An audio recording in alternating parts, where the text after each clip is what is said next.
friendly and told me his name was Travis and that he'd call us a taxi. He looked around 17, just like me, but he clearly came from money. He was head to toe in designer gear, and I looked so scruffy next to him. The taxi eventually arrived and we climbed in. I was about to give the driver my friend's address when I realized I couldn't even see the driver. Then I heard the clicking sound and the doors all locked. I turned to Travis and he was grinning at me. He then leaned in close to me and said, "I'll take you wherever you need to go. But first, I need a favor. That's only fair, right? A favor for a favor? Oh, and don't worry, I'll throw us some cash too. You'll never have to sneak onto a train again." Oh my God. What was this? I told him to let me out and he said it wouldn't take long and that he wasn't going to hurt me. I was freaking out and started banging on the screen between us and the driver. But he just ignored me. Was I being kidnapped? I didn't understand. He just helped me on the train and now he was blackmailing me? What kind of a sicko does that?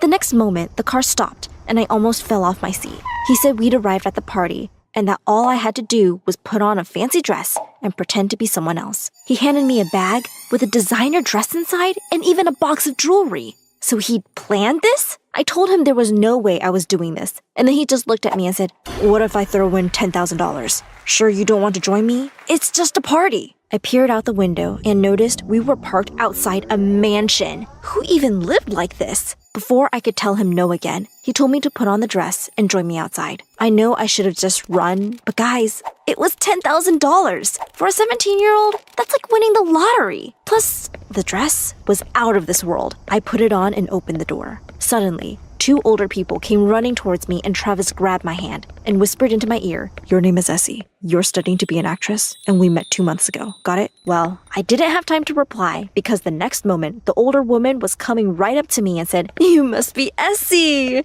We've heard so much about you. Come and meet the whole family." Then she grabbed my hand and I realized she must be Travis's mom. This was insane. I felt like I entered a parallel universe. The house was out of this world. You could basically smell the money. And there were celebs there. I wished my phone weren't dead so I could take some pics. My friends would never believe I'd been at a party like this. There were even butlers. I felt pretty awkward. Everyone was looking at me, and I even saw some people whispering. Clearly, they knew I didn't belong at a party like this. I asked one of the butlers where the bathroom was, but as I was following him, Travis appeared and asked where I was going. Then he told me to stay by his side and that I wasn't to run off or he'd take the money back. This was so messed up. Everything in the house looked spotless. So when Travis wasn't looking, I quickly licked the mirror. It just looked so clean and I wanted to leave my mark on this house. But someone saw me. I moved away from the mirror and pretended I'd been checking my makeup. But the girl came right up to me and said, "So, you're actually real?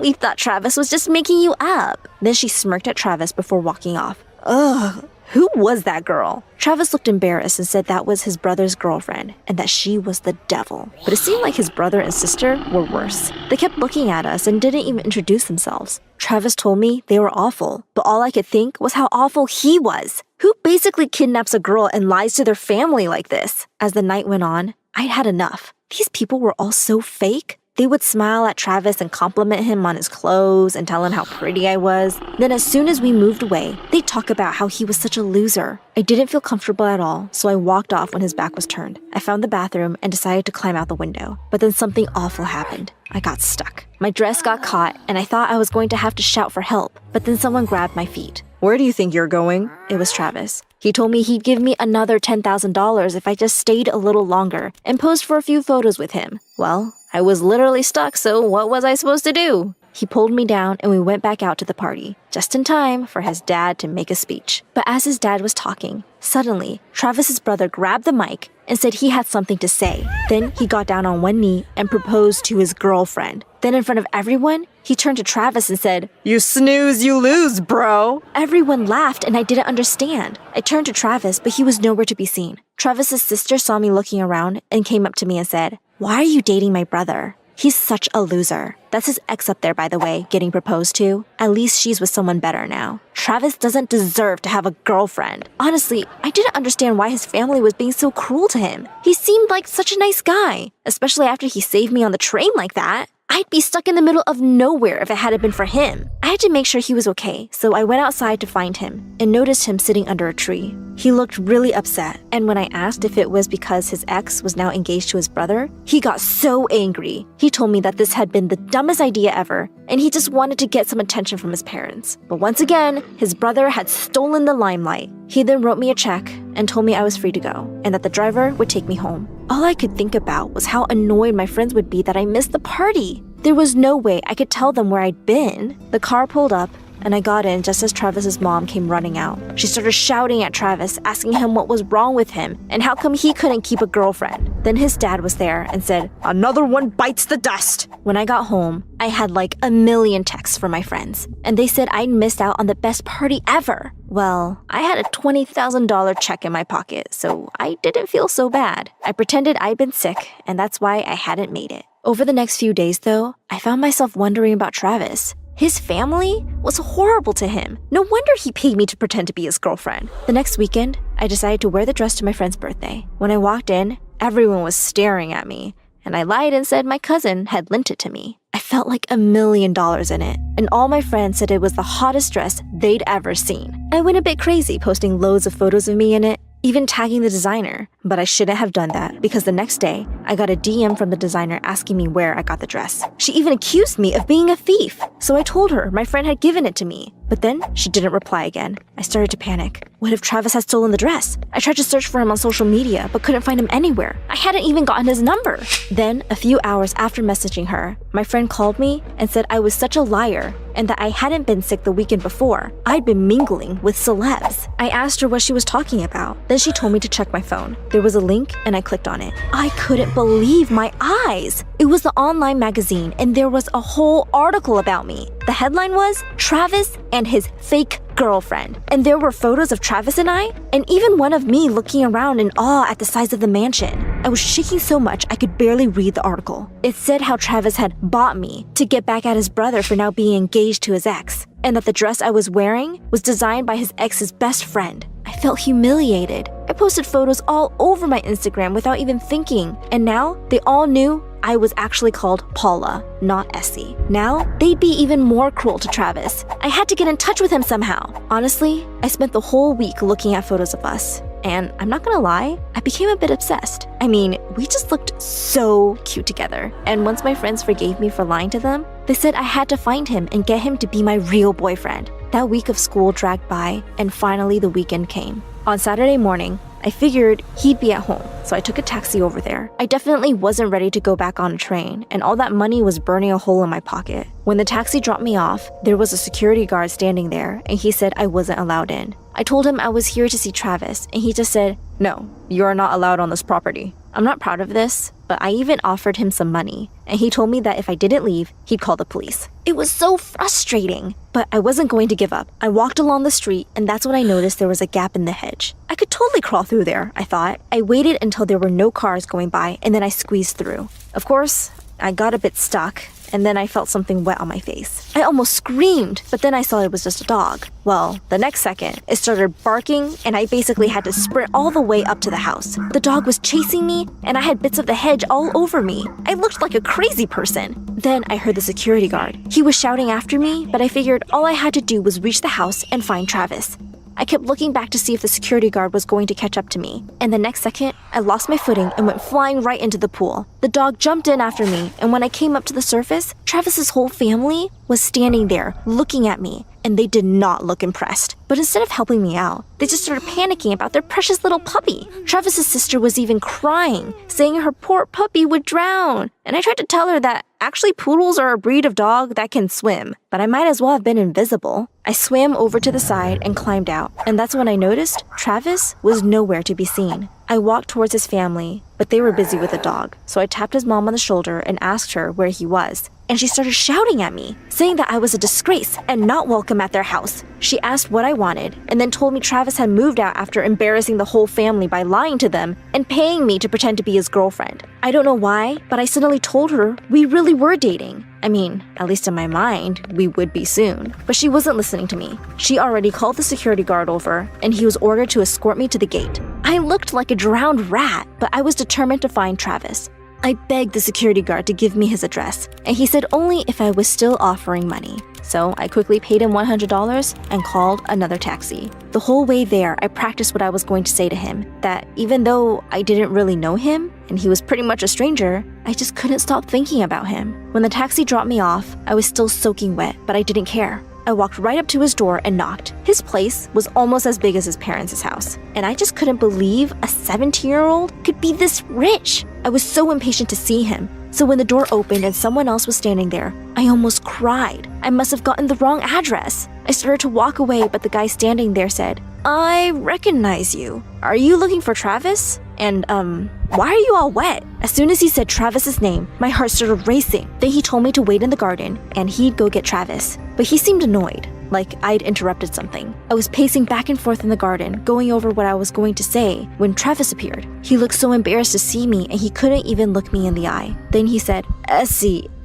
Paula. And he went on to apologize for everything and said he understood if I was mad at him. I almost wanted to laugh. I told him I wasn't mad at all and that actually there was something I wanted to tell him. He started smiling and I could see he was relieved. Then he invited me in and asked what it was I wanted to tell him. But that guy who answered the door was just standing there watching us, and it was super awkward. I said it could wait and I'd tell him later. And then he said, "Okay, great. Well, why don't you join us for lunch? My boyfriend is the best cook ever." Excuse me? I looked from Travis to the guy, and my jaws were literally hanging open. Oh my god, Travis was gay! Travis just started laughing and said he thought I'd probably figure it out by now, and that he was so sorry for using me. He just wasn't ready to tell his family yet. Then I realized who his boyfriend was. It was the butler from the party. I told him I had to go, and the butler boyfriend said he'd call me a taxi. It was like he couldn't wait to get rid of me. But Travis ran after me and said, "But we were going to do a Disney movie marathon. Maybe even some karaoke." Well, I decided to stay and hang out in the end. I would just forget I ever had feelings for him. Plus, I wanted to stick around to see what Travis's family would say when they found out what was really going on. He even asked me to pretend to be his girlfriend again, and I just laughed. No amount of money could convince me to do that again. I mean, you've met his family, right? In Grimm's version of the fairy tale, apparently my sister and I weren't even worth naming. But at least we were rightly described as beautiful. In Disney's version, our names are mentioned, but can you recall them? No. I bet all you can remember are two pug-nosed sisters with terrible hair, the nasolabial folds of a 70-year-old, annoying voices, and very big feet. The thing is, we really weren't ugly. Especially me. Honestly, I was kind of a looker from the right angle. No, move to the left. That side is prettier. Like, sure, I could have benefited from a nose job if it was a thing back then, but I've got great hair, a banging body, and deep eyes that look like dark pools you could drown in. Or so I've been told. No, the problem wasn't us. The problem was her. Because next to her, anyone would look like a gnarly potato. You know how one day you feel you're looking really good? The skin is skinning, the hair is hairing, the outfit's outfitting. And then you see some celebrity on Instagram and feel like you two can't even be creatures from the same planet? Yeah, that's what the Cinderella effect was. Making everyone around her look like E.T. And you know what the biggest joke is? She was never a victim or forced to be our maid. She was very OCD, so scrubbing everything like a maniac all the time is entirely on her. No one asked her to do that. I guess she didn't love being a nobody, because slowly, very slowly, she started spinning her story. And before we knew it, we were the villains. She was the poor mistreated servant girl, and I was the bitter hag trying to steal her man. But he was my man first. My name is Drizella, and I'm here from the dead to tell you the true story of how Cinderella pulled off one of the greatest cons in history. She got the name, the ball, the prince, the animated pigeons, the march, the eternal adoration.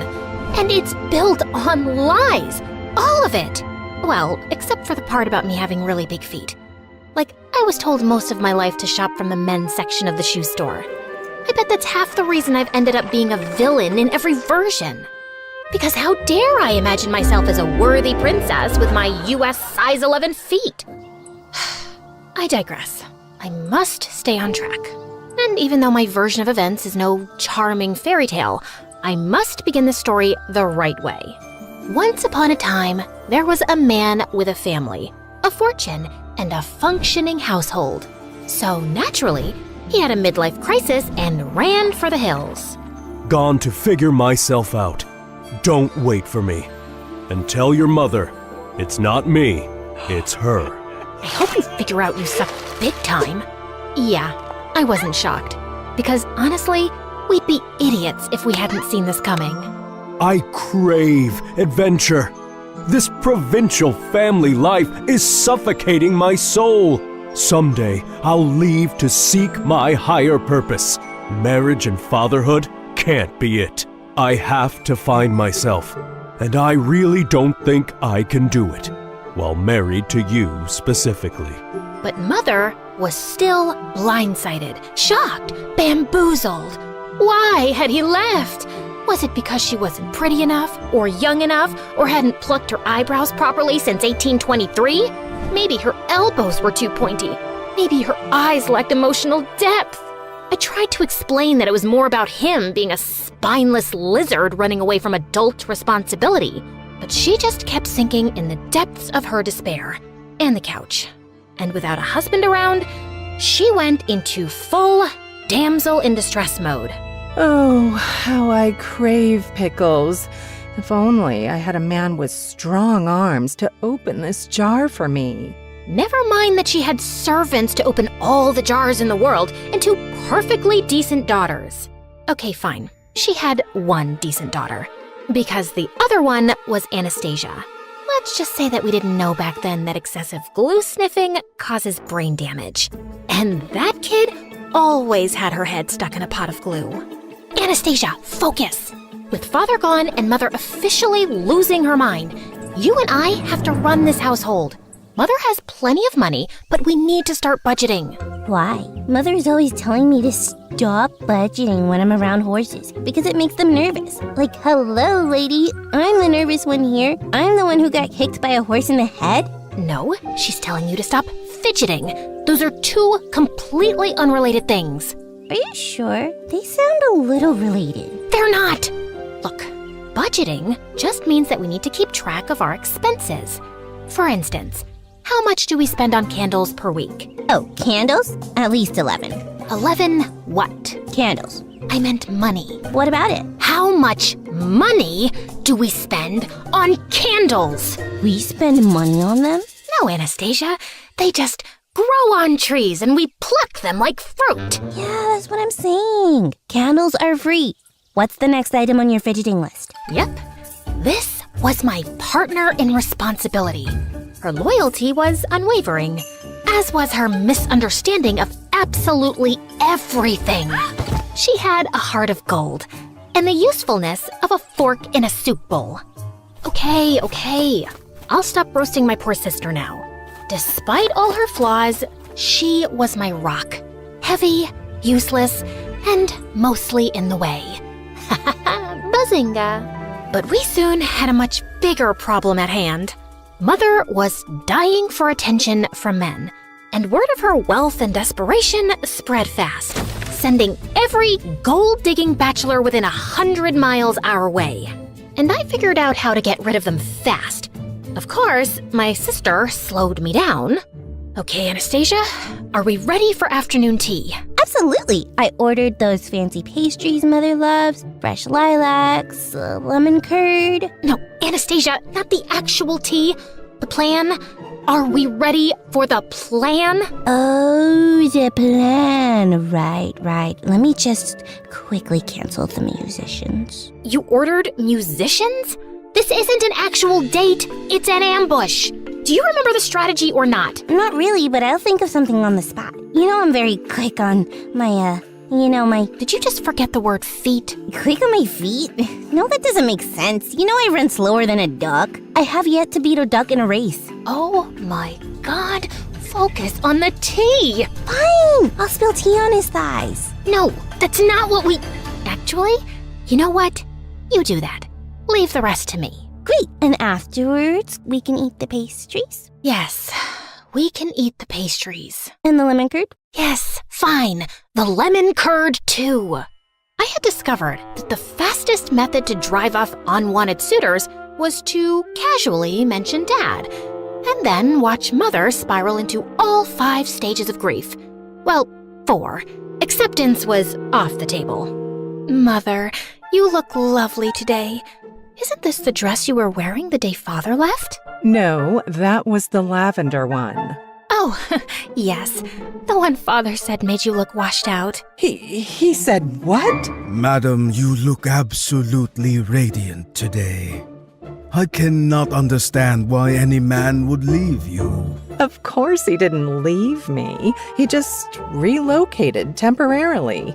I'm sure at this very moment he's thinking about how much he misses me, and he's making his way back home. Oh, I didn't think this was something temporary. You're right. I'm such a fool. Because honestly, what is there to miss? Just the woman who gave him the best years of her life. I held this family together. I cooked. I cleaned. When? You ironed a napkin once. And I'm the one who holds anything together. But if he'd just communicated properly, I could have changed. I could have sent my daughters to finishing school and gone with him to find himself and slept under the stars. I could have been free-spirited and spontaneous. Do you think if he knew this, he'd come back? I really can't say, madam. Oh, there's no point thinking about it. He's gone now. But you're here to mend the pieces of my broken heart, right? You have good, strong shoulders to cry on. I'm going to cry on them so much. It's getting kind of late for my horse's dinner. This has been lovely. Are you running away from me too? No, I mean, yes, but it's not you, it's me. Oh! He was leaving anyway, genius. Tea is expensive. You're all crazy. As he ran off and Mother sobbed into the tablecloth, we high-fived. I thought I was so smart, chasing off Mom's suitors and taking charge of the household. But then I made the biggest mistake of my life. Yeah, bigger than letting Anastasia give me a haircut once. I hired a gardener. Ma'am, thank you for the position. If it pleases you, my daughter Ella will also be staying with me in the servants' quarters. I'm sure she can make herself useful to you. A girl my age emerged from behind him, and I will never forget the first time I saw her. Her hair was like honey catching sunlight, her skin like porcelain, and her patched-up linen dress looked better than any silk I owned. Her eyes were the kind of blue that would make painters cry into their palettes trying to replicate it. Every feature on her face was in perfect harmony. And then she smiled. We didn't know it yet, but the entire trajectory of our lives was rewritten at that moment. Oh my, just look at you, child, like something out of a dream. You're perfect. You're too kind, ma'am. I'm so grateful to you for letting me stay. She's glowing. Should people glow? Do you use some kind of special shampoo made from unicorn tears and fairy dust? You're funny. I like you. Did you hear that, Gisela? She likes me. As Mother led her father away to show him their living quarters, and, I don't know, Anastasia went after a butterfly, Cinderella stayed back and looked directly at me. Drizella, isn't it? Yes. And you're Ella? Yes, but my late mother nicknamed me Cinderella because I'd always sleep by the fireplace and get covered in ashes. You know how nicknames stick. You don't have one? No, but you can call me Miss. You hired my father, Miss. That means you changed my life, and I will be sure to return the favor. I felt a chill down my spine that had nothing to do with the weather. As she walked away, I just knew I disliked her intensely. Part of me thought it was because I was jealous, and yeah, of course I was. But I just had a feeling that beneath that flawless facade was someone calculating and dangerous. And oh, how I wish I wasn't right for once. At first, she just helped. She polished the silver, dusted the bookshelves, organized the pantry, But then she started having ideas for everything. She rearranged the furniture, suggested new colors for the curtains, and started embroidering tablecloths and crocheting bedspreads. It's like watching angels knit. Even I couldn't deny her taste was impeccable. And soon, Mother wanted her opinion on everything. And then, she was suddenly instructing all the maids, the butlers, and even the cook. The cook! That toad never listened to anything I said. The house sparkled, the cutlery gleamed, the food actually had flavor, and I could see my reflection in the floors now. How could I complain about that? But I couldn't help being bothered by how she had Mother and Anastasia wrapped around her little finger. She would make them face masks and hair oils, play the piano for them like she was Mozart's daughter, and sing like a nightingale. And then there was the dancing. There was a celebration, as always, at the end of the harvest season. And as the servants gathered to dance, Cinderella joined them. She didn't dance like a girl raised in servant quarters. She danced like the air was conspiring to hold her up, like the music was written just for her, like she'd spent her whole life rehearsing her steps to perfection. Everyone was mesmerized. She's so graceful. Not like my girls. That was the first time I heard her say it. Not like my girls. But it wasn't the last. Soon, Mother was drawing comparisons between her and us all the time, telling us how we could try to be more like her. And I swear, I would have given up and accepted her perfection and superiority if it wasn't for the bird incident. Come here, Gisela, look! A robin's nest right outside Ella's window. Isn't it sweet? It's gonna have babies soon. Yes, lovely. But I bet it won't be so sweet when they're all screeching at dawn. The two of them continued to look utterly enchanted, and I lost interest soon and left. But the next morning, I ran outside to Anastasia screaming. I found her standing under the tree, and the nest lay on the ground, completely destroyed. The eggs and the robin were gone. Anastasia cried half the day, wondering if it was the work of an evil squirrel, or an evil raccoon, or an evil eagle. Later that evening, Cinderella walked into the living room, holding something behind her back. Mother, I made you a gift. Mother? Since when did she... Then I saw the gift, and my blood ran cold. It was a delicate comb, woven with tiny blue-gray feathers twisted through gold thread. Oh my dear, it's exquisite. Mother kissed her on the cheek. Anastasia clapped, while I just stared, stunned. This couldn't just be my imagination running away with me, right? Still feeling uneasy, I was going up to my room for the night when I found Cinderella polishing the stairs banister vigorously. Still cleaning? You really love it, don't you? Oh yes, it really helps me think. And all the work makes me sleep soundly at night. You should be sleeping well tonight anyway. You know, without all that chirping right outside your window. Yes, such a noisy little thing that robin was. I wonder what happened to it. And we both know it wasn't an evil squirrel. Cinderella straightened and met my gaze, smiling. Please, Drizella, do I look like the kind of girl who murders birds? No, but looks can be very deceiving. People only see what they want to see. Luckily for me, they always want to see an angel. Without a shadow of a doubt then, I knew this girl was a psychopath. I just stayed away from her as much as possible. I was also glad that Mother was spending less time with her since she'd recently found gardening and spent hours outside taking interest in dirt and compost. I was happy she had a healthy hobby, until I walked into the living room one afternoon to find her and Cinderella's father sipping tea and holding hands. What's going on here? What does it look like? I'm hoping he's about to flip your palm over and read your future because no other explanation will make much sense. Drizella, I know it's been hard on you since your father left and you miss him. Nope, not even a little, not even at all.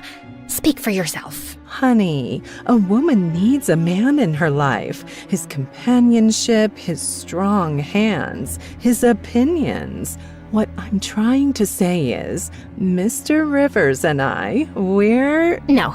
If your next words are in love, I'm throwing myself out the window. Will you just let me finish? Fine. In love. Great. Fantastic. Open the window with your strong hands, Mr. Rivers, so I can throw myself out. Why would you be so upset, Drizella? And then, to always make things worse, Cinderella walked in. It's a beautiful thing for two lonely widowers to find love again. My father isn't dead. We don't know that. Oh my God. Had she found a way to get rid of him too? No, she was just saying things to irk me. Cinderella put her hand on my arm. We're like family already. This just feels like it was meant to be. I really thought I might gouge Cinderella's blue eyes out with a fork. So I stormed off, grabbed a horse, and rode furiously, not even sure where I was headed. I just had to get away. I remembered an old estate on the hill that had burned down decades ago. It had never been rebuilt, but the library had survived. I'd sneaked in there a few times before, and I definitely needed abandoned ruins to rage in right now. I pushed open the creaky library door, grabbed a book randomly from the shelves, and plopped myself onto the couch next to a pile of dusty blankets. But then, the pile moved. I turned around, terrified, to see a boy emerge from under the blankets. Oh, wow, it's just one girl. I thought an army of banshees had descended upon me. Are you a ghost? No, but that scream should have woken all dead people within a 5-mile radius. Ow! What was that for? If it had passed through you, it would have meant you're a ghost. I was just checking. Did you miss the part where I specifically said no to that question? Why would I expect a ghost to tell the truth? Then why even ask? Okay, fair point. What are you doing here, blending into the furniture? Exactly that. I just wanted to disappear for a while. What about yourself? This isn't the most obvious hangout spot for a girl like you. A girl like me? Well, you don't look homeless in your silk gown. You're not exactly some local goat farmer yourself. How dare you? I'll have you know I milked a goat. Once. It ran away crying, but still. My name's Henry. Henry what? Just Henry. First name Just. Okay then. Just Henry. Countess Dracula. Charmed to make your acquaintance. Now, is there any chance we could both disappear here together for a while? We don't have to talk about what we're running away from. I like the sound of that. And somehow, after that, Henry and I started meeting at the old estate. Not often, maybe once every week. We didn't ask why the other was there. We didn't even ask real names. Of course, a part of me was growing curious, but not knowing also felt weirdly nice. Like we were two fugitives, hiding out here and talking about books, ideas, the world, anything but ourselves. But one afternoon, as I rode back home after meeting him, I came upon a scene of chaos. Mother was wailing like someone had died, Anastasia was blocking out the sound with pastries, and Cinderella was on the floor at Mother's feet, a picture of despair. It turned out that Mr. Rivers was a greasy rat who had run off with Mother's jewels, and he'd left Cinderella behind. Man, I would have given him the jewels myself if he'd just taken her. He took advantage of me. He played with my heart and threw dirt in my eyes. I will never forgive him. I will tear out every flower he planted with my bare hands. For a moment, I felt hope. Surely Mother would toss Cinderella out after this. She would be a constant reminder of his betrayal. Please don't send me away. Please don't send me away. This is the only place I've ever felt safe. I will do whatever you ask of me. Please, I love you. I love our home, Mother. Ugh. Oh, my poor precious child. How could I hate you? You're betrayed and abandoned just like me. Of course you will stay here and we will heal together. Anastasia and I were abandoned too, and Mother never paid attention to our healing. As Cinderella sobbed into Mother's lap, she shot me a sideways glance that clearly said, checkmate. Mr. Rivers' betrayal just cemented Cinderella's place in our home more firmly. Now she wasn't just beautiful, she was tragic too. She needed love and care, and everyone from the servants to the house cat wanted to give it to her. Mother now referred to her as my precious girl, while Anastasia and I were quietly downgraded to the other two. And I just found being around Cinderella unbearable. It's not like I was even needed around the house anymore, so I started slipping away more often to Henry. One afternoon, we decided to explore the woods near the estate, and barely 20 minutes in, there was a loud snap, a startled yelp, and I turned around to see Henry dangling upside down from a tree in a hunter's trap. I couldn't help laughing as he flailed around, trying to reach up and unhook himself. A little help before I pass out, maybe? I was just waiting for you to ask. I started tugging at the trap rope, but Henry kept giving me instructions nonstop. You're doing it wrong. Step to your left, pull tighter, then twist. No, not like that. Oh, you'll break it. Do you think I'm a helpless little girl who can't possibly figure out a rope trap for herself? Have you ever seen a rope trap before in your life? Of course not, because all I do is embroider cushions and sigh dramatically. I bet you don't even know how to embroider. You're right. I hate it. My threads get so tangled up that I want to poke someone in the eye with my needle. Violent and unladylike. You're a real catch. I yanked hard at the rope, and his face swung towards mine. Suddenly, we were too close, and his lashes were longer than any boy's had a right to be. Ooh, your eyes are really pretty. Flattery isn't gonna make me help you faster. No, really. They're dark and deep, like pools one could drown in. That's just the blood rushing to your head. I quickly moved to brace the rope again, when suddenly I noticed his shirt had slipped to reveal his belt, which had a silver crest. The royal crest.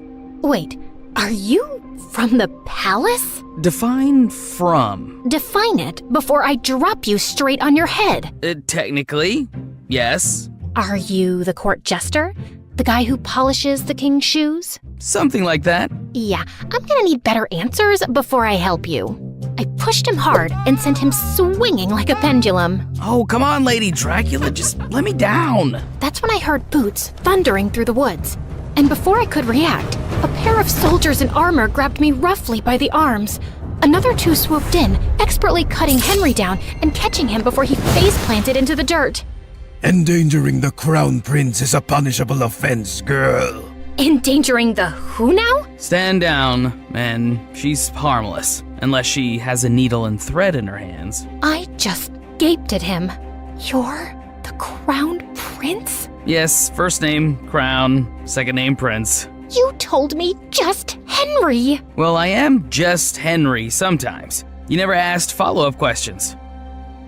You will say nothing of this to anyone, men. Same as you. Keep quiet about my visits here. Is that understood? Yes, Your Highness. Your Highness? Your Highness? You look like you're both spiraling and want to murder me. No, that's just my normal expression. Now, since we're being honest and going for full disclosure... You're a liar who got forced into telling the truth. How about you tell me your real name, too? Drizella. That's pretty. Dracula suits you better. Lots of names are coming to my mind for you, but I shall refrain from using them since I know who you are now. Good day, Your Highness. Hey, don't let this change things between us. But I kept walking without turning to reply. How could it not change things between us? The boy I'd been sneaking off to meet, regularly insulted, hit a couple of times, and maybe, possibly, definitely liked, was the freaking crown prince. I didn't go back to the estate for days, still finding the truth about him too overwhelming. But eventually, I cracked.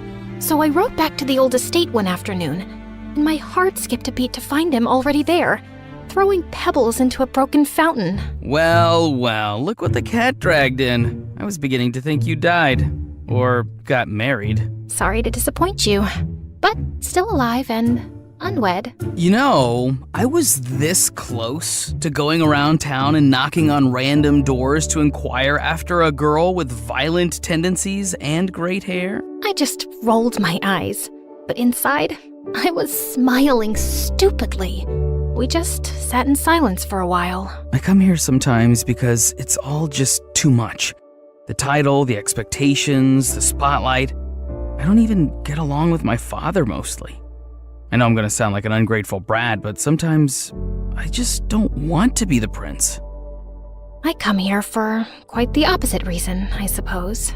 I feel invisible in my own house, completely replaced by my stepsister. My pride wouldn't let me say the gardener's daughter. She's perfect. Everyone admires and adores her. It's not hard to see why. Come on, no one's perfect. Oh no, she really is. I'm sure this sounds like some petty sister jealousy, and it doesn't compare to your royal problems. But honestly, they don't sound so bad. No one expects anything from me. Well, except maybe being more ladylike so I can marry some stuffy lord one day. But you could do so much with your life, Henry. And people expect things from you because you're important, because you matter. Henry reached across the space between us and slipped his fingers through mine. You matter to me. As my heart tripped over itself, he leaned in and kissed me. It was clumsy at first. Our noses bumped, my hair got stuck in his stupid jacket, and we started laughing. But it was so sweet and real. And for a while, I forgot Cinderella. I forgot he was royalty. I forgot about everything. It was just me and Henry. I floated through the next few weeks like some lovesick idiot.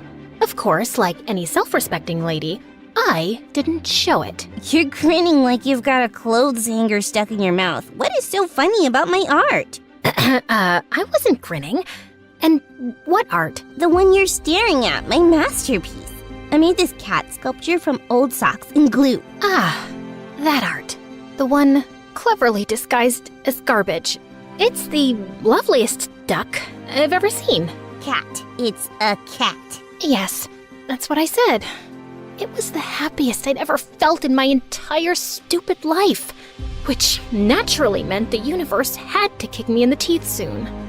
One afternoon at the estate, Henry sat me down with a serious look I didn't like one bit. I have to leave for a while. What, running away to join the circus? No. Father's sending me across the sea for an official royal delegation. It could be months, even a year maybe. I forgot how to breathe for a few seconds. Drizella, you made me realize that I need to take my position and privilege more seriously instead of whining about it. So, yeah, I'm really trying. I'm really proud of you, Henry, and I just know you're gonna be brilliant. But a small, selfish part of me wanted to scream, "Don't go, just stay." We promised to write regularly, no matter what, and for a while, his letters were the only thing keeping me sane. Of course, I always picked them up from the post office. I didn't want to draw anyone's attention to our correspondence. Dearest Countess Dracula, you will be thrilled to know that the local delicacy here is fermented fish eyeballs. Guess who had to eat 3? Smiling all the while. I cannot sleep at night because I keep imagining those eyeballs swimming around my gut, winking at each other. Send help. Dearest one-time goat milker, I regret to inform you that my life is way more exciting than yours. Just today, Cinderella invented chamomile soap and taught our cat to fetch her ribbons. Anastasia lost an intense staring match to a goat. Mother tried flirting with the milkman, and he fled on the aforementioned goat. I am so close to faking my own death. P.S. I miss your face and your insults. Mostly your insults. Fine, also your face. P.S. I miss insulting you too. I'm forced to practice my skills on vendors at the market, but it's not the same. They cry too easily. Of course, it wasn't ideal, but every letter kept him close, and for now, it was enough. But then, the letters stopped coming. At first, I told myself it was all fine. There could be a million reasons for delays. But when 2 months passed by with no word, I started to feel a bit crazy. Still nothing for you, same as earlier this afternoon.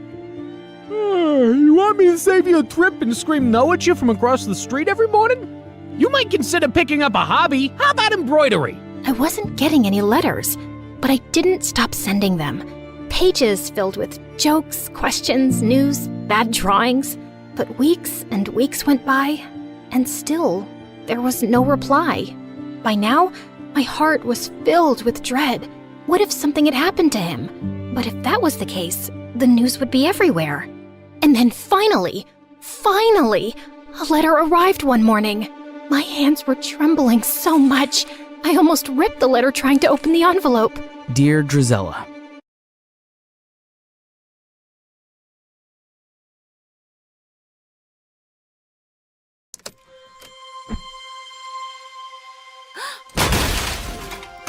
Sorry about that, guys. Is the setup back up? I hope no one's hurt. Can you also move this vase and this coffee cup away, please? I'm kind of clumsy, but you already know that.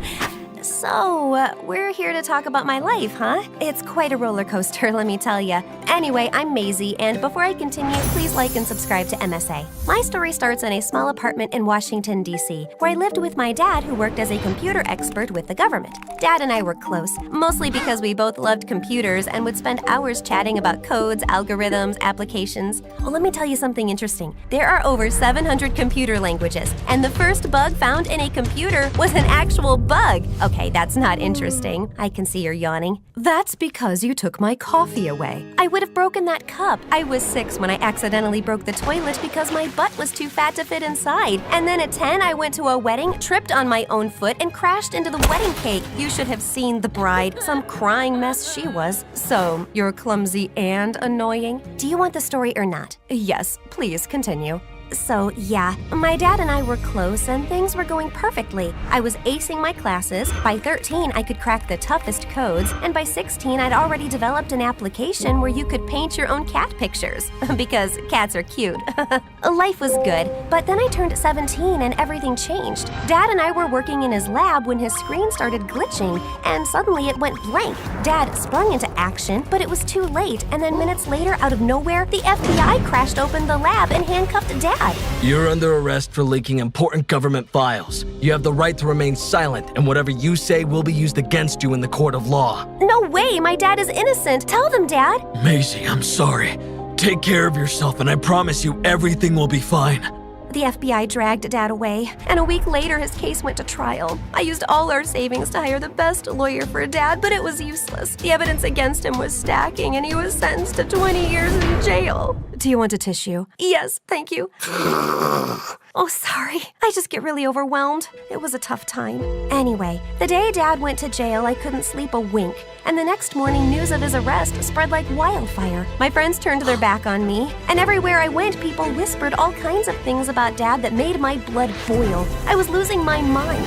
So that week, when I met Dad, I told him everything, and he suggested I move in with his sister Gina to New York. But I'd only met Aunt Gina once when I was 6, and it wasn't a pleasant experience, mostly because her daughter Claire was such a prude. I was nervous, but somehow made up my mind and hopped on a plane. I reached Aunt Gina's mansion and saw her waiting for me with Claire. I walked up and hugged Claire tight, but she pushed me away. Oh my God. Have you heard of personal space? 2 steps back, please. I'm sorry. That's just the way I say hello. Maisie, that's a funny noise. No, my name's Maisie. We met when we were really young, and you told me I have the nose of a seahorse. And then I asked you if you wanted to play with the computer, and you told me that was geeky and you'd rather eat a bag of worms than stay with me because I smelled like a farm. Ring a bell? But Claire just gave me a weird look and left without answering. The next morning was no good either. Aunt Gina and Claire were sinfully boring people, and they hardly spoke, so I decided to start a conversation. Such beautiful weather. I can already smell the winter in the air. Perfect time for some hot chocolate and sandwiches, right? It's the weather to curl up and die. The leaves have ruined the garden, and I feel like throwing up at the thought of wearing 10 layers so I wouldn't freeze to death. Oh God, I'm having flashbacks. Oh, sweetums, do you want a handshake? It will make you feel better. Yes, thank you.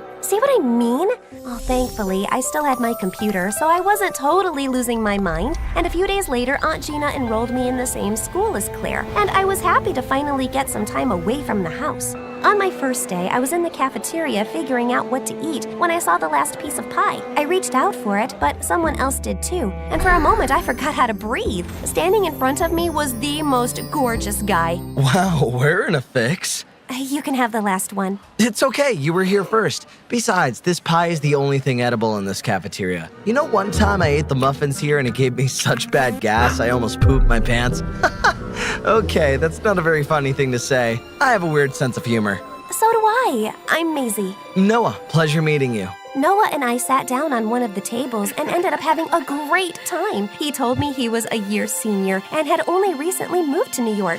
We had a lot in common, but the best part was when he said he loved coding, just like me. After that day, Noah and I were inseparable. It felt nice to have someone to talk to, and as time went by, I slowly started to like him. Soon after, Noah asked me out, and I gladly said yes. We went to this video game parlor near school, and I totally owned his butt. Those were some crazy moves. And where did you learn all those cheat codes? My dad taught me. He loved video games, and he was a coder too. He's not around anymore though, and that's why I'm stuck with my aunt and my cousin who are worse than a statue. They don't talk to me, and I have no one to share my feelings with, and I just... Hey, I can understand. Please, calm down. Noah pulled me into a hug and I melted into his arms. I wanted to tell him everything about Dad, but I knew he's going to judge me, so I stayed quiet, and soon after we left. Noah held my hand tight throughout the ride back home, and I couldn't help myself falling for him harder. I was super excited to see Noah the next day, but surprisingly, he kept avoiding me. He wouldn't talk, wouldn't laugh, and every time I tried having a conversation, he would make up some silly excuse and run away. I gotta go. Class. Wish I could talk, but I have to go home. A raccoon came flying and knocked my grandma off a rocking chair. She broke her hip. A flying raccoon? Yeah, it's an Australian raccoon. We live next to the zoo, so I guess it broke out or something. Is she okay? Nope, she tried to get up with a broken hip, then lost balance and hit her head on the door, and now she's unconscious. I just got her text that she needs me. Okay, bye-bye. And before I could say anything, Noah just ran in the other direction. He was clearly lying, and I needed to know why. So that evening, I went to his place to talk to him. But the guard told me that Noah was out of town with his dad. I tried texting him, but he didn't reply, and he didn't even answer my calls. I was losing my mind over the situation when a week later, I walked into school and saw Noah talking to that trash cheerleader Whitney. You know what, handsome? I've always had my eyes on you, but you were so busy with the new nerd Lazy or Hazy or something. Anyway, now that you're available, you and I should hang out this weekend. Over my dead body? And you, why are you not answering my calls? Jeez, Mom. Relax, stop being so clingy. Sorry, what? I'm being clingy? You're the one who asked me out, and then you totally ghosted me. Something's up, and you owe me an explanation. I don't owe you anything, okay? And yeah, I took you out on a date, and you basically blew your nose into my shirt.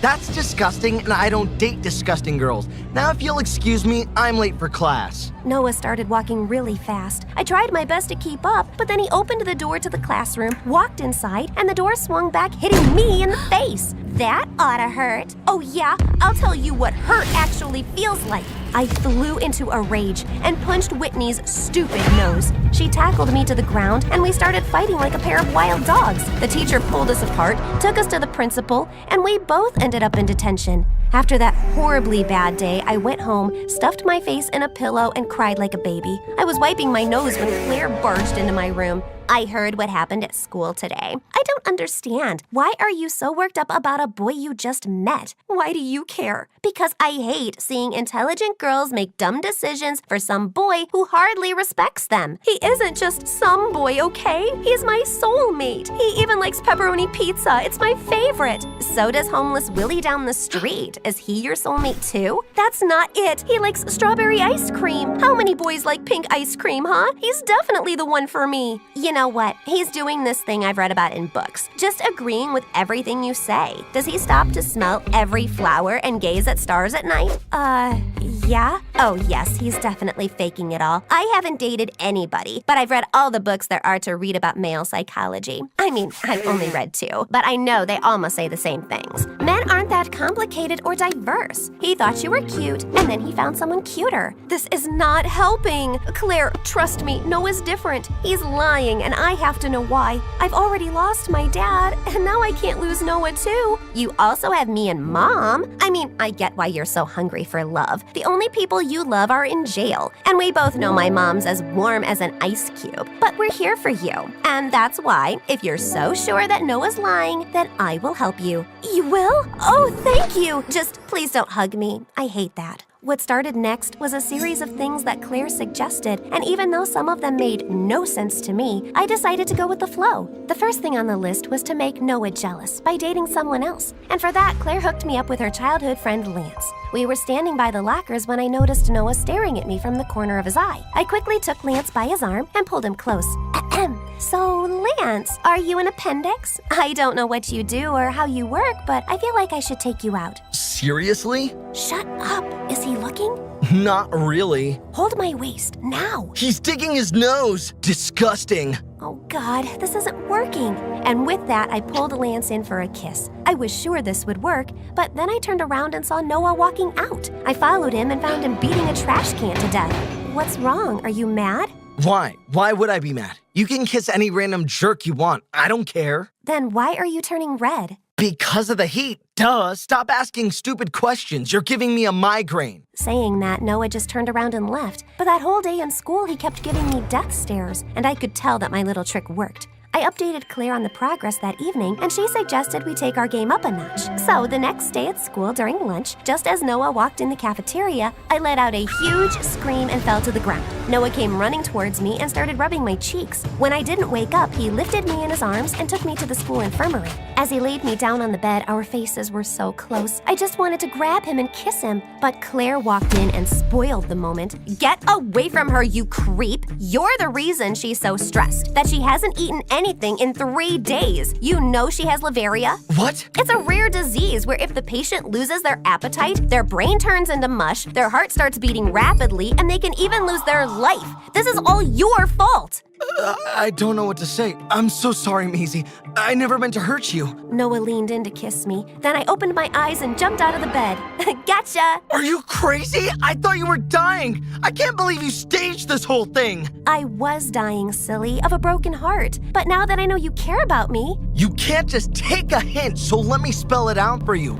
I don't care. Then why are you here? You and I both know we had something special, and you're just trying to sabotage it for some godforsaken reason. Just be honest. You want me to be honest? Fine. I only helped you because I felt sorry that I hadn't been the nicest to you, but you're clearly out of your mind. You're a crazy lovesick puppy, and it's pretty pathetic, and you totally wasted my time. I wasted your time? You're the one who made me fall in love with you and then threw me aside like some cheap trash. And now you're being a jerk for no reason. You don't want me around? Okay, but at least give me a reason. I just don't like you, and I have nothing more to say. Fine, then you won't see my ugly face ever again. And I just covered up my face with a sheet as Noah walked away. I spent 2 days in my room crying and stuffing my face with ice cream. Every time I saw Noah at school, my stupid heart fluttered. Then it would break again the moment he was out of sight. I didn't want to feel like that, so I plunged myself into studies and applying for college, but it still wasn't enough. Then one evening, Claire thought it would be a good idea to go out and clear my mind. But on our way to the restaurant, I saw Noah talking to some shady-looking men. And then one of the men punched Noah in his stomach, and the other pushed him in the back of a van. I have to go. No, Maisie, this is not your problem. He's in trouble. I have to save him. Who do you think you are, Rambo? Did you see the size of those 2 men? They would crush us with their pinky fingers. Then you stay here, but I'm going. I took a cab and asked the driver to follow the van. Minutes later, we stopped in front of an abandoned building. The shady-looking men dragged Noah inside, and I was right on their tail. I hid behind the pillar, totally confused, when I saw a middle-aged man walk in. What is this I'm hearing? You don't want to work for me anymore? Have you forgotten why I adopted you? No, I know you only need me for my skills, but I've done enough already. I can't hurt Maisie anymore. Well, well, my little boy's in love, it seems. I wonder what your girlfriend would say when she finds out that you're the reason her dad's in jail. If you wouldn't have hacked into her dad's computer and leaked those files, he'd still be home with his dumb daughter. I did what I did to save your butt. Macy's dad knew that you were supplying confidential information to enemy nations, and if I wouldn't have leaked those files, he would have outed you and you'd be rotting in jail. So be thankful. And I will be once I get rid of you. The old man snapped his fingers and a bunch of bodyguards surrounded Noah. One of them held Noah's arm and the other was about to punch him when I flung my bag at him and hit him smack in his face. Bullseye! Maisie, why are you here? I followed you and shouldn't be asking me questions. How dare you lie to my face? Watch out! Noah ducked a punch and ran towards me while I picked up a stick and started hitting people with all my strength. But it wasn't enough. There were too many. Just then we heard police sirens, and seconds later a team of officers barged in with Claire right behind them. It's okay, you can thank me later. Let's just get out of here first. The police surrounded the building, and Noah's testimony was enough to get everyone arrested, including himself. But just as they were taking him away, I asked if I could talk to him and went to the side. Why didn't you just tell me the truth? And say what? That I'm the reason your dad's in jail? The day you told me your dad was a coder, I went home and checked you out on the internet. After I found out who you were, I couldn't be around you. But I couldn't let you go either. I know I messed it up, but can you forgive me? No, Noah, I can't. I lost my home, my family because of you, and nothing can compare to that pain. I can understand. Have a good life, Mace. God knows you deserve it. Noah turned around and left, and I never heard from him again. Claire took me home, and a week later, Dad was released. Dad got his old job back, and I went back to being the computer nerd I was. Developed 100 applications, got rich, famous, gave interviews, but Noah always remained in the back of my mind. So you never met him again? Nope, but I still miss him a lot, and I wish I could have said that to his face. Let's see if we can help with that. What are you doing here? When did you get out? Last week, I helped with the investigation, so they reduced my sentence. The crew got in touch with me an hour back and sent me the address, and here I am. And I'm glad that you're here. Maisie, I'm sorry. You know that when you're away from someone for so long, you make a mental image in your head about how they would look, and you think that no one can be that perfect. Well, you are. You are perfect, and I wish I could have said that sooner, but... Can we not talk at all? And let's just agree that we've both been stupid? I'd like that. And can you also just pull me closer and...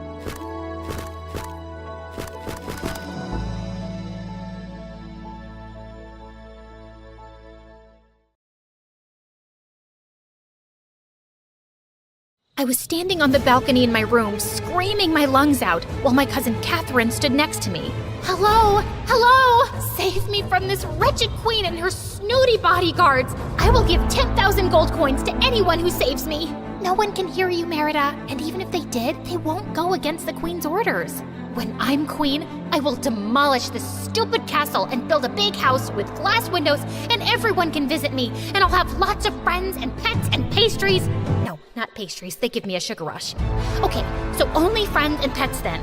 You wish. Just then, I heard the queen screaming my name, and I ran in the other direction to save my soul. Hi, I'm Merida, a real-life princess from someplace in the world. Please like and subscribe. My mom, the queen, was really strict, but she wasn't always like this. She used to be a fun-loving mom who loved spending time with me. But when I turned 5, Dad went out hunting. He fell from his horse, hurt his back, and was permanently bedridden. Mom had to take up all his responsibilities, and since then, she turned into the Wicked Witch of the West. To make matters worse, when I was 7, I was with my mom inaugurating a children's park when this homeless guy picked me up and started running.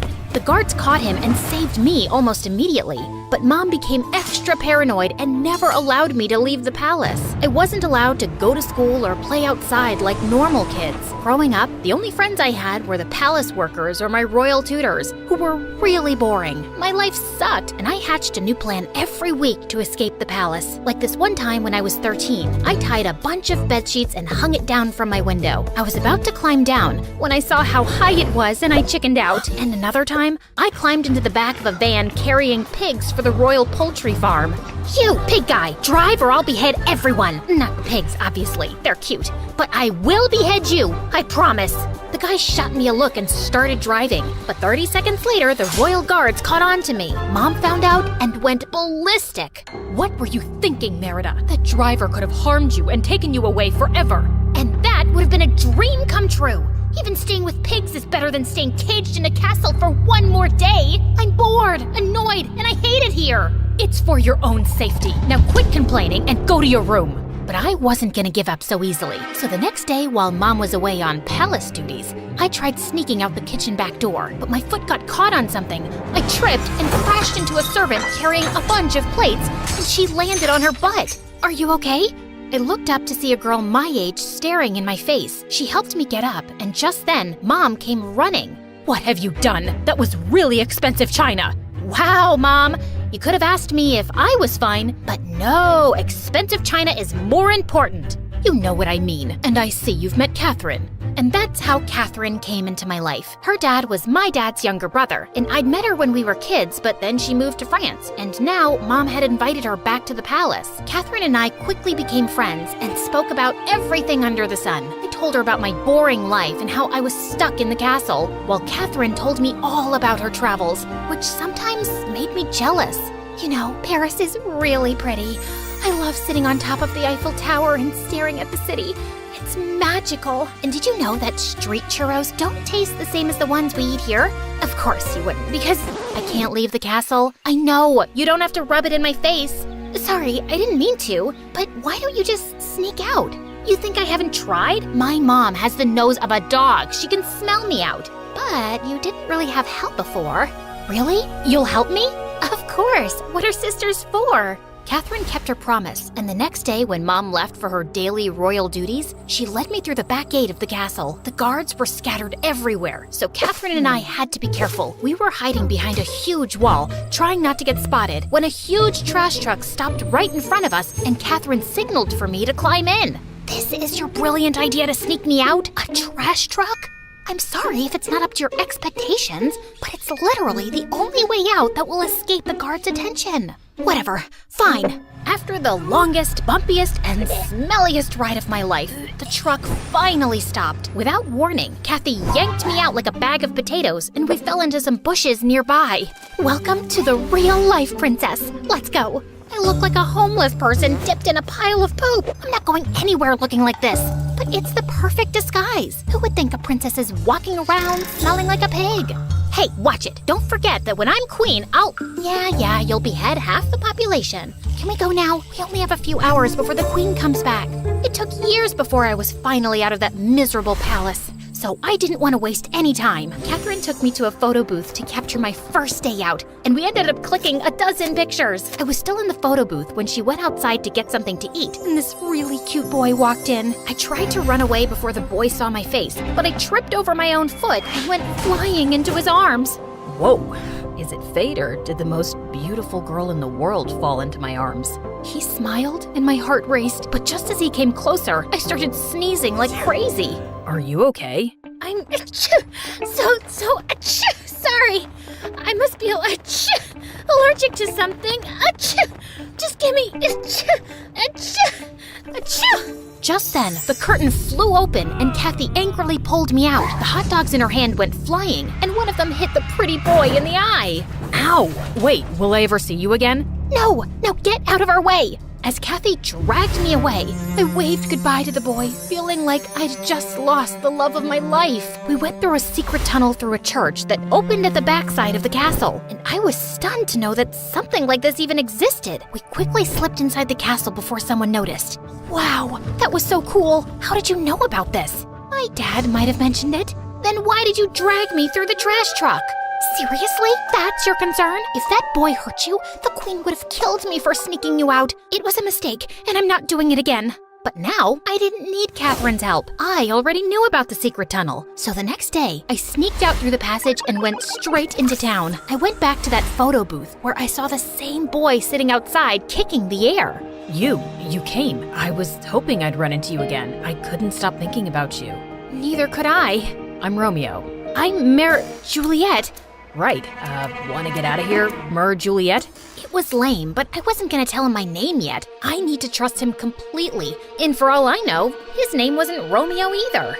Over the next few days, I sneaked out every day just to meet Romeo, and I was smitten. He was cute, fun, really kind, and even volunteered at a local children's hospital at times. One day, he took me to the hospital with him, and I could see how everyone's eyes just lit up seeing Romeo. Hi, Romeo. Is this your new girlfriend? She's very pretty. Are you guys gonna get married? Well, her name is Juliet, so chances are high. I blushed as Romeo winked at me, and my insides exploded with excitement. Later that evening, he asked me out, and we shared our first kiss, which was magical. I knew I was falling for him. So a few days later, while I walked back home, I decided to tell Mom everything about Romeo. But just as I crossed the secret passage, I saw a bunch of guards waiting for me on the other side. The head bodyguard, Markle, immediately grabbed me and carried me as I kicked and screamed. Hey, put me down right this minute, or I'll have your head served to me on a platter! Sorry, princess, but the queen'll skin me alive if I don't deliver you to her. I prefer to be beheaded at this point. Oh, you stupid bug-eyed giant mooncalf! I'll make your life miserable when I'm queen! Can't wait. Markle finally sat me down, and a second later, Mom walked in looking pissed. She threw a bunch of photographs on the table along with a news article. I stared in shock with all my pictures all over the tabloid with the most hideous headline. The princess who smells like rotten eggs and kissing a commoner is a disgrace and not fit to rule. Hey, that's not fair. I do not smell like rotten eggs. You think this is a joke, Merida? I've spent a lifetime building my reputation, and I will not let you destroy it in seconds. And how dare you leave without my permission? Mom, come on. It was only one outing. Okay, 2. Okay, sorry, 20. But look at the bright side. Nothing happened to me. No one kidnapped me, which means it's safe to travel outside. But Mom didn't care and left angrily. The next few days were miserable. The security around me was tighter than ever, and this time, no one was allowed to enter my room, not even Catherine. Things got worse when a week before my 18th birthday, Mom announced my engagement to the prince of some country. Can't say the name, sorry. And along with that, the date of my coronation. I felt lost and furious. Late one night, I was sulking in my room when someone knocked on my door. I opened it and saw Romeo standing outside. I pulled him in immediately before someone saw him. What are you doing here? If my mom sees you, you're dead meat. I will leave, Merida, but before that, you need to know something. Catherine isn't who you think she is. What do you mean? Before Romeo could say more, the door burst open and Mom came in with Catherine and some guards who immediately grabbed Romeo. Mom, no! Let him go! I can't believe you would stoop so low, Merida. Wasn't it enough that you embarrassed me in the newspapers, that now you were planning on escaping with this peasant? Mom, Romeo is a very nice guy, and I wasn't going anywhere with him. You can ask Catherine. She's met him before. Tell them. I have no idea what you're talking about, Merida. I've never seen this guy before in my life. Why are you lying? I'm not. I was in my room when I heard noises coming from your chamber. I heard him telling you that he's here to take you away. And as a loyal servant of the royal court, it was my duty to inform the queen. You backstabbing witch!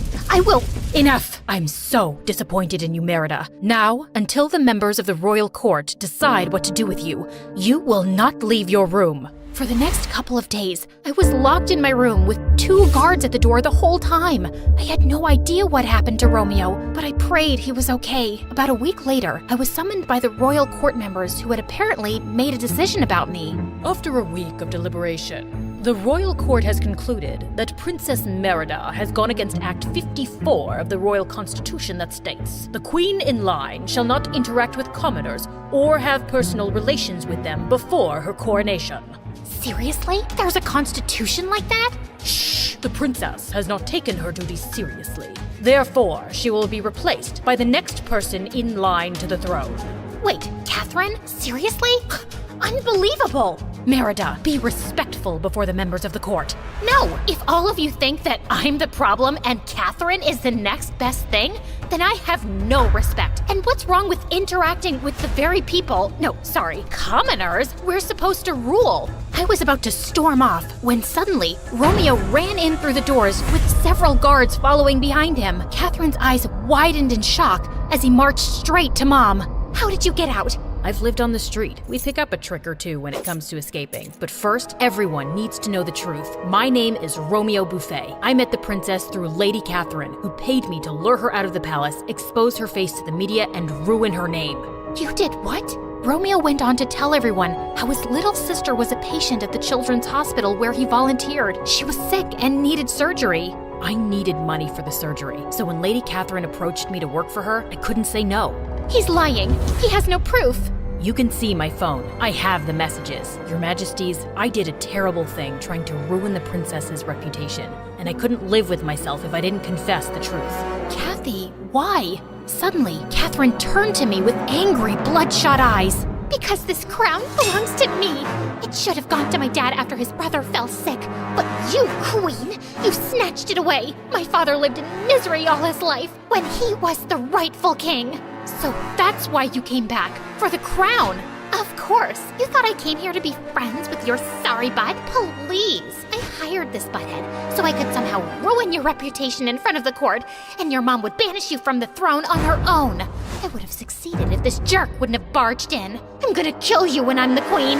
Which will be never. I've heard enough. Get this girl out of here. And if I ever see your face near the palace again, Catherine, you'll never see the light of day again. The room was quiet as Kathy was dragged out of the hall kicking and screaming. And that was the last time I saw her. The queen then got up, grabbed the scroll from the royal speaker, and tore it to pieces. What are you doing, Your Majesty? That's the only copy of the Constitution there is. I'm the queen, and I make or break the Constitution. I'm sorry, Merida. I thought I was doing the right thing by keeping you safe, but sometimes parents can be wrong. I wasn't the best daughter either, Mom. I made life tough for you when all you wanted was to keep me safe. I promise I'll be better.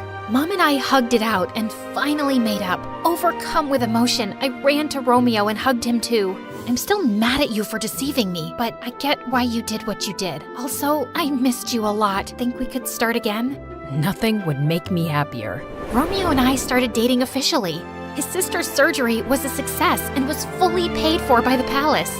2 years later, I was officially 21. Romeo and I tied the knot, and I was ordained as the next queen. Don't worry, I haven't beheaded anyone yet.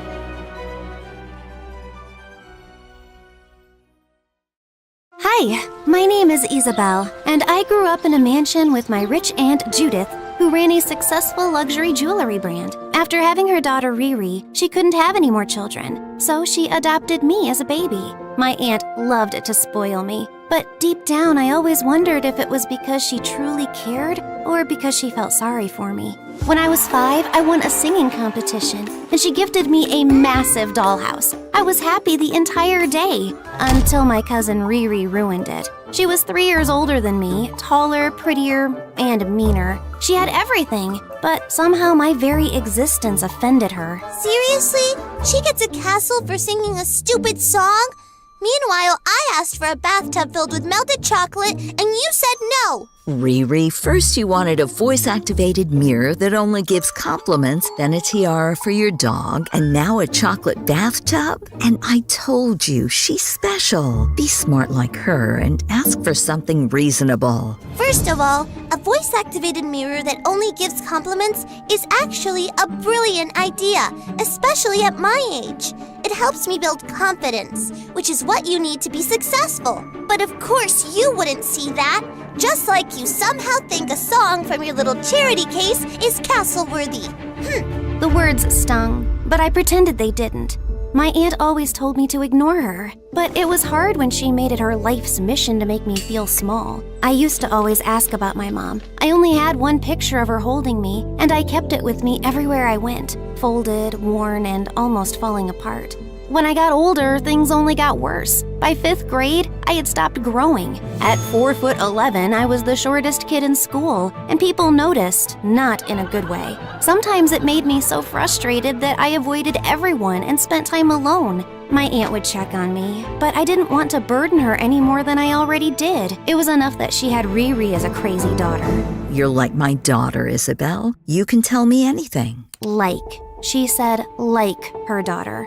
I knew she meant well, but somehow that one little word stuck with me. One time, our school took us to an amusement park. I was sitting alone when the new girl, Daphne, walked up to me. She was tall, confident, and way too friendly for my liking. Why are you just sitting here like a statue? Come on, it's a field trip. Act like it. Thanks for the motivational speech. Now get to the point. Jeez, someone's cranky. I'm just asking if you want to go on a ride with me. I don't feel like going alone. We got in line, and I was nervous but excited until the ride attendant stopped us. Sorry, kid, you don't meet the height requirement. Maybe get your mommy to ride with you. I wanted to disappear. She's with me. I'm her older sister, and I'll make sure she's safe. The attendant gave us a look, then shrugged and let us in. Seriously? This is your brilliant plan? You're welcome, short stack. From that day on, Daphne and I grew closer. We became BFFs, and it was amazing having her around, especially with Riri constantly making my life miserable. One day, when I was in the 7th grade, I got accepted into an elite summer camp for free because of my high grades. My aunt was so proud, she bought me a new car. Why would you buy her a car she can't even drive? And even if she could, she'd never reach the steering wheel. Aunt bought me the car for the driver to pick me up in it. Not my fault you're only good at failing and bullying. How dare you! I'll catch you and sit on you. Riri charged at me, but I spun away effortlessly, landing in a perfect stance on the other side of the room. Oh dear, how many talents do you have? Aunt Judith immediately enrolled me in a gymnastics team, and soon I became the best one there. And with every perfect landing, every gold medal, I hoped maybe this would make her love me even more. Your mom also used to be a gymnast. Hearing that made me feel closer to her. And from that moment, I loved gymnastics even more. But all this gymnastic thing only made Riri even more jealous. Instead of improving herself, Riri just got worse. She started sneaking out, wasting money on useless things, and hanging out with shallow friends. One night, Aunt Judith got a phone call from the police station. They had arrested Riri after she and her friends vandalized the principal's house and threw eggs at all the neighborhood cars. Aunt had to pay a hefty fine and cover the damages to get Riri out of trouble. Oh, why can't you be a normal child? Oh, you mean like Isabel? The perfect little angel who never talks back, never does anything wrong?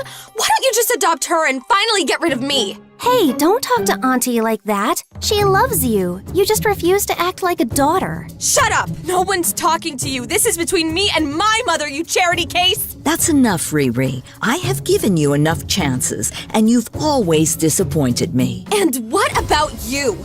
You got her home and forgot about me. I'm done being a second fiddle in my own house. I'm going to that fancy boarding school in France. Go ahead, let Isabel call you mommy instead.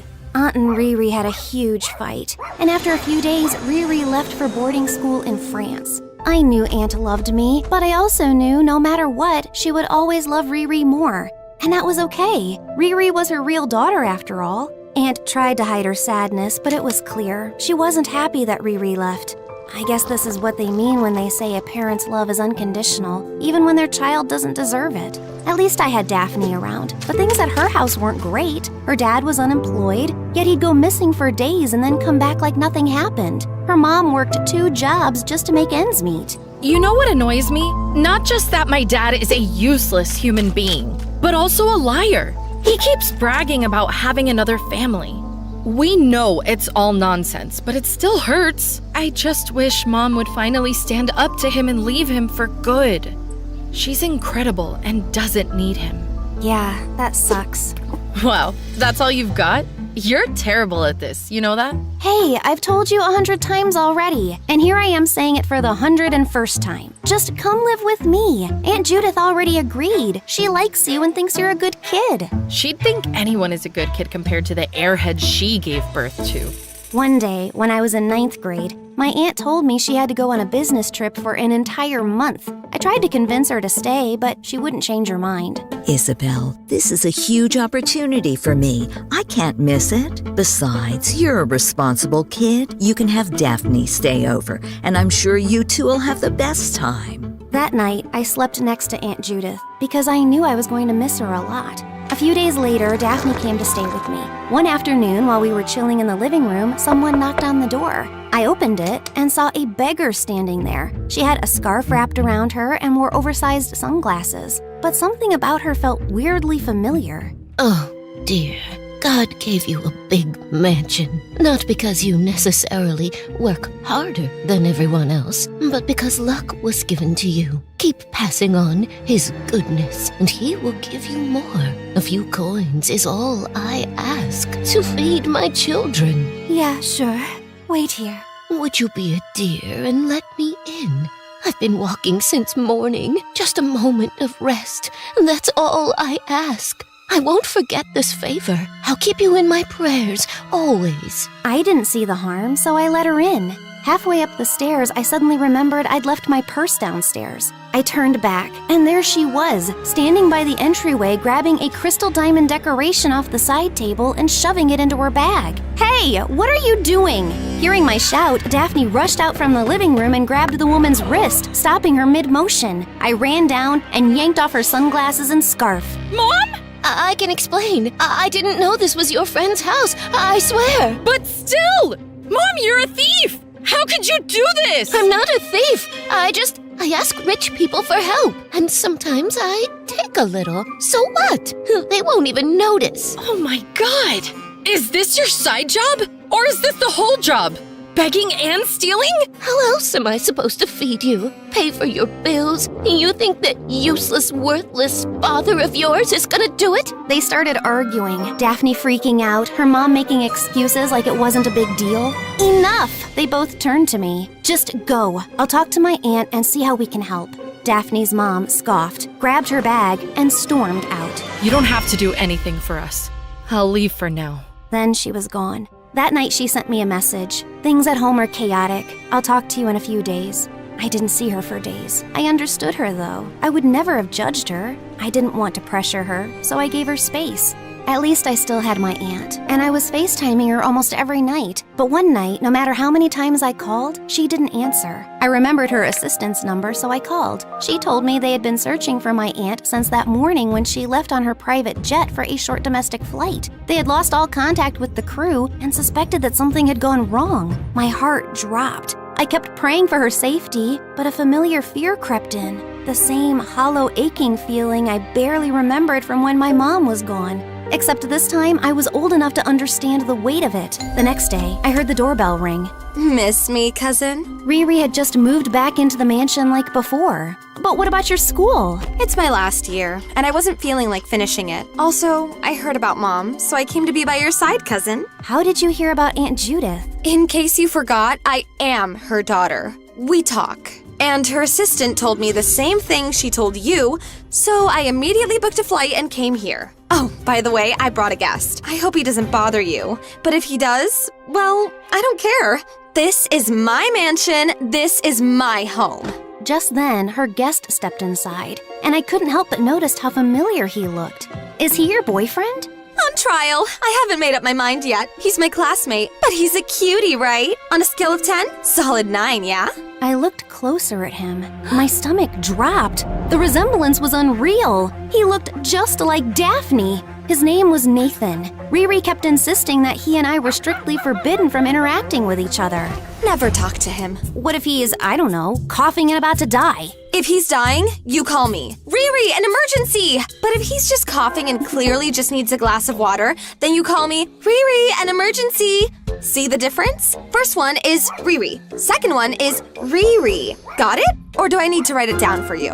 What's it like going through life without a single working brain cell? Say that again. Let me simplify it for you. You are stew. Before I could finish, Riri lunged at me.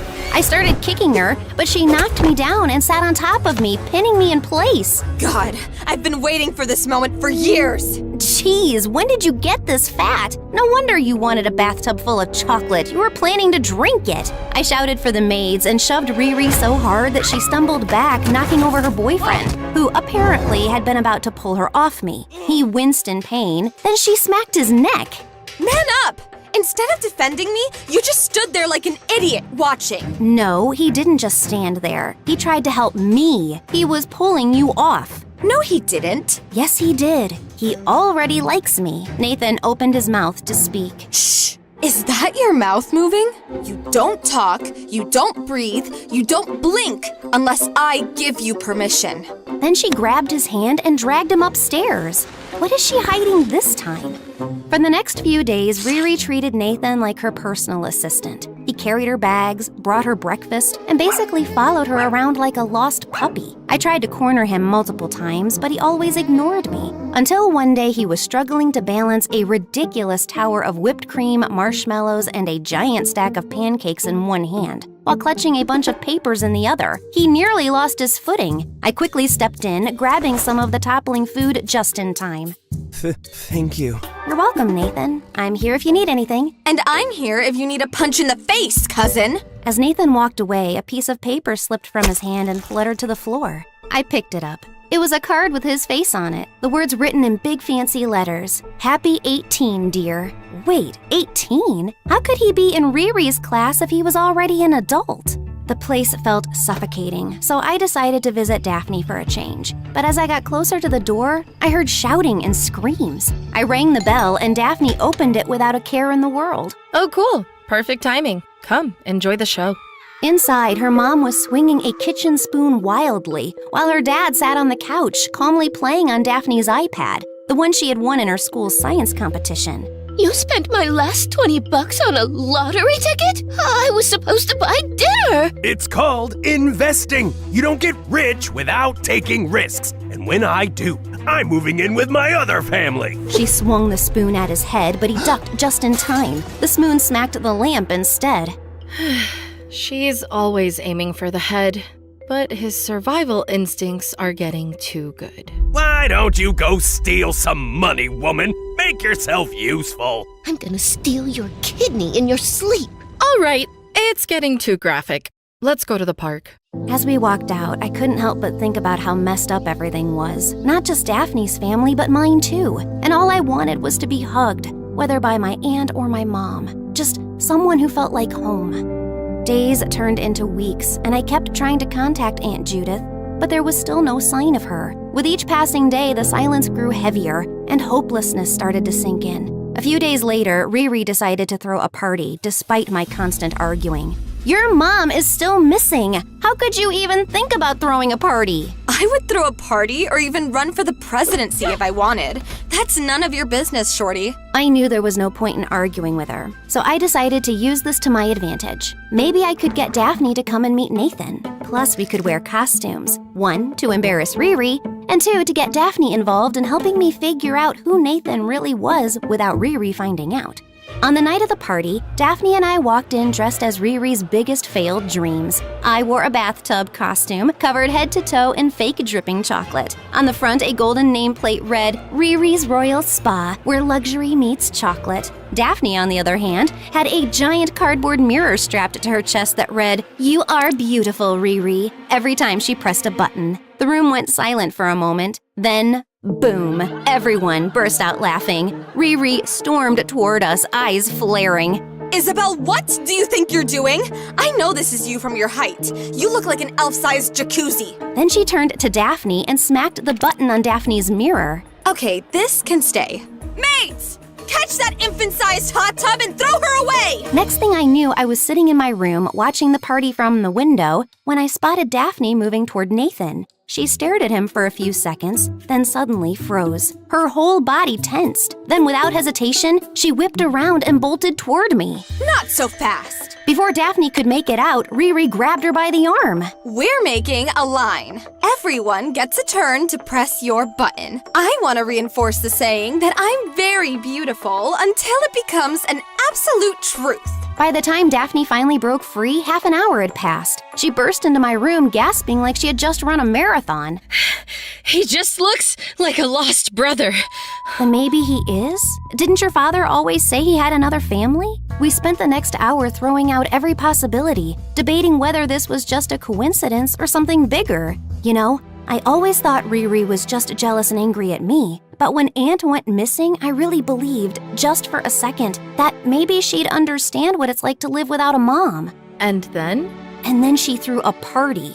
We were so caught up in conversation that we lost track of time until we heard voices downstairs. We rushed over and peeked from an angle where they couldn't see us. The party was over, and for the first time, Riri and Nathan were arguing. How could you spill juice on the most important guest tonight? She's a modeling agent, and I invited her to impress her. I'm sorry, Riri. I didn't mean to. Oh, great! And what exactly will your sorry fix now?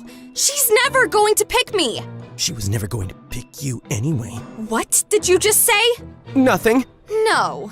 Say that again, you worthless idiot piece of dirt. Before she could finish, Nathan suddenly shoved her, like even he didn't realize he was going to. She stumbled back, looking stunned. How dare you! She lunged at him, running, but tripped on the carpet and passed out. We ran down to her and called 911. Nathan looked shaken, his hands trembling. I'm sorry. I'm sorry. We reached the hospital and Riri was immediately taken into the ICU. Nathan and I were waiting outside when this gum-chewing redhead nurse walked over. How is she? She's stable. Oh, thank God. Wow, I didn't think you'd take the news so well. You're tough for such a tiny person. What do you mean? You said she's stable. Yes, like not getting any worse. So she's getting better?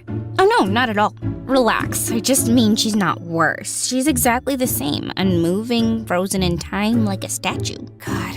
Can we just go in and see her?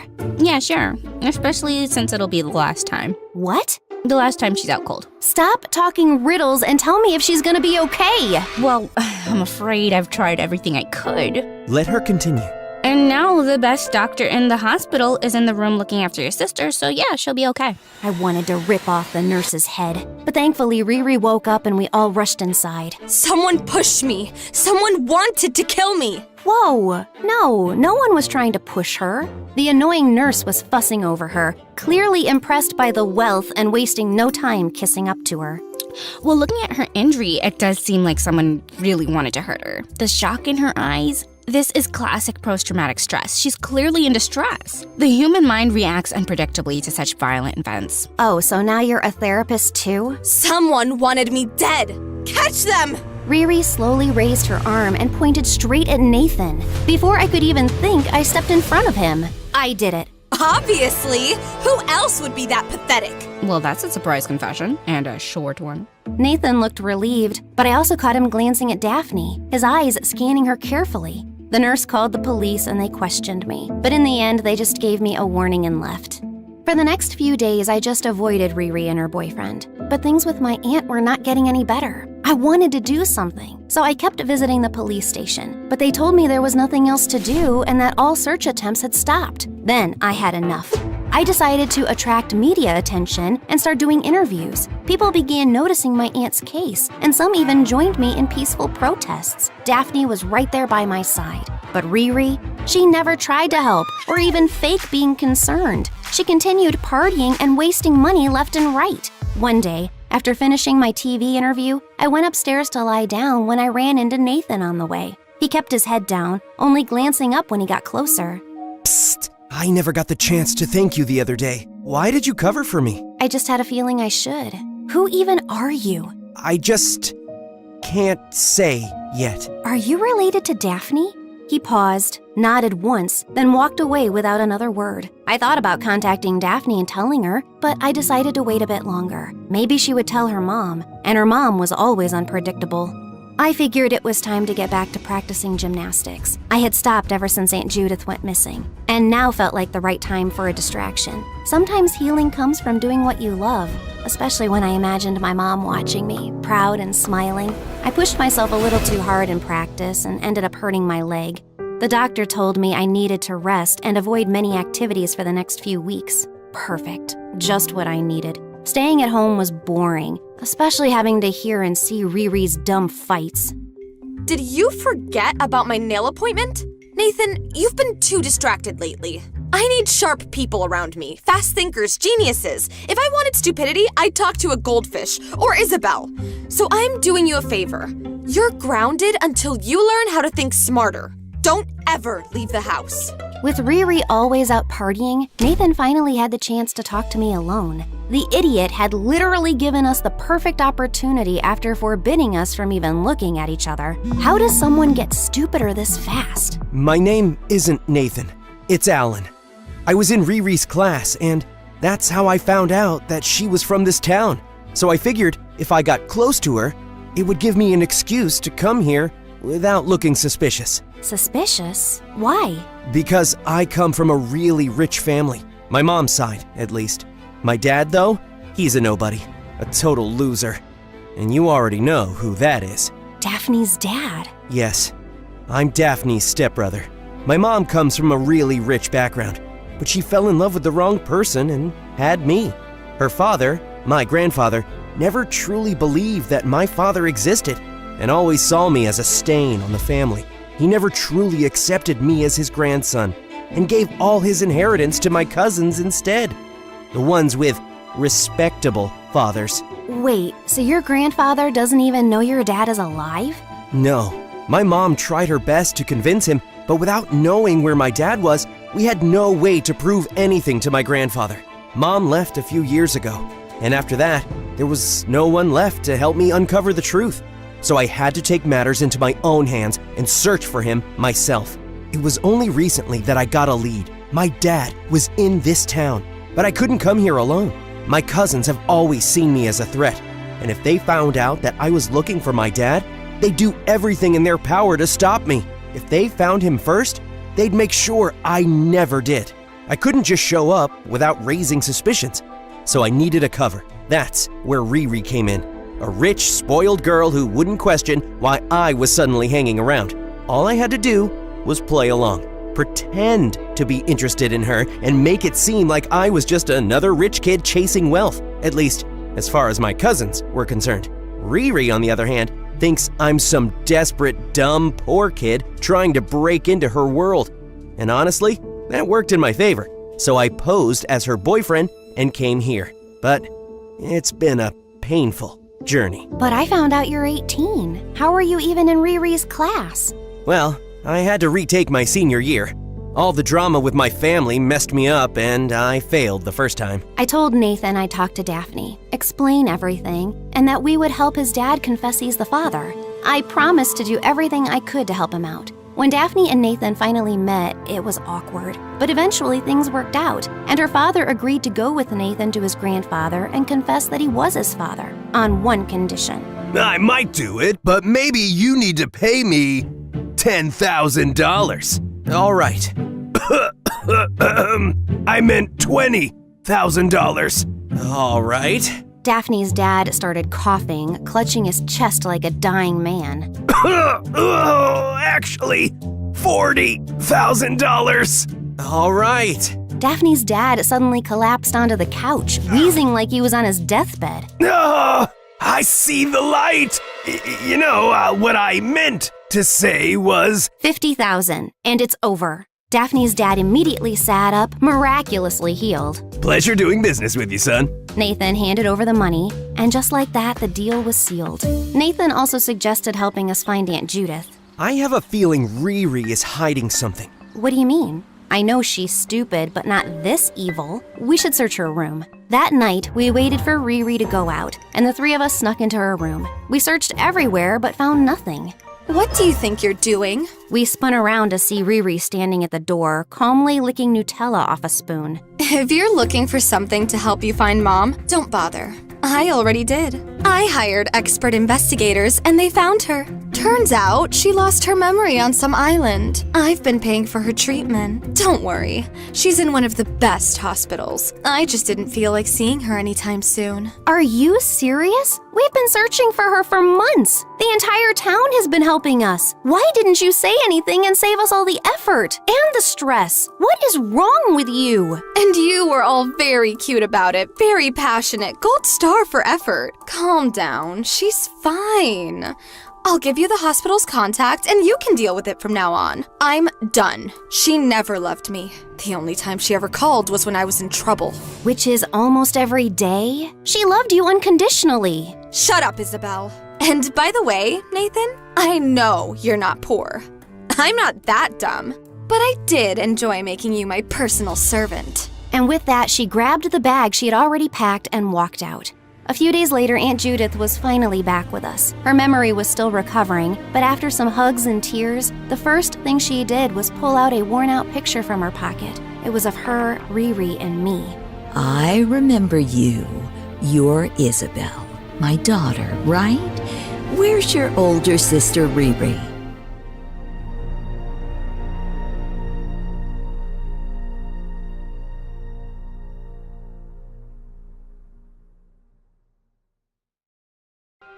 Hi everyone, my name is Zoe and I'm from New York. But let me tell you, MSA will give $1,000 to one lucky person who subscribes in the next 7 days. Tell your friends, your sister, brother, and mom to subscribe now. Ever since I was little, my mom was super dramatic.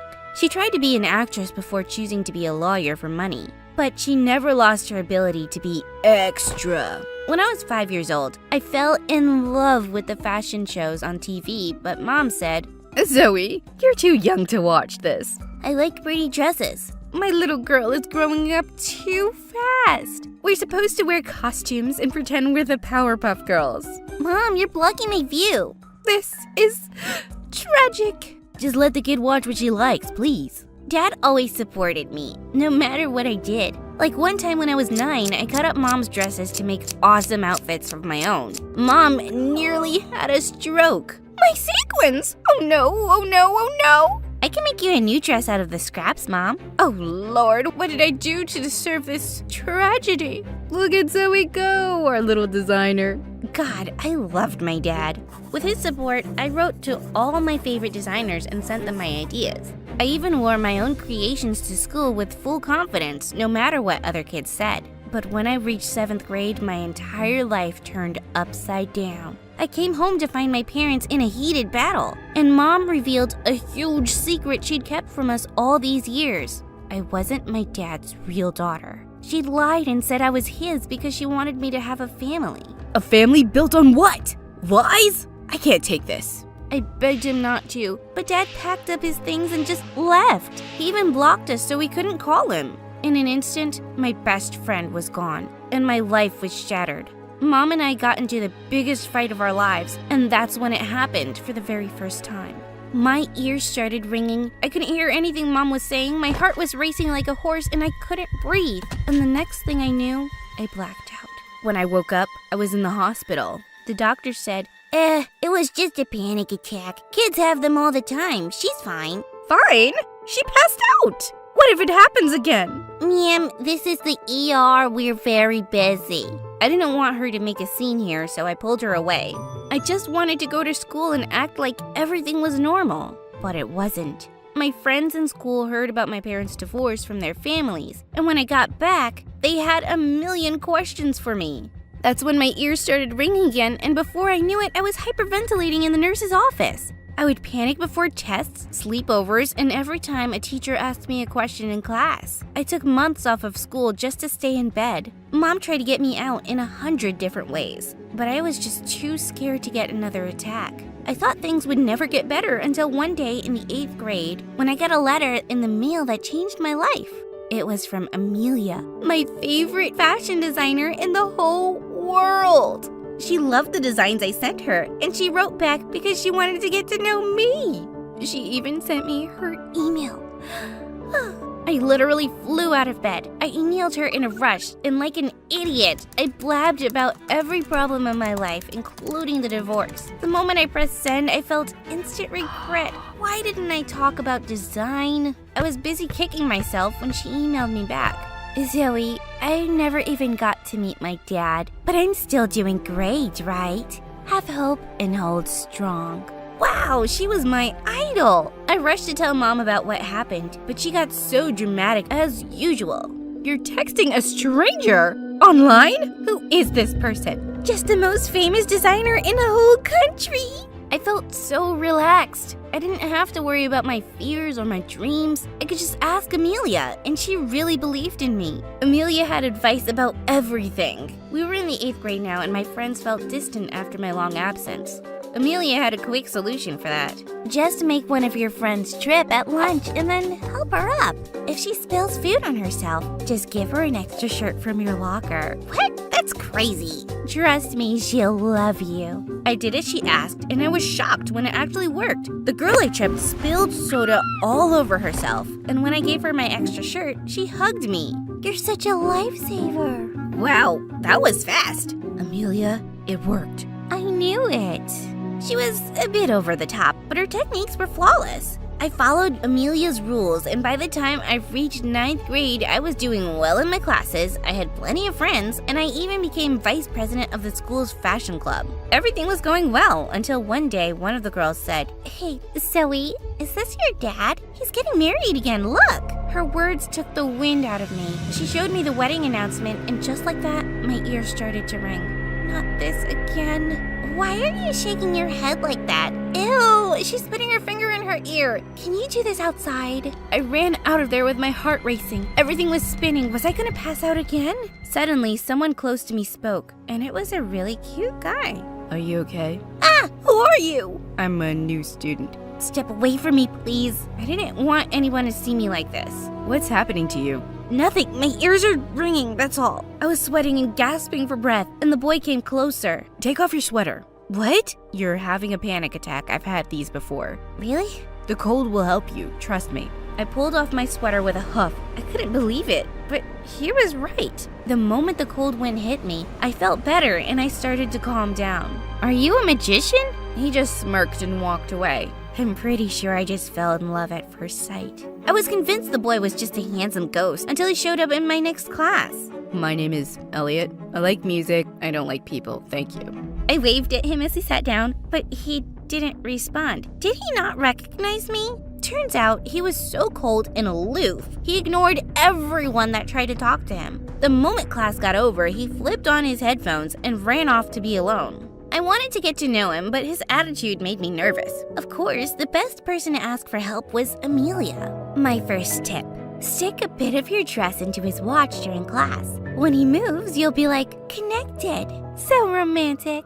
It wasn't. Elliot just took off his watch and walked away. What? Okay, he sounds like a tough cookie. Just ask him for a ride home on a rainy day. You know he'll help you. He did help by handing me his umbrella and asking me to walk home. This is not working. I should just talk to him normally. Not if you want a real romance. There's one last trick as old as time. Grab a bunch of papers and fall into his arms. Let him catch you. It will work. As one final effort, I took some papers in my hand and waited until the perfect moment. Then I flew into his path and all the papers went flying in the air. He grabbed me by my shoulders. Did you just fall down on purpose? No? Liar. He dropped me and started walking away. Hey, wait, do you not remember me? You helped me on your first date. I wouldn't have helped you if I knew how weird you were. Okay, rude. Maybe I did try to get your attention, but that's your fault. You were like a beautiful angel who just appeared out of thin air to help me. I'm a girl. I'm not made of stone. I turned to storm away and he said, I'll be gone in a while. There's no point in getting to know me. What? I change foster homes every few months. I don't stick around. He walked away and my heart twisted. He didn't have a home? Is that why he had panic attacks? I wanted to reach out to him, but I had no time to myself the next few weeks. There was a huge fashion contest in the school, and kids from all over the town were gonna compete. I worked my butt off for that show, but the day of the contest, the fashion club president walked in with some news. One of our male models has the stupid flu. No! I found a super hot replacement in the hallway. Elliot walked in and I was shocked. You're joining the show? I'm handsome and tall, and I was rude to you, so I owe you one. Oh, thank you. Also, your president's paying me $50. Let's do this. I helped him practice his walk and chose an outfit for him. Dang, he looked so good in everything. I couldn't help but blush every time I touched him. When the show started, I was literally holding my breath as the models walked by in my outfits. I wanted to win so bad, and I did. At the end of the show, the judges announced my name as the winner, and my entire team screamed. We ran up to the stage to accept our award. Mom was hooting for me from the audience. Presenting our award today is a special surprise guest. Please welcome Amelia from Amelia's Designs. My heart dropped to my stomach. I watched Amelia, walk up to me like a goddess. Congratulations. Amelia, how are you here? Oh my God! I grabbed her in a tearful hug and she looked shocked. Are you a fan of my work? I'm Zoe. We've been best friends for years. I'm sorry, have we met before? No, but you've been writing letters and emails to me since I was in the 7th grade. Look. I pulled out my phone and showed her the proof, but she just shook her head. Why would I spend so much time talking to some idiot kid? I mean, these emails aren't for me. That's impossible. Here's your reward. Good luck with everything. She ran away awkwardly while the people around me buzzed with whispers. I felt so humiliated. If it wasn't Amelia emailing me all this time, who was it? Suddenly, I couldn't breathe, and the panic attack hit me like a truck. My ears started ringing so loud I knew I would pass out. That's when Elliot took my hand. You need fresh air. Come on. He pulled me outside where I took off my sweater and rushed. That's when I got an email from Amelia? I had to act like I didn't know you, so I didn't make my other fans jealous. I'm sorry. I sent her a hasty reply, but the moment I hit send, I heard a phone ring nearby. I sent another message and heard the sound again. I followed the rings only to find my mom crouching behind her car, replying to my emails. Mom? Zoe? It's you? You've been sending these emails? No. Let me see your phone. No! Give it to me! I jumped on my mom and wrestled the phone out of her hands. One look at her email and I knew. It was her. Are you kidding me? All this time it was you? What's wrong with you? I'm sorry. I felt so guilty about the divorce and you were so unhappy without your dad. I couldn't bear the thought of you having those panic attacks and you didn't want to go to a doctor. I had to do something. What? Violate my privacy and make me dance to your tune like a monkey? That's not how it was, Zoe. All these years, I thought I'd made a true friend, and I thought I was sharing my fears and hopes with my idol, and it was you. What a waste. I threw her phone to the ground and stormed back home. I'd never felt so angry or so embarrassed. How could I have not seen it? All those dramatic ideas right out of a movie? Of course it was Mom. There was no way I was going back to school, and I refused to even look at Mom. No matter how many times she apologized, I just slept in a pile of my clothes like an old cat until a week later when there was a knock on my bedroom door. Go away, Mom. Or should I say Amelia? It's me. Can we talk? How do you know where I live? Your mom messaged me on Facebook asking for help. Ugh. Why aren't you coming to school? Are you embarrassed? It's not just that. Ever since my dad left, I've been relying on Amelia for everything. She was the reason I started having fewer panic attacks. She made me feel confident. I can't go back into the world without that. The person who made you feel better is still downstairs. Mom? Yeah, right. Look, maybe her methods are insane. Yes, but she was just trying her best to take care of you. As someone who's never had a mom, I kinda envy that. Was he right? I opened my emails with Amelia after weeks, and when I read them, knowing it was Mom, I couldn't help but laugh. She was so crazy, but she was really trying to be there for me. I went downstairs to see her, and when I said hi, she fell to my feet. I'm the worst mother on earth. I don't deserve to live with you. I ruined your life. I'm so sorry, Zoe. Calm down, Mom. Why didn't you just tell me it was you? Did you think I'd never find out? I didn't want you to hate me more than you already did. I just wanted to see you smile. It was working, so I kept going. I'm so stupid. It was actually pretty clever. You talked about her life like you were her. I researched her for weeks. I read all of her books. You're crazy, but you're not a bad mom. I forgive you. Mom grabbed me in a tearful hug. Thank you. Oh, I love you so much, Zoe. I love you too, Mom. And thank you for making her talk to me, Elliot. You should ask her out. She really likes you. Mom, oh my God, you're so embarrassing. I'd like to go out with her too. What do you say, Zoe? I say yes.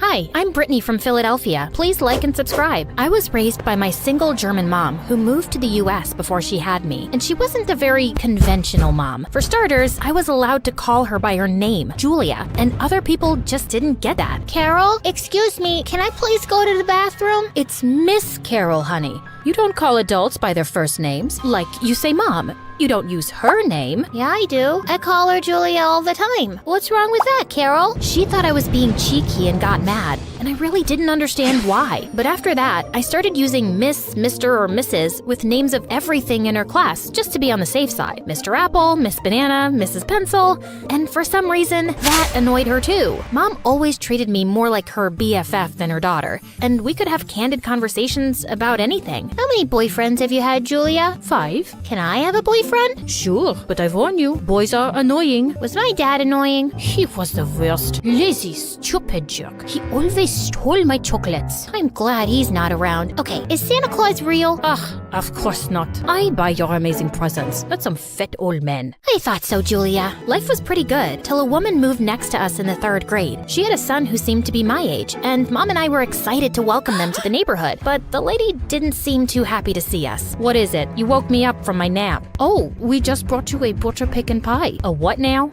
A butter pecan pie. That's just her German accent. Sounds really weird. I'll return the dish once we've eaten it. Okay, danke. What did you say? I said okay, danke. Who are you calling a donkey, you weirdo? And then she smashed the pie in Mom's face. Mom lost it and attacked her, and several neighbors had to stop them from ripping each other's hair out. I tried telling the lady and her son that danke means thank you in German, but they just wouldn't listen. And that was the day an endless war started between the two houses. Alan's mom worked the night shift and slept during the day, so Mom made sure she did everything noisy during that time, like mowing the lawn, hammering nails in the wall for hanging pictures, and playing the drums. Yeah, she bought a drum set just for that purpose. And in turn, we'd often find our washed laundry in the mud, dog poop on our doorstep, our newspaper crosswords always done, and trash outside our gate. Hey, you pick this up before I come and kick your bottom. You should go back inside. There's already enough garbage on the street. Our moms also kept calling the cops on each other. They were playing their music too loud. We were not. They're keeping an illegal animal in that house. We just own a cat, you moron. But you've been keeping lice in your hair and spreading it in the neighborhood. Officer, arrest her. We shared a wall, and one time, Mom was playing music and Alan's mom started banging on the wall. Mom got pissed and banged even harder. Then Alan's mom punched a hole through the living room wall with a broom. You stupid cow. You've ruined my wall. It's not your wall, it's mine. Alan and his mom tossed a bunch of trash through the hole, and of course, we returned the favor. And for me and Alan, our feud didn't even stay at home. We made each other miserable in school with stupid pranks. One day, I discovered slime in my locker, and just then, I heard Alan talking trash about me to his friends in the hallway. I'd had enough, so I threw toilet water on him. Wow, you smell terrible. I'll get you for that, Brittany. Ooh, I'm scared. You gonna get your mom to punish me, you mama's boy? I can take care of myself, you ugly monkey. There was never a moment of peace between us. And then in 9th grade, our moms both came to school for the school play and started fighting over a seat. Hey, that's mine. It doesn't have your name on it. If it did, how would you know? It's not like you can read English. They started shoving and scratching each other. A couple of teachers had to drag them out of the auditorium as Alan and I looked on in horror. Seemed like everyone was talking about us. I don't think I've ever felt so embarrassed in my entire life. Seriously, I wish the ground would swallow me whole. Wow, look at us. We actually agree on something. And honestly, I was getting a little sick of it all. We had done about as many nasty things as we could to each other, and I was beginning to wonder what the point of it was. Julia, why don't we just move and put all this behind us? No. That's exactly what that woman wants, and I won't let her have it. But there were more and more days where I saw Alan, and it wasn't my first instinct to glare at him or call him stupid or throw my drink in his face. And I started noticing a similar change in Alan. I think the two of us had reached the same conclusion. We had outgrown this feud. We weren't friends, like not at all, but we weren't really enemies anymore either, which somehow led us to being partnered for a class project. Oh, great. Stuck with you. Are you gonna set my notebook on fire or stab me with a pencil? Look who's talking. You threw rotten eggs through my bedroom window and put a dead fish in my mailbox. I'm not exactly thrilled about this either. Whatever, let's just get it over with. We knew there would be a huge fight if either of us told our mothers we were working together, so we kept it a secret and met up in parks and cafes. I didn't expect to enjoy myself, but weirdly, I did. One day, I caught him staring at me. What are you looking at? I always thought your face looked like a rotten tomato, but when you smile, you're kinda cute. Oh yeah? Your face looks like a raisin. Raisins are sweet, and they're good for you. The next day, Alan gave me a basket of golden raisins with a silly note that made me smile. Alan was actually really funny. He made me laugh more than anyone else, and I could almost forget all the things he'd done to make me angry over the years. Brittany, I know our moms hate each other, but I was thinking. You mean you finally got that brain of yours to work? Haha, very funny. Truth is, I don't hate you. I'm not sure if I ever really did. Yeah, I know exactly what you mean. Even after the project was done, we kept sneaking around and hanging out as much as we could, watching movies and taking long walks, and the more time I spent around him, the more I started realizing that I liked him. Alan, I think You've fallen head over heels for me. You've been struck by Cupid's arrow. You can't get enough of me, and you think about me all the time. I wouldn't say all that. Okay, fine. If you were gonna say that you liked me, then you should know that I like you too. So, what should we do about it? I have some ideas. Then Alan pulled me close and kissed me. Our moms were still getting into fights, but that didn't mean we had to be a part of it. When we were in school, we could totally pretend none of that drama was real. And afterwards, we would hang out in places where our moms weren't likely to find us. Sometimes we'd even use the whole connecting our houses to talk after our moms had gone to sleep. Things seemed to finally be going well, mostly. When should we tell our moms? Don't you think it's too soon? Considering that they hate each other, it seems like any time would be bad. Besides, aren't you sick of sneaking around behind their backs? I'm not really used to keeping secrets from my mom. I guess you're right. Why don't you come over for this big family dinner Mom's hosting tomorrow, and I can introduce you as my girlfriend then. She won't make a scene in front of so many people, trust me. That night, I showed up at the party all decked out, and Alan greeted me at the door. Wow, you look amazing. You look good too, aside from the sweat on your forehead. I'm just a little nervous. I'll be fine. The house was filled with guests, and they were really nice to me. A few minutes later, we all went to the dining room, and that's when Alan's mom walked in with the roast chicken and saw me. What is that awful girl doing here, Alan? Alan was about to speak, but then suddenly he pushed me away instead. I have no idea, Mom. She must have snuck in. She has a crush on me, and she's just obsessed, like a psycho stalker. I was so shocked and hurt, I couldn't even move or speak. You horrible child. Get off my property at once or I'll call the police. Alan's mom picked up a bowl full of spaghetti and hurled it at me. I ducked just in time and went running out the door in tears. And when my mom found me sobbing on my bed later, I told her what had happened. She was beyond furious. I'm not going to let them both get away with this. Hi, my name is Eve, and my story animated will give $1,000 to one lucky person who subscribes in the next 7 days. Tell your friends, your sister, brother, and mom to subscribe now. You see, I was born to a crazy single mother who had absolutely no idea about who my dad was. She was an ex-model and mostly hung around rich men who could meet her expensive demands. One time when I was 3, she left me alone at home to go out partying with her friends. I left the house and went to the neighbors and spent the night there, and Mom didn't have any idea. On my first day at school, I said to Mom, "Mommy, wake up! It's my first day at school." "School, huh? Who are you? Go away. Let me sleep." Yeah, I dropped myself to school on the first day and every other day because she always woke up in the afternoon. It was pretty much like I was raising her and not the other way around. Well, that was pretty much her routine until my 10th birthday. She suddenly barged into the house with a big box in her hand. Surprise! OMG, she remembered my birthday. I ran to hug her when suddenly she stopped me and said, What are you doing? Trying to ruin my dress? Stay away and listen.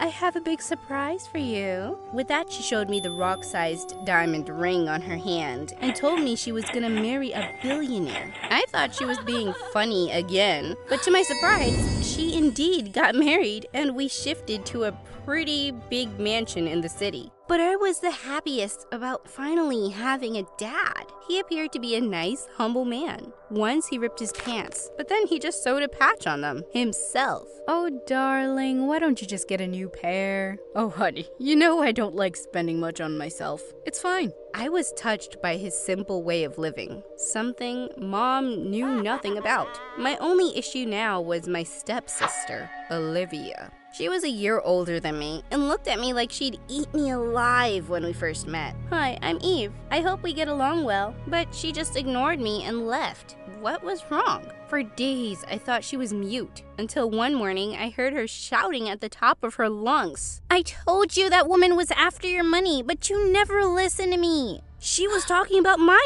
mom." I rushed downstairs to see what was happening. She took all the money and jewelry and everything else she could get her hands on. What? Mom had run away, leaving me behind? I was devastated and burst into tears, but then my stepdad hugged me. Oh, sweetie, don't cry. You're gonna stay here with us. Oh my god, you're so sweet. You're gonna stay here until I get back every single penny of all the $20,037,576.03 that your freaking mother stole. What? He was keeping me as a mortgage for his money? What a psycho! I tried to talk my way out of the situation, but he was such a cheap creep. You know my mom would never come back for me. She doesn't care for anyone but herself. Then I'll make you work instead. I will make sure I have my money's worth back from you. Gosh, what I thought was his simple way of living turned out to be his cheap way of living. He literally licked the food off his plates and drank the last drop from the milk carton to ensure nothing was wasted. Ew, that expired last month. So what? I paid for it. He was a total psycho. No wonder his daughter was so annoyed all the time. I really wanted to get along with her, but for some reason, she always avoided me. Hi, Olivia. Do you want to have breakfast with me? No. Olivia, do you want to go shopping? No. Olivia? No! But I didn't even say anything.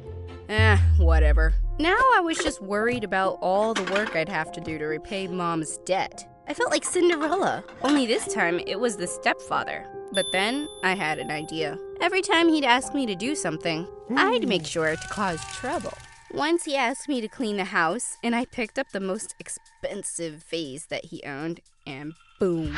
Oops. I'm sorry. It slipped. He went completely nuts and started shouting like a mad dog.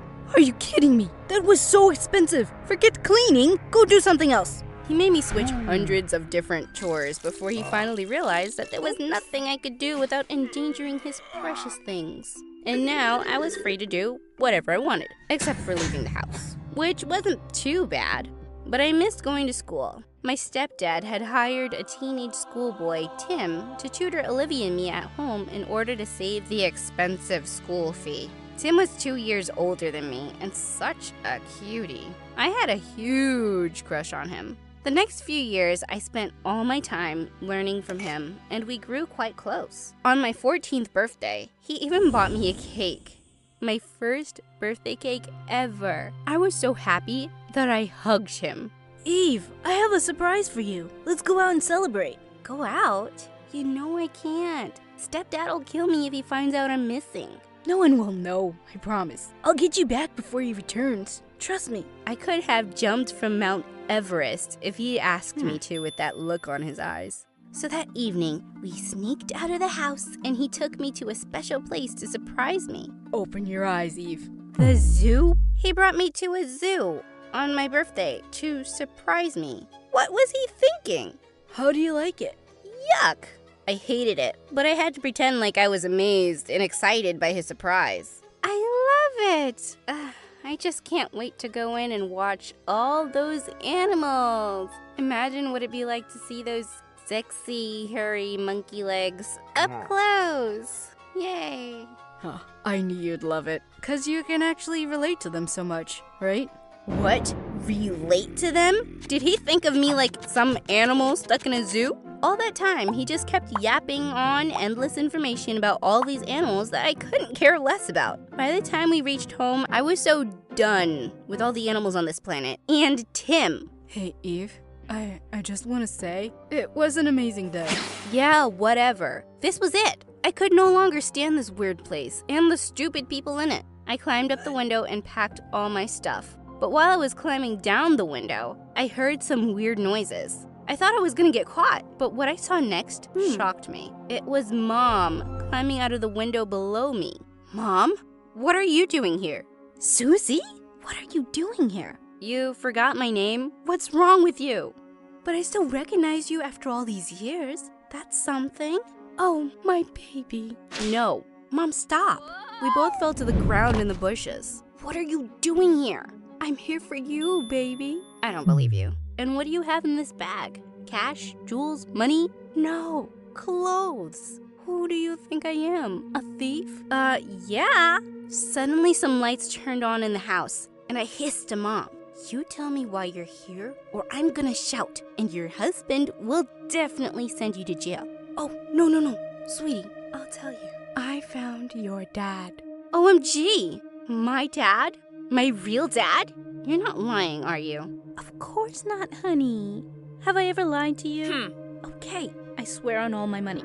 It was hard for me to digest the fact that Mom had come back just to make me meet my real dad and risk it all. But what if she was right? I had to see for myself. So we smoothly sneaked out of my stepdad's house and got on a plane. I was so excited. When I stepped out of the cab, my jaw literally dropped. This house was even bigger than my previous home. Is this where Dad lives? Are we gonna live here now? He's not cheap, is he? Oh no, he's an amazing man. When we got into the house, I saw an old man walking with a stick. I ran and hugged him. Hi, Grandpa! I'm so happy to finally meet my dad's side of the family. Oh, no, honey. That's not your grandpa. That's your dad. What? He couldn't be my dad. I looked nothing like him, and he was already around 80. I pulled Mom aside. Mom, how can this guy be my dad? Do you have any proof? Oh, honey, don't you believe me? Of course not. I didn't believe her, but then the old man came to me and said, My daughter, you've grown up so much. I feel so sad that we've never met earlier. And saying that, he hugged me tight. I could literally feel the warmth of his love.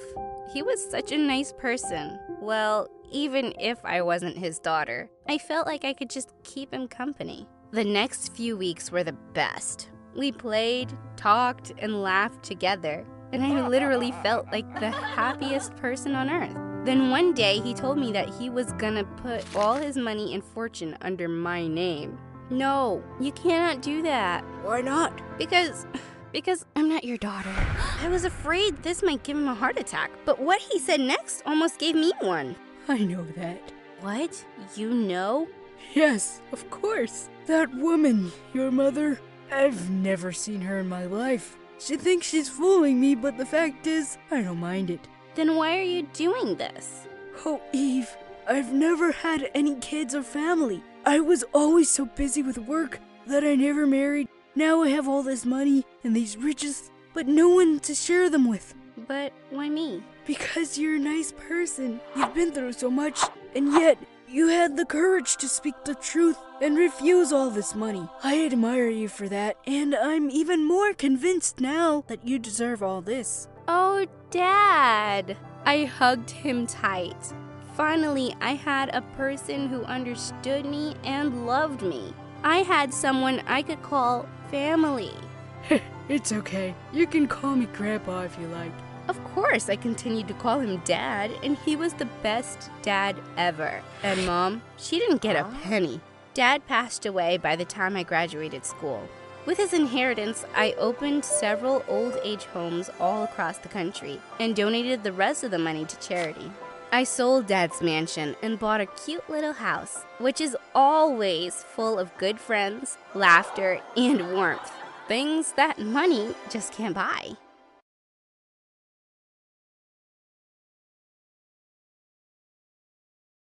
Hi, I'm Tuli from Boston.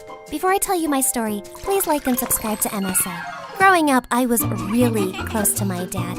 He was a space scientist who worked for the government. He built satellites, won multiple awards for his space research, and one time he even predicted a war based on a satellite reading. Dad was my hero, and I inherited his love for science.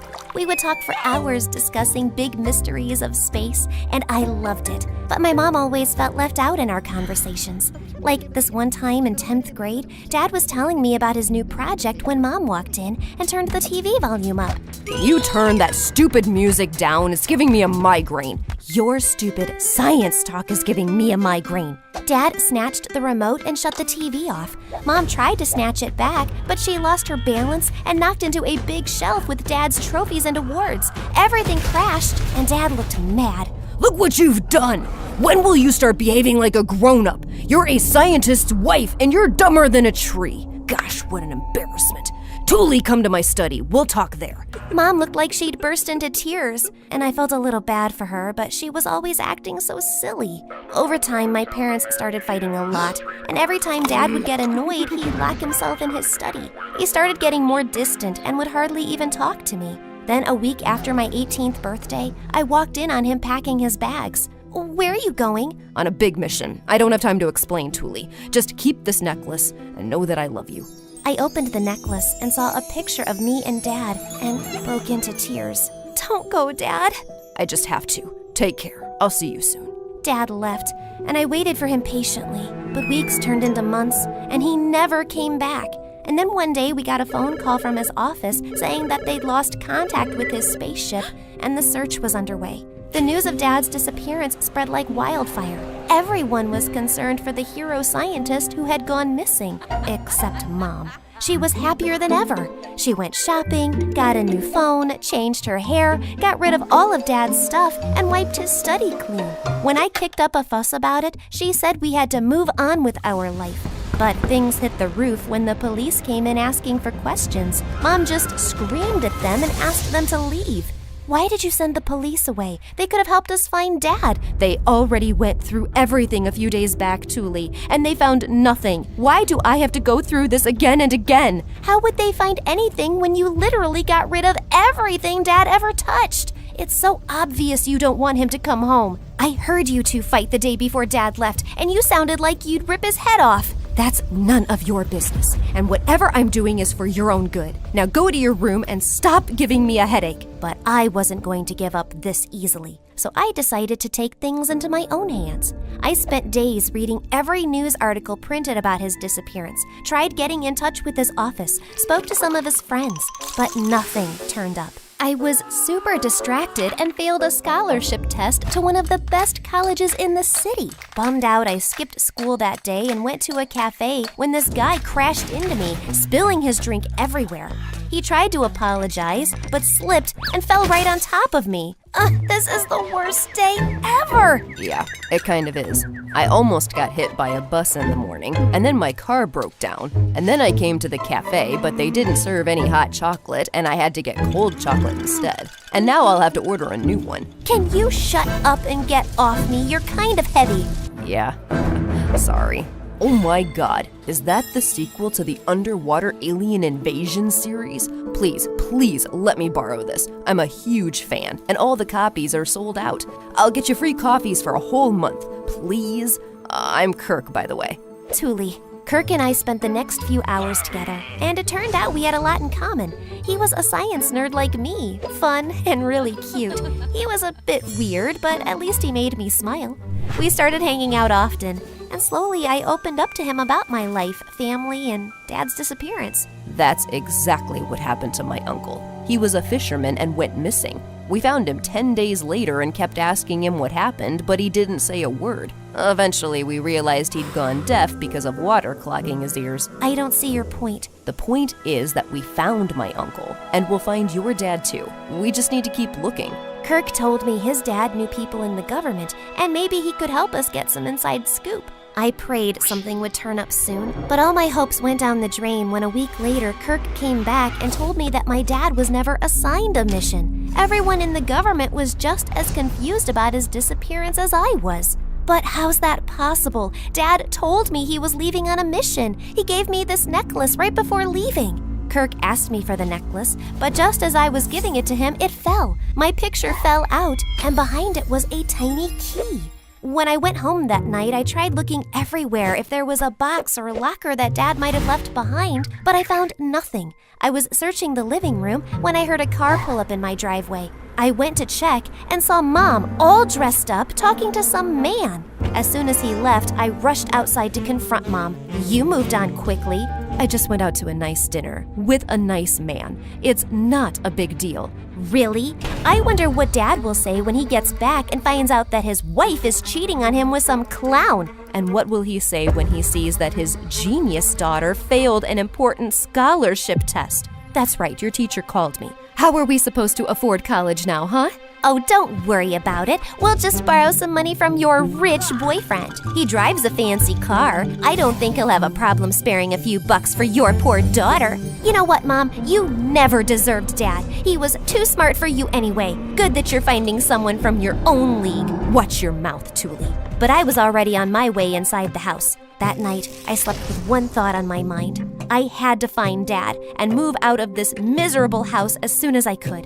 The next day, I met Kirk and told him my plan of breaking into Dad's office. Mom got rid of all of his stuff, and the office is the only place I haven't looked yet. How are you so sure that you'll find something? The police might have looked already. But they didn't have this key.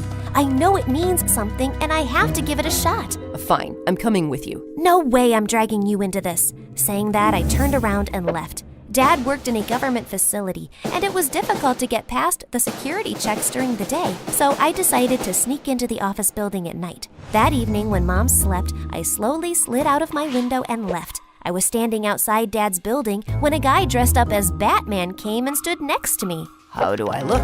Kirk? Why are you dressed like that? I've always wanted to dress up like Batman and fight crime. Actually, no. I wanted a disguise, and this was the only costume available last minute. I wish they had Spider-Man. Listen, I'm coming with you, okay? I know you're strong and independent, but you need my help. Why do you want to help me? Because I like you, dummy. And if we survive tonight, I'm taking you out on a date. Just think about it. Now, remember, be quiet and fast. Kirk said that, took one step, and fell on his face. I was showing you what we shouldn't do. Got it, Buttman. I'm joking, don't cry. Let's go, Batman. Kirk and I went inside, kept our heads down, and dodged a bunch of cameras. It was dark, and Kirk kept bumping into me, but somehow we made our way towards the Department of Space and Aerotechnology. This must be it.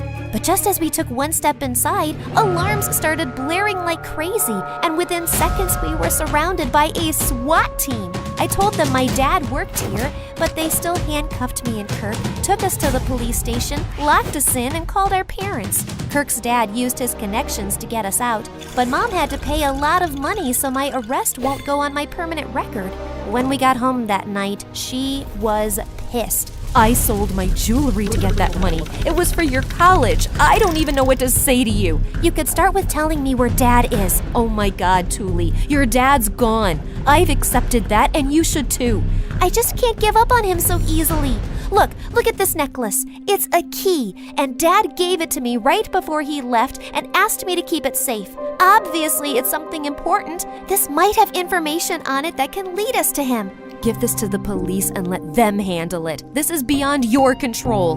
And what if the police fail to handle it? It's been months, and we have no clue where Dad is. People don't disappear like that, Mom. Something happened to him. If he is out there, how can I stop looking for him?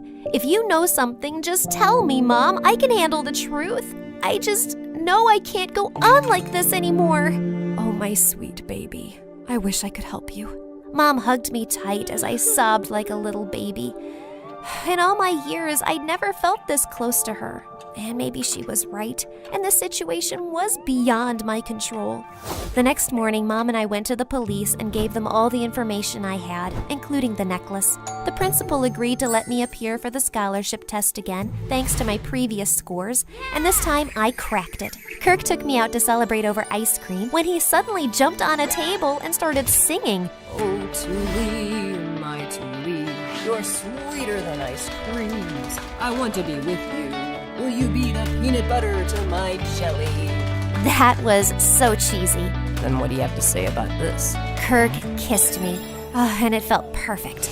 We started dating officially, and he even got through to the same college as mine. Mom was happy and everything was fine, except I still missed Dad terribly. Then, a day before I was leaving for college, I was loading my stuff in the car when a bunch of police vehicles pulled up in our driveway. They spoke to Mom for a while, and then she walked up to me with tears in her eyes. It's about your dad. My heart leapt to my throat. What's happened? Is he okay? They found him, but he doesn't want to see you. That's not possible. Dad loves me. Of course he wants to see me. I have to go. Mom tried to stop me, but I ignored her and left. I didn't get what her deal was. But I was too excited to see Dad after so long. But my excitement turned to horror when I saw the police car turn towards a prison. My heart was pounding when the police asked me to sit in the waiting room, and minutes later, a frail-looking man walked in. Dad! I ran and hugged him tight. I'm so happy you're okay. But what are you doing in prison, Dad? Paying for trusting my daughter. What else? Dad told me that he was running away from the government because he had illegally sold important government secrets to enemy nations for money. The government found out about it and had been tracking down Dad for months. But I got that phone call from the office about losing contact with your spaceship. That was a lie the government made up. They couldn't tell the public a national hero had gone rogue till they had proof, which you gave them. That was the key to my secret locker with evidence of my illegal activities and bank accounts. I had no choice but to flee, but I didn't want to get caught with all the information on me. No one would suspect a stupid necklace, so I put that key in there and gave it to you to keep my information safe. But you went ahead and handed it over to the police. How could you be so dense, Thule? Don't you dare talk to my daughter like that, you moron. I turned around to see Mom walk in with Kirk, march up to Dad, and slap him square in the face. That was for insulting my daughter. And that is for lying to us. You mean lying to Thule? Because you knew the whole truth, but you chose not to tell her. So I guess we're not that different. What? Is that true, Mom? Yes.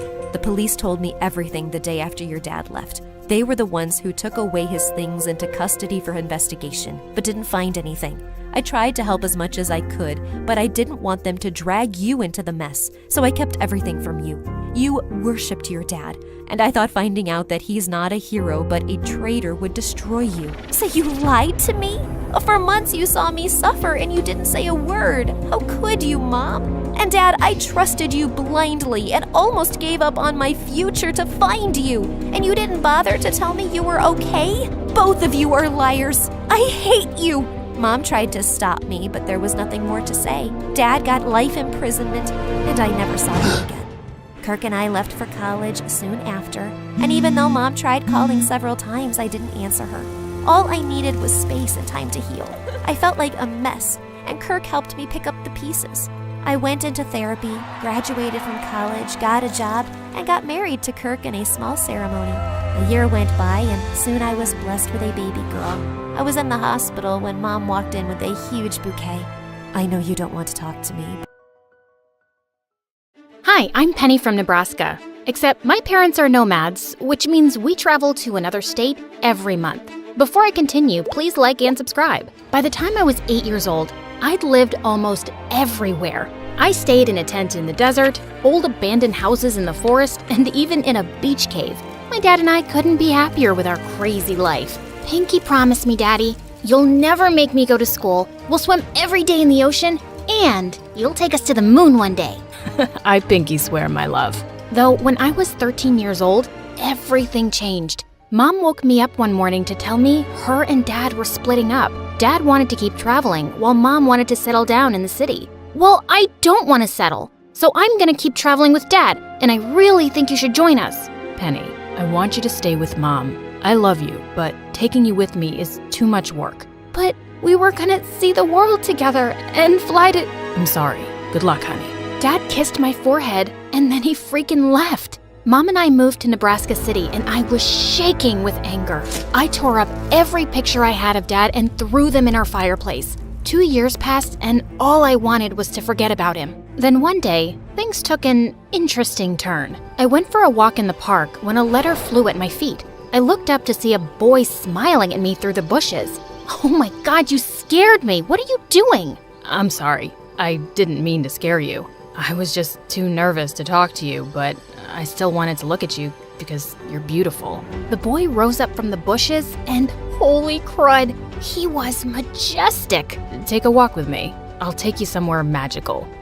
Okay, Prince Charming. I'm actually gonna jet because I don't go off with strangers. I ran away quickly, but when I reached home, I saw the guy had followed me. All right, now you're just stalking me. Leave me alone or I'll call the police. You're right. I'm sorry. I can't explain it, but I feel like we're meant to be together. Just let me take you on one date. I'll meet you right here at sunset. If you don't like me after the date, I'll leave you alone. I swear.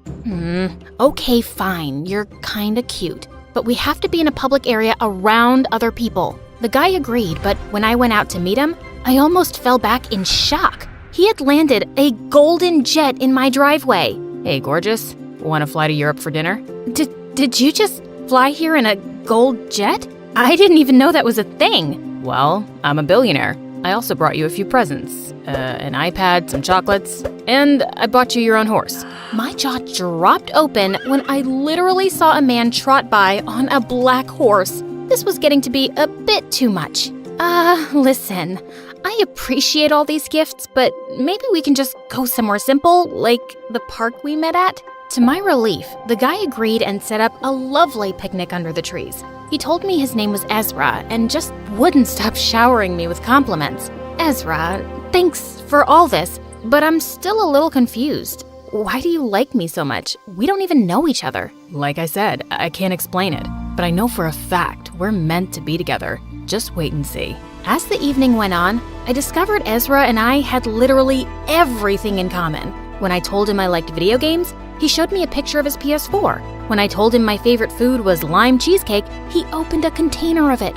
Then my shoulders started feeling sore since I suffered from neck pain. And before I said anything, Ezra offered to give me a neck rub. How did you know I have shoulder pain? Only my mom knows about that. I could just tell you were in pain. I understand you in a way nobody else does, Penny. After Ezra's massage, my neck felt better than ever, which is insane. No doctor or masseuse had ever been able to make my pain go away. As time passed, Ezra and I kept hanging out. He kept buying me every gift I could want, and whenever I needed something, he was always at my beck and call. He was a literal angel. It didn't take me too long to agree to be his girlfriend. Sometime later, Ezra said that he'd transfer to my school next term. I couldn't stop squealing about it to my friend Jenna. I'd love to meet him soon. He sounds like a guy out of a storybook. And dating someone that hot will probably make you super popular. What do you mean popular? Oh, right. I forgot you were homeschooled before you moved here. Being popular means everyone thinks you're cool because you're dating a boy like Ezra? God, my life was just getting better by the second. Ezra met Jenna and I by a quiet bus stop as I kissed him. He even got me a caramel latte. Isn't he perfect? Ezra introduced himself to Jenna, but she just stared at us, looking horrified. Jenna, what's wrong? Why aren't you saying hi to Ezra? Penny? No, I am not saying hi to him. Oh my god, I have to go. With that, Jenna ran off as if Ezra was a monster. What was her deal? I tried asking her about it all day, but she refused to talk to me. Babe, don't take it personally. She's just mad because you have a loving boyfriend and she's single. She'll get over it. Finally, the next day I cornered Jenna in the library. Look, I can see you're jealous of Ezra and I'm sorry. I don't want to rub it in your face, but this is the first time I've been happy in years. My parents divorced, my dad left, and I miss traveling. I told Jenna all about what had happened in the past few years and she was actually sympathetic. It's not that I'm jealous. I can see that Ezra makes you happy, which you deserve, but I'm still not happy about you dating him, and I don't think you guys should be together for much longer. I kept asking Jenna why she was so against Ezra, but she refused to talk about it anymore. She even started avoiding me. So Ezra and I kept going out, and finally, the night came when I invited Ezra for dinner to meet Mom. But I was really confused when he didn't show up or call or text me. In fact, I didn't hear from him at all the next day either. I was starting to get really worried. I didn't even know where he lived. But on my way to the bus stop the next morning, I saw him sitting on a bench. Ezra, what happened? You totally blew me off last night. Just go away, Penny. I hate you and I never want to see you again. What are you talking about? What happened? I said, get away from me. Do you want me to call the cops? Ezra stormed off angrily and tears stung my eyes. What did I do to make Ezra so angry? I told Jenna all about it when I got to school. Wow, he broke up with you? I didn't think that would happen. I thought he'd stay with you for longer. Jenna, what are you saying? Do you know something about Ezra that I don't? Do you two know each other? Yeah, we do. I didn't want to say anything before, but I know Ezra and he's bad news, Penny. He used to date a friend of mine and really hurt her. Just stay away from him, please. Judging from Ezra's behavior, Jenna was probably right, but I was still confused and sad for the next coming weeks. Jenna kept trying to cheer me up and suggested she set me up with someone new. So we went on a double date where she introduced me to a guy named Noah, and I actually had fun with him, even though I was still sad about Ezra. I even let Noah walk me home and decided to hug him goodnight. But from behind Noah's shoulder, I saw Ezra sitting on my porch, glaring at me angrily. Oh my God! I sent Noah home immediately and stormed over to my ex-boyfriend. What are you doing here? I haven't seen you in months. Are you ready to finally explain what happened between us? Oh no, I don't owe you an explanation. I'm just here to tell you that there's no way that Noah guy will ever love you, 'cause you're the nastiest girl I've ever met. Funny, because months ago, you said I was the love of your life. I don't know what your problem is, but just back off, Ezra. I'm moving on from you. You can stop insulting me now. I don't think I will. You're a horrible girl and you don't deserve to be happy or loved. And I'll make sure you never are. God, what a bully! I started dating Noah and really started liking him. And I felt 10 times better with Ezra out of my life. Then one day, I got a text from Noah to meet him at the movie theater for a date. But when I got there, Noah wasn't waiting for me. Ezra was. Well, look who it is. It was you who texted?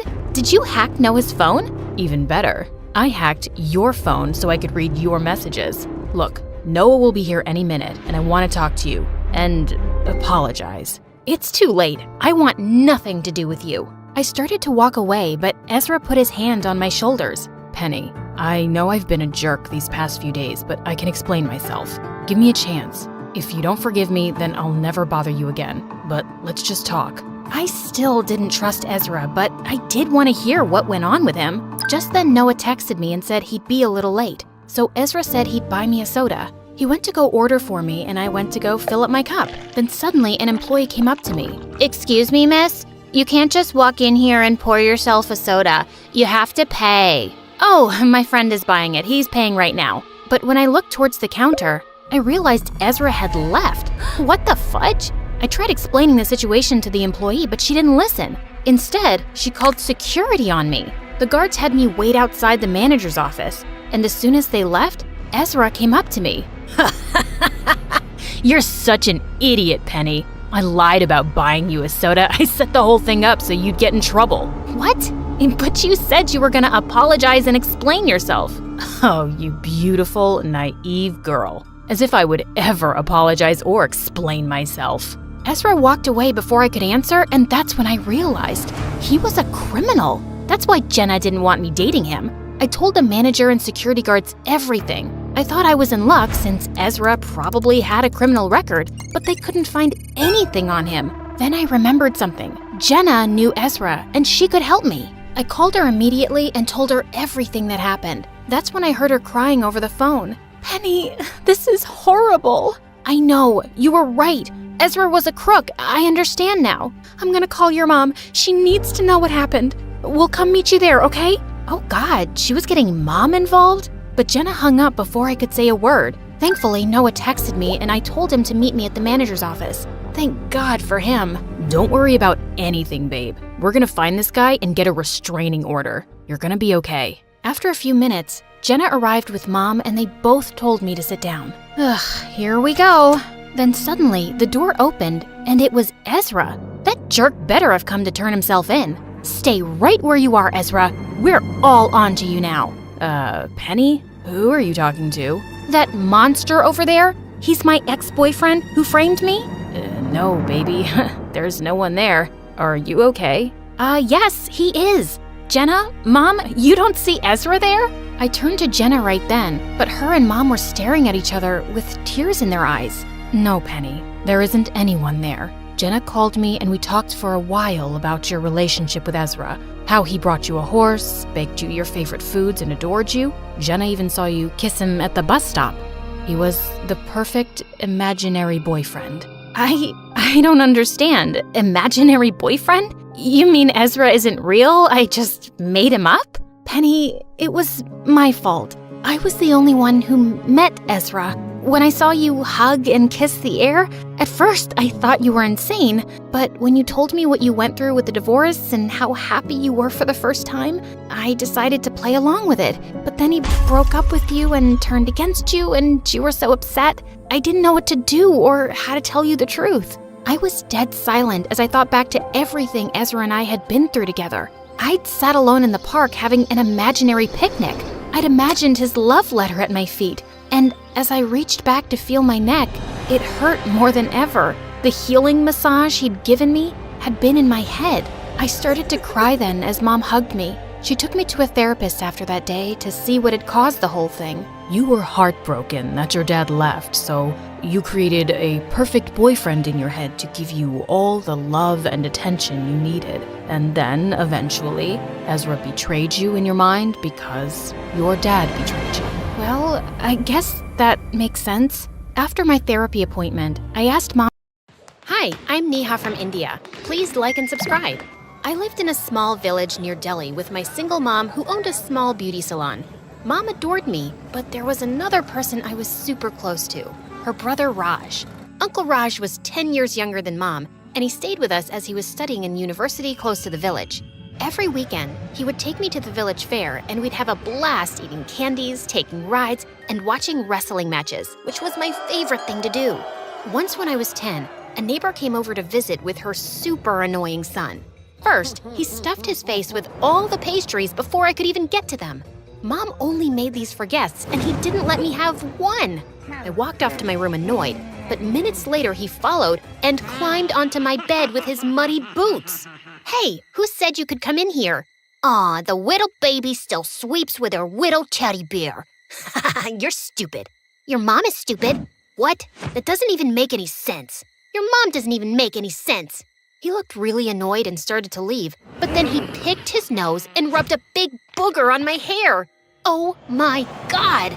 I jumped on him like a wrestler and tackled him to the ground. Moments later, I had his arm pinned behind his back as he cried like a baby, and his mom came running to his rescue. And my mom was furious. Stop taking her to that rubbish fair, Raj. Where else would she learn this wrestling nonsense? That brat deserved it, and wrestling is the coolest. It's wild and unladylike, and you embarrassed me. You're not going to see those matches anymore. You hear me? Uncle Raj nodded obediently, but we sneaked out anyway. Then one day in 8th grade, our teacher informed us that they were introducing a new sport in school, wrestling.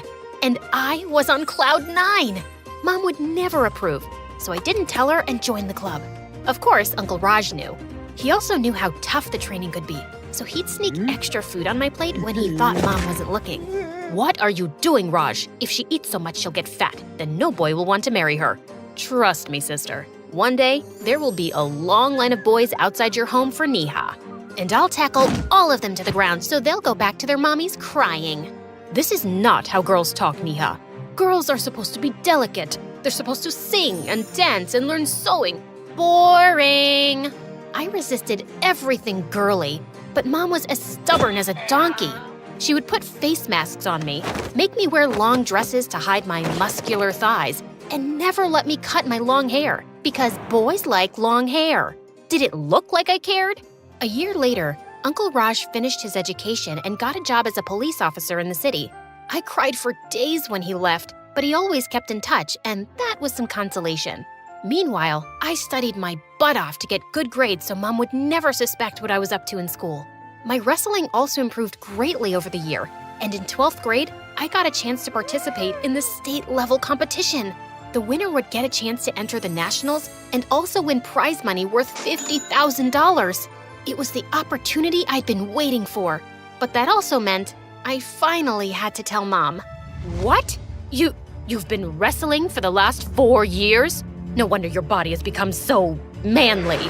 Look at your biceps, they're so big. Who's gonna marry you? Can you stop thinking about my marriage for once? It's not happening, at least not for the next 20 years. Mom looked ready to explode, and she refused to let me participate.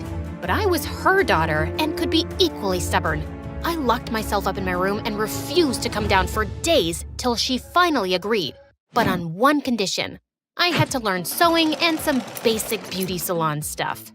Yuck. One day, Mom wasn't feeling well, so I was working in the salon threading a woman's eyebrows when she sneezed so hard that half her eyebrow got accidentally wiped off. Oh my God, what have you done? It's my brother's wedding today! It's not my fault that you sneezed like an active volcano. But she kept screaming at me, and a small crowd gathered in front of the salon. Just then, the most handsome guy I'd ever seen walked in. Wow, is that a new trend? You look gorgeous. What? You really think so? Absolutely.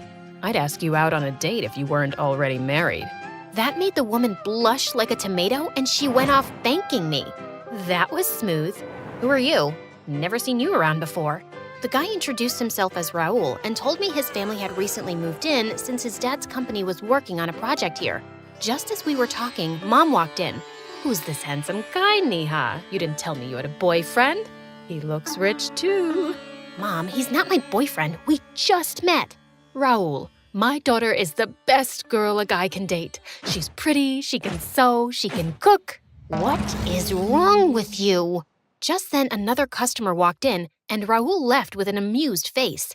So embarrassing. A couple of days later, I was out for a morning run before school when I tripped over something.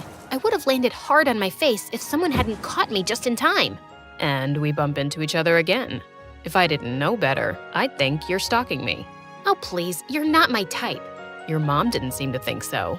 "My mom doesn't speak for me. And I'm sorry about that day. Mom's obsessed with me getting married." And you're obsessed with? Wrestling. Mom hates it, but I can tackle any guy to the ground and have him gasping for breath in seconds. If you're trying to scare me, it's not working. In fact, this just made you more attractive. Suddenly, Raul's face was inches from mine, and I forgot to breathe. He was the first guy who'd called me attractive. All the boys in my school were too scared of me to flirt with me or ask me out.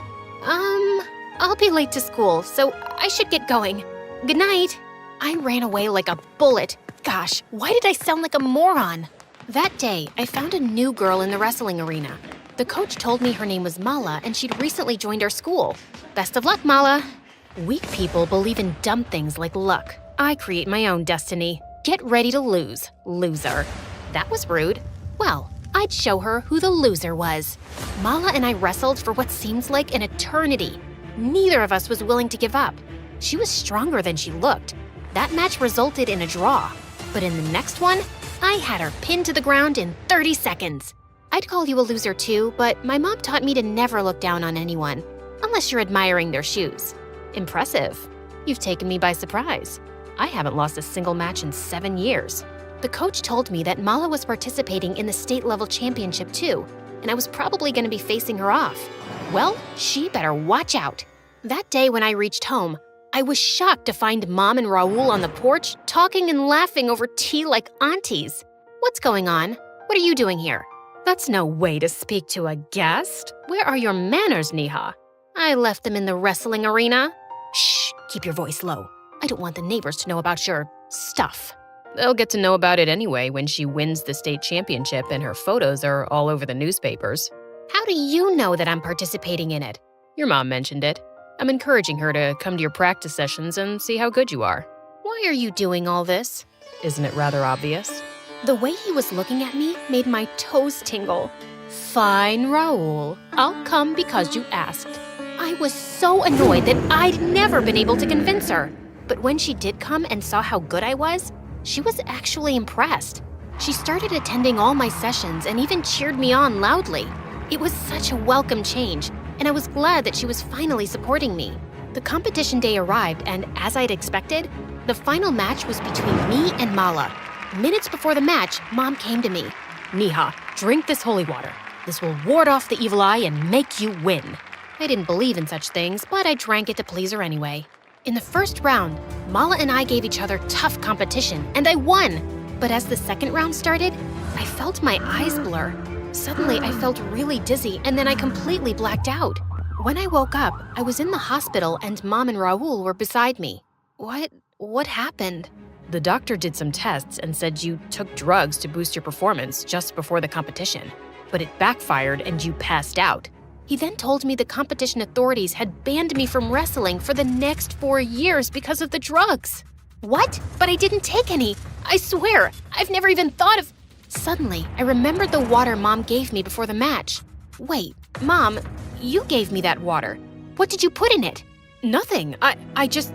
Neha, are you trying to blame me for this? Yes, I am. Didn't you always want me to give up wrestling? What have you done, Mom? Do you have any idea how hard I worked to reach here? How could you? It's the easiest thing to believe. I was fooled for thinking that you could ever support me, and I won't forgive you for this, Mom. The day I was discharged from the hospital, I packed my bags and left for the city. I just couldn't be around Mom right now. A friend of mine let me stay with her, and I started waitressing at a small restaurant to earn money. It was really lonely for a while. I wasn't talking to Mom, and even Raul had been out of touch since he was busy with work. Soon it was Diwali, and I hated not celebrating it at home. On Diwali night, I got a call from Uncle Raj, and I broke down and told him everything that had happened. Neha, parents can be wrong, but they always mean well for their kids. I know your mom went too far, but I don't believe that she would ever hurt you on purpose. But she did hurt me, Uncle.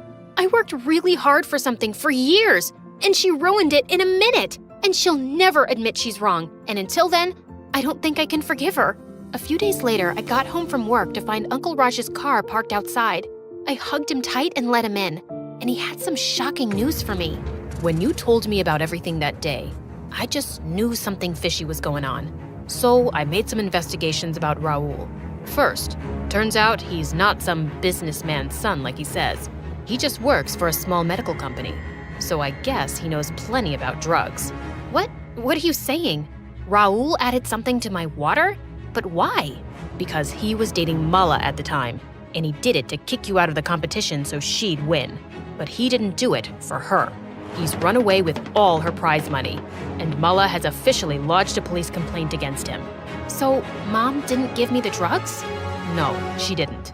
I know she's been tough on you, but that just didn't sound like my sister. Uncle Raj said he'd located Raul, and I was there when the police arrested him. As he was being taken away, I couldn't resist giving him a kick, too. And right after, Uncle Raj took me home. As soon as Mom saw me, she ran to hug me, and we both burst into tears. I'm sorry for not trusting you, Mom. And I'm sorry for giving you reasons not to. If I'd accepted your passion for wrestling from the start, none of this would have happened. Thanks to Uncle Raj, all charges against me were dropped, and I got to participate in the Nationals next year, where I won several medals. A couple of years later, I represented India in an international competition and won gold. That entire week, friends and relatives kept dropping in to congratulate us. And every time some nosy aunt tried to ask when I planned to get married, Mom would proudly say, Neha is focusing on her sport right now, and marriage can wait.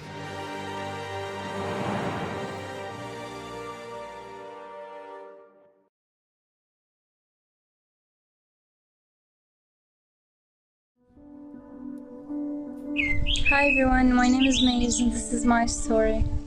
Hi, I'm Maze from the West Bank, and this is my story. Please like and subscribe. I was born as the youngest of 4 siblings, and both my parents were medical professionals. Mom was a nurse and Dad was a lab technician. But growing up, I didn't see much of Mom. She worked really long hours, and even when she was home, she was mostly quiet and preferred to be in her room. I wondered why she was like that. But Dad was the complete opposite.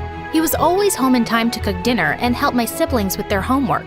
And no matter how tired he was, he would read me stories every night. Daddy, you cheated. You skipped a few pages. What? No, I didn't.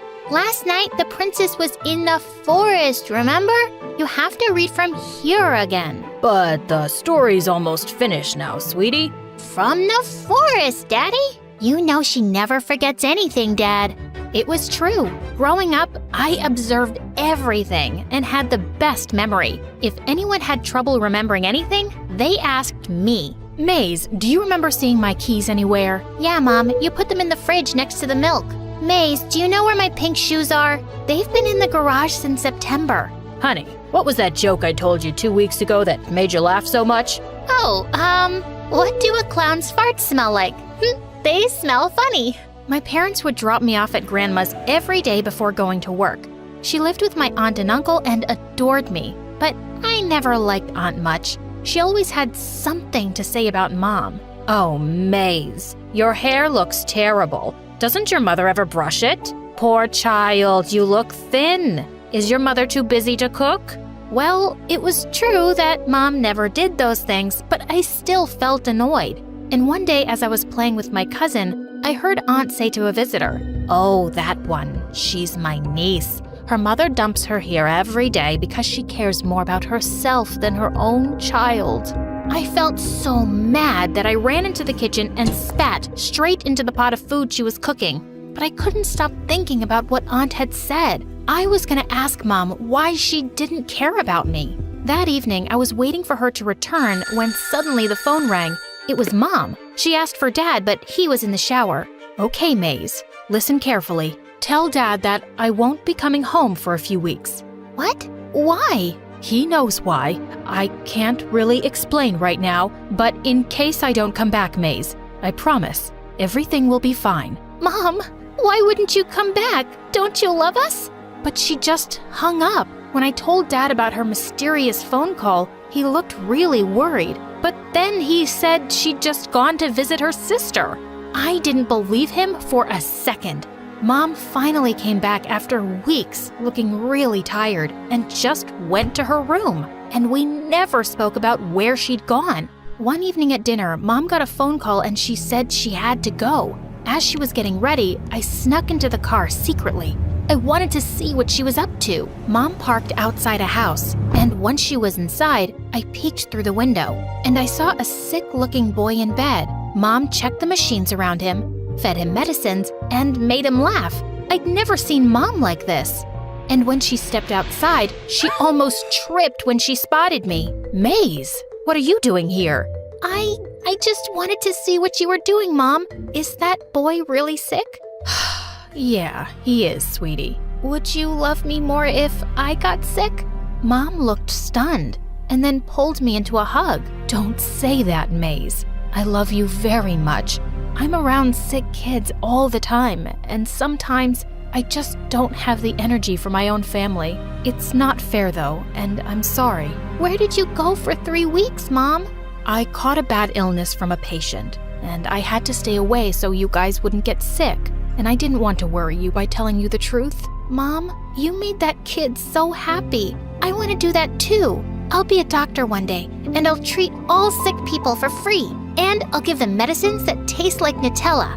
That sounds lovely, Maze. After that day, Mom and I got closer, and I became obsessed with becoming a doctor. Soon I joined an all-girls school, and I was always one of those kids who loved it. The only problem was my cousin, Siham, who was in my class. We'd grown up playing together, but ever since we joined school, she seemed to hate me. Maybe it was because I always had good grades and she was barely passing.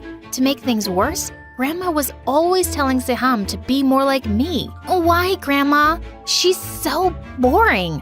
I'm pretty, and I'm gonna be a model one day. You'll all see me on TV when I join America's Top Model. You will do no such thing. But if you're like Maze, you can go to the US to be a doctor. Ew, I'm not touching sick or old people. I'm gonna go to America and be a swimsuit model. Grandma threw her shoe at her, which she dodged, and I couldn't stop laughing. But I asked my parents if I could really go to the US one day to study, and they said if I had good grades, then yes. By the time I reached high school, I was more determined than ever, but Siham always mocked me. Don't you ever want to do something fun, Maze? Like what? Shopping, dressing up, talking to a hot boy. Have you seen the cute ones next door? Right next to us was an all-boys school, and I knew the girls spent half their time spying on the boys and exchanging notes. I've got bigger things to focus on right now, like going to the US. Yeah, I have the same dreams, girl, but I'm not working so hard for it. And you'll see, I'll be way more successful than you. Like, who needs more doctors? Everyone? If I'm sick, I'm not gonna go to a model. Then don't get sick. It's not hard if you eat an apple every day. Wow, you could be a doctor already. Now, please, let me study because I'm actually serious about my dream. And who says I'm not? I'm so sick of you always acting like you're better than me. With that, Siham suddenly snatched my book and ran off, laughing and tearing out pages from it. I chased after her, but suddenly I felt a sharp pain in my leg. I fell to the ground and fainted. I woke up in the hospital with my family around me. When I asked them what had happened, my parents said the doctors were still running tests. But what we found out completely changed my life. It turned out that I had bone cancer. Luckily, the doctors said that it was curable. It was really tough undergoing the treatment, but I stayed strong and got through it with my family, who was always by my side. And within a few months, I was cancer-free. But I ended up with a permanent limp and had to use crutches for some time. On my first day back at school, I felt life was finally getting back to normal. But I started noticing how some students looked at me with pity, and I couldn't help feeling annoyed at times. One day, I'd just walked into a busy library when a group of girls got up from their table and turned to me. "You don't need to walk around looking for a table, Maze. It must be hard for you. Just take ours." Girls, why do you have to act so weird around Maze? She's really strong. I mean, she just beat cancer. She can walk to a table on her own. I knew my teacher meant well, but I realized so did the girls. I appreciate the offer, but also, I'm completely fine. It's only a limp. Why don't you join me? You can also ask me anything you want about my sickness. I don't mind. My parents had spent all their savings on my treatment, but I didn't let that get me down. I was working harder than ever to apply for scholarships to U.S. universities. One day, I went into an empty classroom during recess to study, and I walked in on Saham making out with a boy. Oh my God, what are you doing? How did you get in? I told my friends to guard the door. Your friends aren't outside, and you're crazy. You could get into so much trouble for sneaking in a boy. Just then, we heard some voices outside the classroom, and Saham grinned. No, I won't. With that, she jumped out of the window. And of course, I couldn't do that. And seconds later, a teacher walked in. We were taken to the principal, and even my parents were called. They all believed that I hadn't sneaked the boy in, but I also refused to tell him who did. And the boy didn't even know Saham's name. Maze, I will have to suspend you since you're covering up for the culprit. But I didn't give them Saham's name, and I got suspended for a week. I was so mad at that witch. But soon, I got some news that made me forget everything. I received an acceptance letter from a top-ranking medical school in the US on full scholarship. My parents and siblings were overjoyed for me, and I couldn't wait to tell Grandma. But when I went to visit her with Mom, she didn't look happy to see me. What's wrong, Grandma? I'm just deeply disappointed in you, Maze. Saham said you got suspended from school because you were caught with a boy.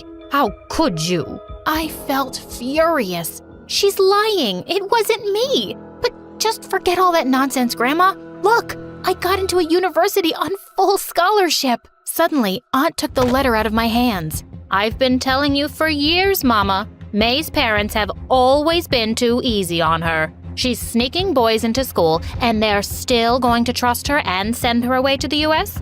God knows what she'll do to bring shame to the family. Mom leapt forward and gave her a tight slap.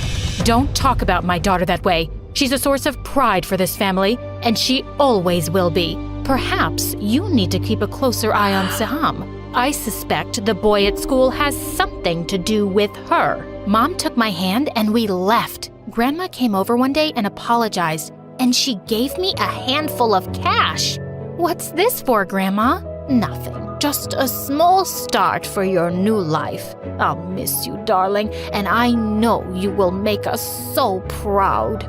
It was really hard when I had to leave because I'd never been away from my family before. But I was also excited for my new adventure. But at first, landing in the US was more of a cultural shock. Everything seemed 10 times bigger, and people seemed a lot friendlier back home. I felt almost invisible as I walked across the campus to the hostel. Suddenly, I lost my balance and almost fell down when someone caught me. I looked up to see a tall girl. Need some help with that? Her name was Kylie, and it turned out that she was in the room right next to mine. She ended up helping me unpack, and we stayed up really late talking. Can I ask you why you limp? When I told her I survived cancer, she looked awestruck. Wow, Maze, it's so brave of you to chase your dream and be here all on your own. Well, now you got me. Kylie was my first friend and the closest, but I slowly started to mingle with others as well. After always being in an all-girls school, it was strange for me to be studying with boys, but over time, some of them became really good friends. When Christmas arrived, everyone was going home for the holidays, and I felt really homesick, but Kylie invited me to her place. Her family was lovely, and it was the first time I got to experience Christmas their way. I'd made a traditional Palestinian dessert for them, and they loved it. In our second year, Kylie came to me one day with some upsetting news. Her dad had been unwell lately, and she'd decided to transfer to a college in her hometown. I'm gonna miss you so much, Maze. Me too. I can't even imagine this place without you. I'll come see you soon. I put on a brave face as she left, but once I was inside my room, I couldn't stop the tears. Suddenly, there was a knock on the door, and when I opened it, I nearly fell back in shock. It was my sister. It turned out that she'd applied to the US for her master's, and she'd gotten into a college right next to mine. I never thought I could go so far away from home, but seeing you do it gave me the courage, Maze. This is the best surprise ever! Welcome to your new home! Hey, you made it! Thank you so much for watching. I just want to say that it wasn't an easy journey. It was kind of tough, and I faced a lot of obstacles in the way, but with hope, passion, and patience, I managed to get through all of them. And right now, I'm in my second year in medical school, achieving my dream in becoming a doctor.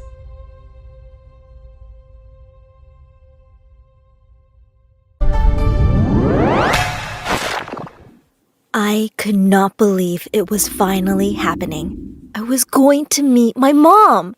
The hospital called at 3:30 in the morning to tell my dad that my mom had finally woken up and was asking for him. I know this sounds crazy, but my mom's been in a coma since I was born. I literally put her in a coma, and she hadn't woken up once in 14 years. Until this morning. My dad burst into my room, almost knocking my lamp over on my bedside table. I startled awake, and before I could even open my eyes all the way, he said, "She's awake!" Before I continue my story, I just want to remind you to like and subscribe to My Story Animated to hear more craziness like what you are about to witness. At first, I thought he was talking about me, and I was about to yell at him for waking me up. But then I realized what he meant. My mom was awake. My mom! I never heard her voice in real life. I never seen her eyes look into mine. I've held her hand, but she's never held mine. She's been here the whole time, but she has been so far away, too. She had had a complicated pregnancy with me. I was a stubborn fetus, I guess you could say. I decided that I wanted to come early, which caused a lot of issues for her, and she was rushed into surgery to get me out. She never regained consciousness after she was put under anesthesia, and because of her family's beliefs, my father never took her off the meds that kept her alive. I'd always had a feeling that at some point, I would have to be the one to end my mom's life. But thankfully, it didn't sound like that was going to have to happen after all. I bolted out of bed and ran to get my brother up. He was 2 years older than me, so he only remembers small fragments of Mom in real life. He remembers her singing Twinkle Twinkle Little Star every night, and she made the best chocolate chip pancakes in the world. The sad thing is, he doesn't remember her smile or the way she smelled. So this day was the best news for all of us. My brother never said it out loud, but I knew that he blamed me for what happened to our mom. And to be honest, I didn't expect any less. He was nice to me growing up, but I always felt like there was something between us that wouldn't allow us to get closer. He hadn't forgiven me. Did you know the longest time someone has been in a coma was 19 years? Terry Wallace was in a coma for many years before he woke up on June 11, 2003. The ride to the hospital seemed to last forever, and we all rushed in as soon as my dad got the car in park. Our happy reunion was cut short when the doctor stopped us outside of my mom's room. He had a grave look on his face. Something was wrong. "She wants to see Emma," the doctor said, and my dad pulled me forward. He said no problem and tried to get the doctor to open the door. "No, see," the doctor started. "She doesn't understand that Emma is a teenager now. She thinks that she just gave birth to her several hours ago."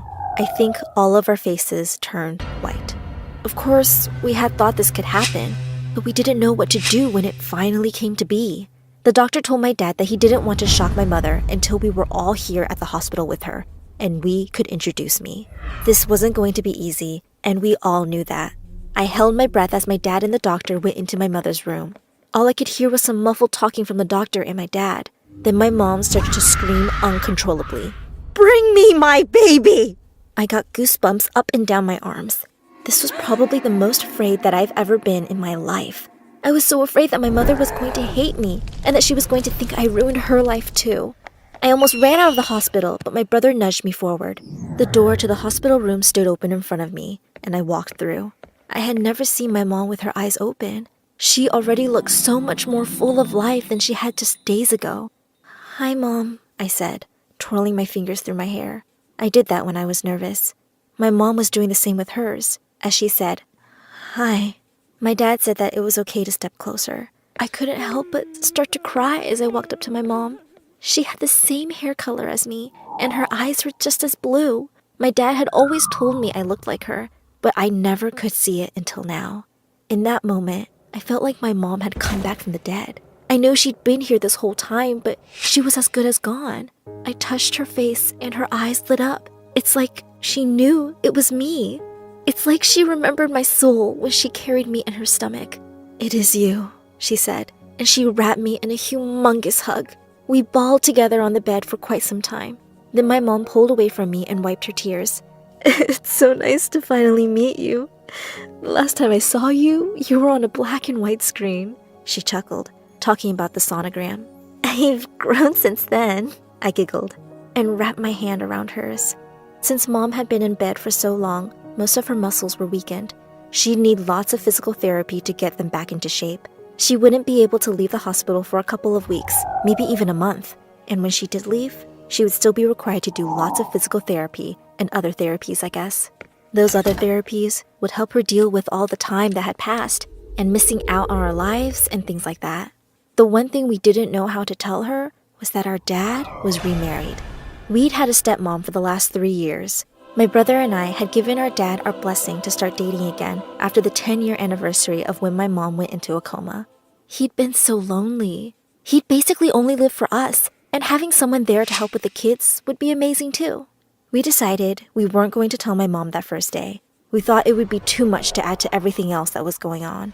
On the ride home, my brother blurted out that he didn't think we should tell Mom at all. He thought we should make our stepmom move out, which I didn't think was such a bad idea either. Our dad wasn't going for that. He hadn't fallen out of love with my mom. He'd just become stagnant. And the fact that she was awake now seemed to be weighing heavy on his mind. He was silent almost the entire ride home. When we pulled into the driveway, I asked if he was okay. He looked at me with tears in his eyes and said he just didn't know what to do. We walked into the house and gave each other the biggest hugs. Our stepmom walked up and asked if we were okay. She knew what had happened and all of the craziness that was now going to continue.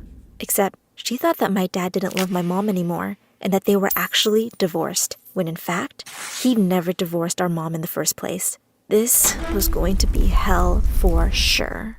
Later on that night, while my brother and I were supposed to be sleeping, we snuck down the stairway to listen to my dad and stepmom talking in the kitchen. "So what are we going to do?" my stepmom was asking. My dad was silent when she continued, saying that obviously we would need to contact my mom's family and have them help out. My dad said we were her family, and she would stay with us. My stepmom hated that idea and suggested that we get a hotel room for her until we could figure something out. That's when he dropped the bomb. "We're still married," he blurted. My stepmom nodded. "Yes, we are, and I have every right to say what happens in this house." He gave my stepmom the side eye and said, "No, I mean that I'm still married to her." "So we aren't even legally married?" My dad shook his head.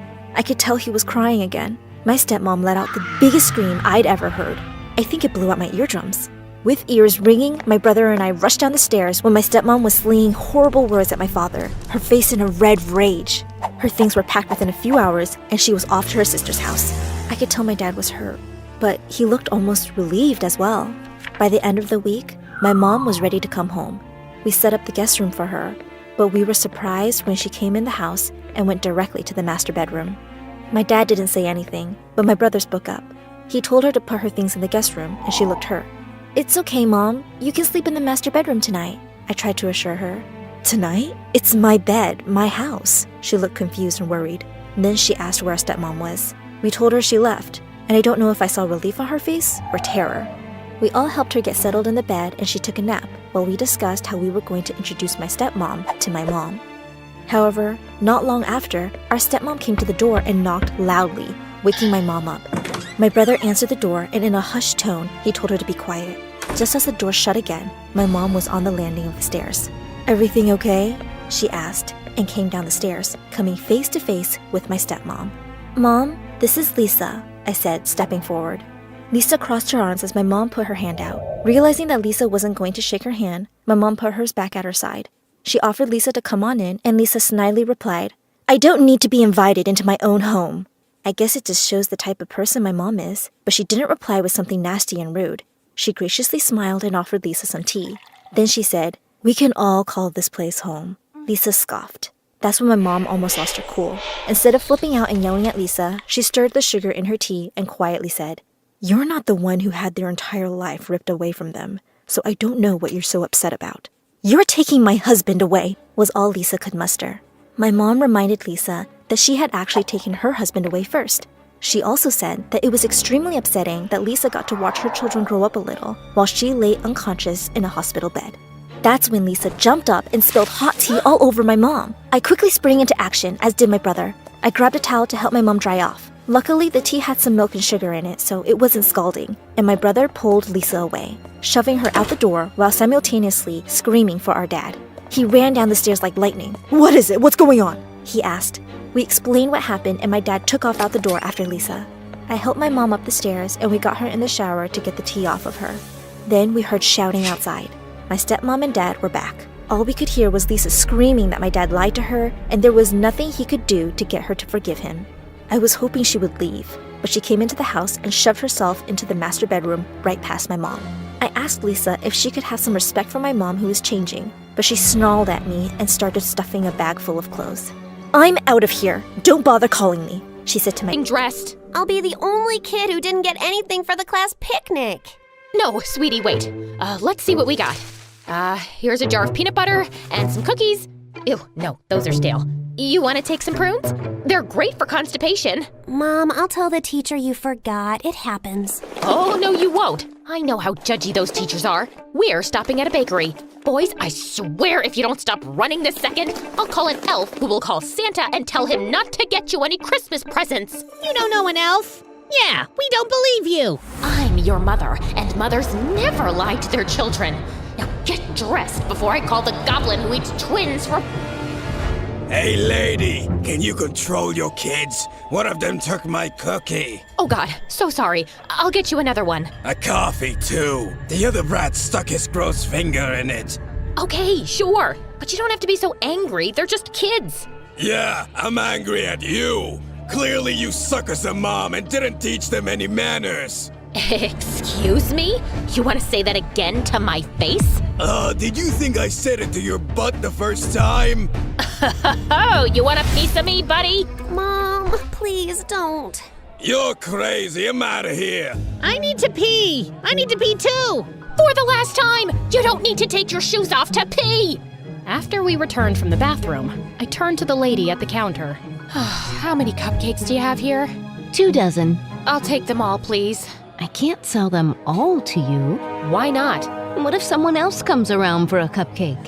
What do you care if one person buys them or 10 people do? You just want sales, right? No, I want to make people happy. Then go be a party clown in your free time. But right now, I need you to sell me those cupcakes. I'll pay you $10 extra. No! Give me it! I jumped behind the counter and started taking out the cupcakes. The lady started wrestling with me and screaming for security. I pushed her, she pushed me back, and I went flying straight into a baker walking out of the kitchen with someone's wedding cake. I'll never forget that moment.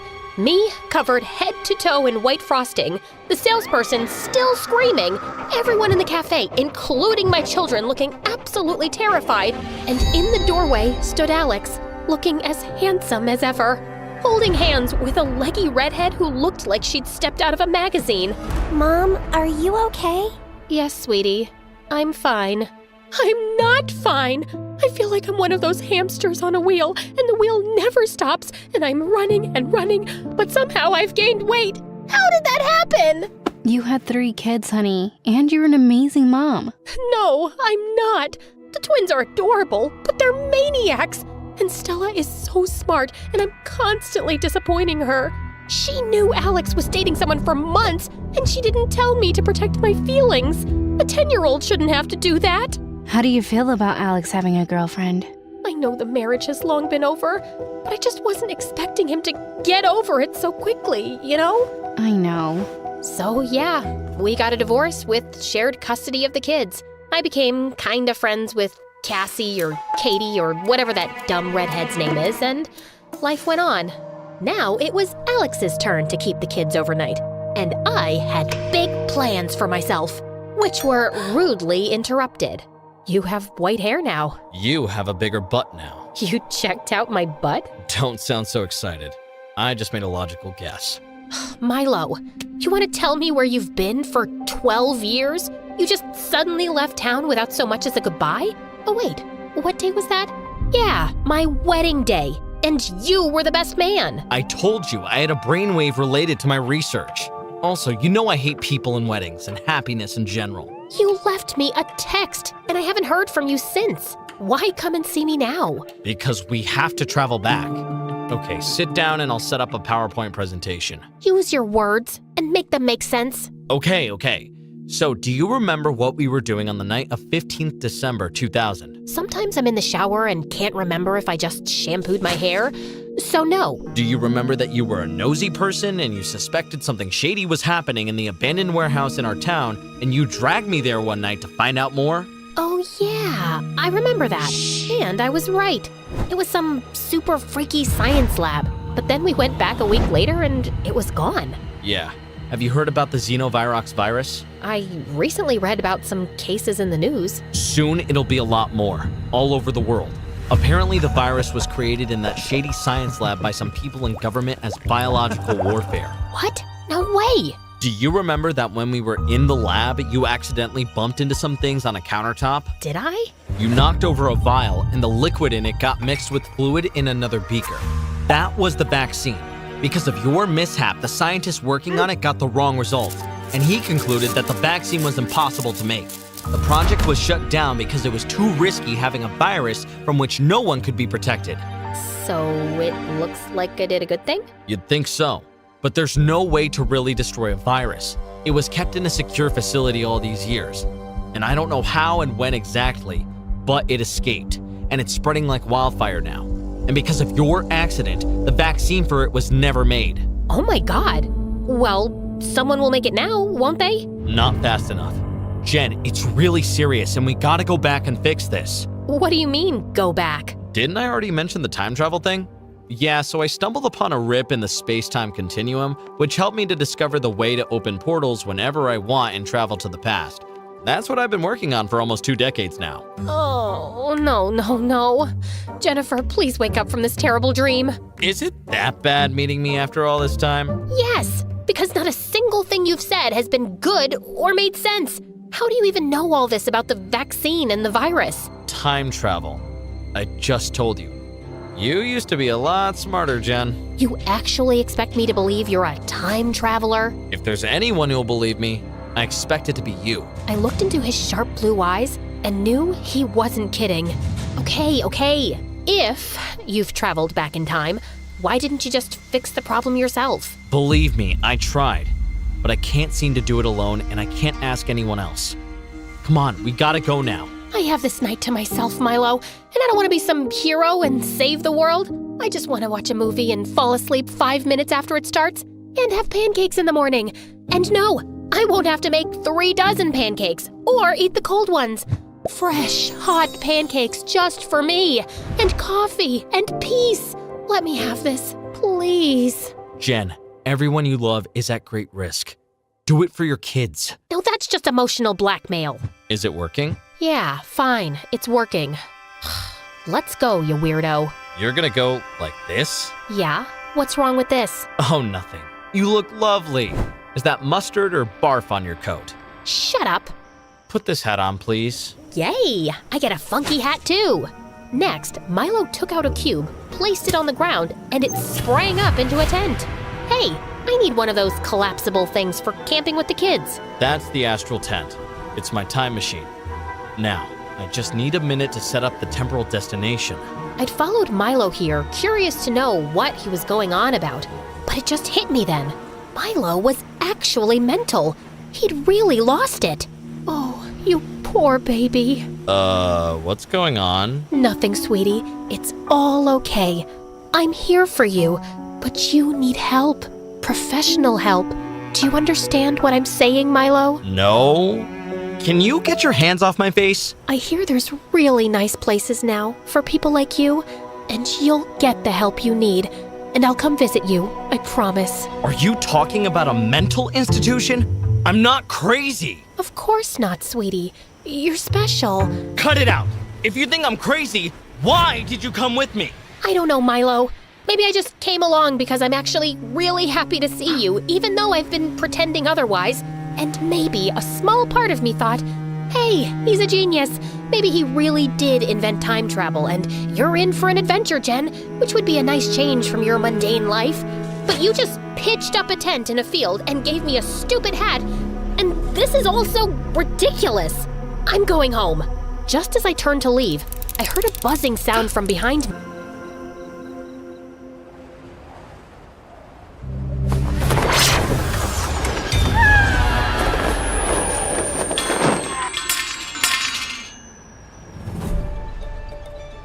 Oh my god, that was amazing! I feel so alive! Woohoo! I'm gonna barf! I followed Milo out of the tent, and my heart caught in my throat. I knew this place. It was the football field in our high school. I'm fine. Thanks for asking. Uh-oh. I think I kind of made a small mistake. How big is small when we're talking about time travel? I just got us here a little earlier than planned. But don't worry, you'll be back at your house the same night I visited you. We just got a couple of extra days here. As long as I get back on time. Where's my cell phone? Jen, the iPhone wasn't released till 2007. It doesn't exist right now. Welcome to the winter of 2000. Man, this is so freaky and so dope. You must be so impressed with yourself. Who wouldn't be? Milo said we'd be staying at his place where no one would notice us, and I knew why, of course. He'd been adopted as a kid by an eccentric businessman who loved him dearly, but was away on business a lot, and growing up, Milo was often home alone in a huge mansion. We climbed over the wall, walked across the garden, and slipped through a half-opened window. I still couldn't get over how weird it was to sneak through these familiar hallways. We slipped into a room in the unused wing of the mansion and settled in to sleep for the night. You still awake? Of course I'm still awake. I'm so excited to be here, Milo. I can't wait to go around town, visit our school, see my parents. You know what this means, right? My mom is still around. Jen, you can't be out and about. I just want to see. Can you imagine how freaked out your parents would be if they saw and recognized the older you, or if you bumped into your younger self? We don't know what your past self would do if she saw her future self, and it could have serious consequences for your present. We have to stay low, do what we came to do, and go home. You got it? Yeah, of course. Of course I wasn't staying in. I'd be careful. But how many times does one get to travel back to their frickin' past? So the next morning, I woke up early, locked Milo in the room so he wouldn't follow me too soon, and sneaked out of the house. I knew my parents would have left for work by now, so I'd see them later. That meant I was going to visit the most important place in my teenage life, high school. No one even asked me who I was as I entered the premises, and it looked like I'd walked onto the set of Mean Girls. The really low-rise jeans, fitted crop tops, butterfly clips, tattoo chokers, and everything with sequins looked like crimes against fashion to me now.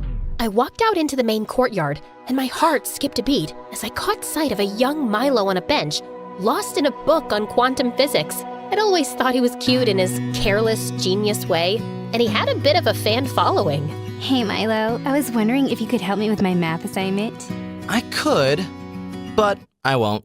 Okay, who cares about stupid math anyway? I just came to ask if you'd go to the spring dance with me. Is it spring already? I hadn't noticed. So, is that a yes or no? A yes or no to what? The dance, Milo? Oh yeah, that. Nope, nada. Hard pass. Never gonna happen. Why not? Am I that unattractive? To me, yes. Objectively speaking, you're an above-average specimen of the female species. Come on, stop pining for Jennifer and just say yes. Are you sure you know the meaning of pining? Can you even spell it? I don't understand quantity science, but I know when a guy wants a girl. But she's with Golden Boy now, so you should move on. With me. The only thing I'm pining for is peace. So fine, give me that math assignment. Jeez, were you raised by wolves with underdeveloped brains? It's all wrong, literally all of it. I'll solve it in my lunch break and you leave me alone. Deal? As Milo walked away without waiting for an answer, I saw a troubled look across his face. I'd sometimes thought Milo and I had a spark, but he'd never said anything, and I always assumed he didn't want to be more than friends. I made my way to the football field next, knowing exactly what to expect. Alex bunking his classes to practice football. But as I got closer, it nearly took my breath away seeing him playing and looking so vibrant, and my heart broke a little knowing how that dream had ended. Hey lady, who are you? And why are you staring at that boy? Hey, it's not a crime to stare at your husband. And by that I mean the coach. Beautiful man. Can't keep my eyes off him. Coach Jackson is your husband? I didn't know he was married. Husband-to-be. Hopefully, if I can put a ring on it. Okay, I gotta pee. Be right back. I ran off in the direction where I remembered the bathrooms were and decided to wait it out in case the janitor was still outside. But as I was wandering through the hallway, I suddenly saw Alex walk in with his ex-girlfriend, Bianca. Oh God, I couldn't risk being seen by them. I slipped through the first door close to me and realized it was the boys' locker room. I heard footsteps coming closer, so I jumped into an empty closet seconds before Alex and Bianca came in. And then they started kissing. What the actual heck? Alex was cheating on me in high school? Bianca, we can't keep seeing each other. I have a girlfriend I really like. So, I have a boyfriend I really like too. Why can't we have some fun on the side? Yeah, we fought a lot when we were together, but we always had great chemistry. That witch! No, I can't. Look, this is too stressful and it's giving me an ulcer. And I need my head in the game before the big championship. We're not seeing each other again, okay? Okay, if you say so. Now give me one last. Alex, are you in there? Can I come in? That was me. That was my 17-year-old voice. Oh my God, it's Jen. Hey, yeah, I'm changing. Give me a minute. A minute? What'll happen in a minute? Are you gonna do some magic trick to make me invisible? And suddenly, without warning, Alex shoved Bianca in the closet I was hiding in, and I barely managed to press myself to one side and hold my breath. You can come in, Jen. Seeing myself look so young and beautiful made me want to cry. I was a goddess. Hey, babe, missed you in class again. You're gonna flunk chemistry at this rate. No one's gonna care when I'll be a rich, famous football player. And then he pulled me in for a kiss. How could he kiss me with that same stupid mouth he'd used to kiss stupid Bianca, who I wanted to strangle? I just wanted to check if you wanted to go with me and Milo to this science exhibit at the museum after school. His dad got special passes. Gross. I'd rather be hit by a car. Seriously, it's by this really cool scientist who's worked on a quantum entanglement. You're not even listening anymore, are you? Of course I'm listening. You said blah blah something, blah blah blah. Why you're even friends with Milo, I'll never understand. He's my best friend, and he's really cool. He's a dork, and he acts like I'm some dumb jock. You guys have fun, babe. I've got a thing with a friend anyway. As the two walked out hand in hand, I could see Bianca smirking. Yeah, the thing with a friend is a makeout session with me. Stupid Jen. Gosh, you slimy little... Ah! Bianca jumped out of the closet like she'd been electrocuted, staring at me in shock. I was so close to getting out unnoticed. Stupid me. Who are you, you pervert? How long have you been hiding here and spying on boys half your age? What? No, I can explain. Go ahead then. Okay. Yeah, so I do have an explanation, and it's a really good one too. And suddenly, Bianca let out an earth-shattering scream. I shoved her back in the closet and ran for my life. Apparently, not fast enough for a teenager. Someone catch that woman! She was hiding in the boys' locker room! She attacked me! And before I knew it, I had half the school running after me as I was headed for the gates. I'd never be able to outrun these kids. And if I got recognized, I was done for. Milo would kill me. And then suddenly, I saw him approaching me fast on some old bicycle. Hop on, quick! Milo pedaled away furiously, but we still had people after us. Can you go a little faster? I'm trying, but you're kind of... I don't cycle professionally, you know? I'm kinda what, Milo? Well, a little chunkier than I remember. Did you just call me chunky? No, I said chunkier. There's a subtle difference. Stop distracting me! Milo swerved into some street, after which we ditched the bike, ran down several narrow alleyways, crossed a main road, and finally ran into a park where we collapsed behind a huge tree. What were you thinking? I'm sorry. I know I should have listened to you, but I just couldn't help myself. Thank you for coming in time. You're not welcome! Milo, it was so cool. I saw you and my younger self, and I was hot. I don't remember being that hot. Do you remember that? I really don't. Also, I caught Alex making out with his frickin' ex, Bianca. Can you imagine? Milo just stared at me quietly. Why don't you look shocked? Wait, did you know back then? I had heard some rumors. And you never told me? Ow! I wasn't sure if they were true, okay? And it's not like you would have listened to me back then. I told you he was too stupid for you. A dimwit, a moron, a buffoon. But did you ever listen? No! You thought everyone was stupid. You wouldn't have taken me seriously no matter what I'd said, Jen. You had stars in your eyes for that guy. He was perfect. Apparently not. So what, our entire relationship was a lie? And Alex never really loved me? I hate siding with Alex, but I don't think that's true. I think he did really love you, the best he knew how. I guess. If only I'd known, though, maybe my life would have been totally different. No use dwelling on the past, right? Now, listen, we have to stay inside, especially since we've got people looking for us. I just have one tiny favor to ask. No. Hear me out. No. Milo, I want to see my parents once, okay? Mom just left without a word. 2 weeks from this date, actually. And I haven't seen her in 18 years. I won't interact with anyone, and I'll just see them through the window having dinner. It'll be nighttime, so no one will notice me. Fine, just one look through the window, and I'm coming with you. And later that evening, as we crept up to my house, my heart almost exploded. There was Mom, as lovely as I remembered, and Dad laughing and looking like a completely different person from now. Milo had joined us for dinner, and we were picture perfect. I loved how you guys always made me feel like I was a part of the family. I still don't understand why she left us. Just like that. It broke Dad's heart. Well, it broke mine too.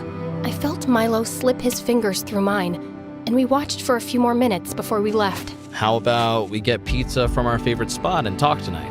We've got a lot of catching up to do. Sounds like a plan. And God, I've missed Gianni's pizza. Best in the world. This is the worst pizza in the world. Why does the marinara sauce taste like wet socks? The pepperoni is like rubber. How come we didn't notice this before? I don't know, man. This is inedible, and I'm starving. Can we explore your kitchen, please? Your dad's a millionaire. Why do you only have eggs in the fridge? Because he wasn't around much and I wasn't interested?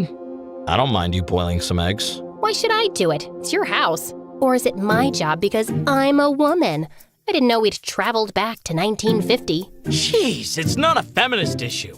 I'll boil them. Do you even know how to boil eggs? I'm a scientist. Of course I know. The stove turns on the other way, genius. God, men are such useless babies. Give me that. I'll do it. I can handle boiling an egg, woman. I don't have the energy to bicker like an old married couple. Just let me do it. As we both pulled at the saucepan, it went flying out of our hands and landed with a loud clunk on the floor. Milo immediately pulled me into the tiny pantry, and we waited with bated breath, expecting some servant to come running in. I think no one heard us. We can go out now. Let's give it a few more minutes. We can't risk getting caught. I felt acutely aware of how close Milo was and how he seemed to be analyzing my face. You haven't changed much since high school, you know? Liar. Just earlier today, you said I'm chunkier. I just meant you're not a skinny teenager anymore. And you look great. I'm sure you get asked out all the time. Oh no. I'm probably known as the lunatic mom of 3 kids in my town. I attacked a salesperson and destroyed a wedding cake at a bakery not too long ago. Oh God, I wish I'd been there to see it. I don't like that crazy, angry side of me at all. And yeah, that would make anyone run away if they were interested in the first place, which I highly doubt. I doubt the opposite. Suddenly, Milo was even closer and tucking away hair behind my ear, and my arms were going around his neck, and I could feel his breath on my face. And just as I leaned in, the door burst open, and we stared in complete horror at a younger Milo who was staring back at us. Don't move. Don't breathe. He's literally staring at us. I think he's sleepwalking. I used to do that. I'm not sleepwalking. Are you? Me? From the future? No. And that's older Jen. This is just a dream, Milo. You'll wake up from it soon. Well, that's disappointing. For a minute, I got excited thinking you'd come from the future to tell me time travel is possible, and Jen and I ended up together. It's not. And we didn't.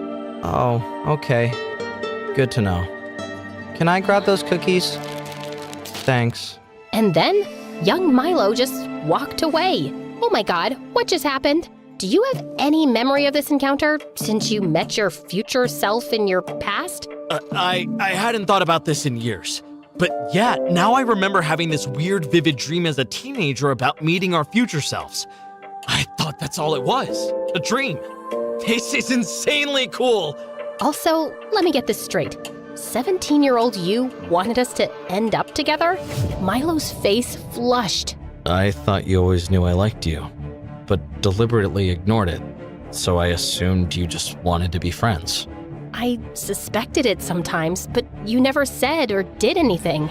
There was never a good time. We only saw each other every day. You had a crush on someone first, and then there was someone else, and then there was Alex. Alex was the first serious relationship. The rest were just crushes, Milo. I may have even lied about one of them to get some reaction out of you. Wait, hold on. Back up. So that means you liked me too? Maybe. Okay, yes. There were times when I thought we could be more than friends, but you were always so inexpressive and in your head. I never knew what you really wanted. So this is my fault? Looks like it. Also, is this why you disappeared from my wedding? I really was making groundbreaking progress on my time travel work. I was totally consumed by it and didn't need any distractions. But yeah, I thought seeing you actually walk down the aisle with that dumb jock would be a bit hard. Maybe if you said something, it would have turned out differently. Things with Alex weren't always perfect, even when it looked like they were. But I guess this is how it was meant to be. You know what? I'm exhausted. I'm gonna call it a night. The next morning, we decided just to focus on what we had to do that night to make sure the scientists' vaccine experiment didn't get messed up. Can't we go to the lab earlier today and remove the equipment so I never bump into it? That place is guarded at all times. The only opportunity we have is what our younger selves have discovered all those years ago.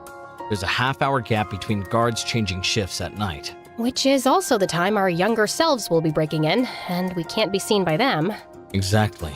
We can only follow them carefully and actually prevent the accident from happening at the time it happens. When you bump into the equipment, there's a 3-second window between the liquid falling from the vial and going into the beaker.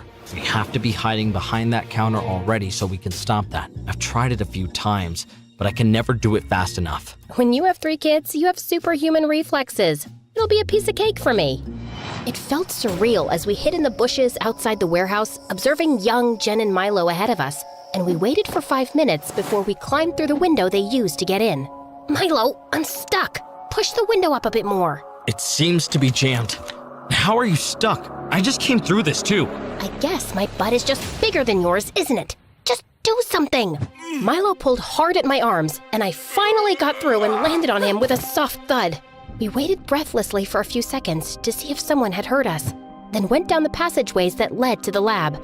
We slipped in quietly behind young Milo and Jen, then crouched on the floor and crawled over behind the counter.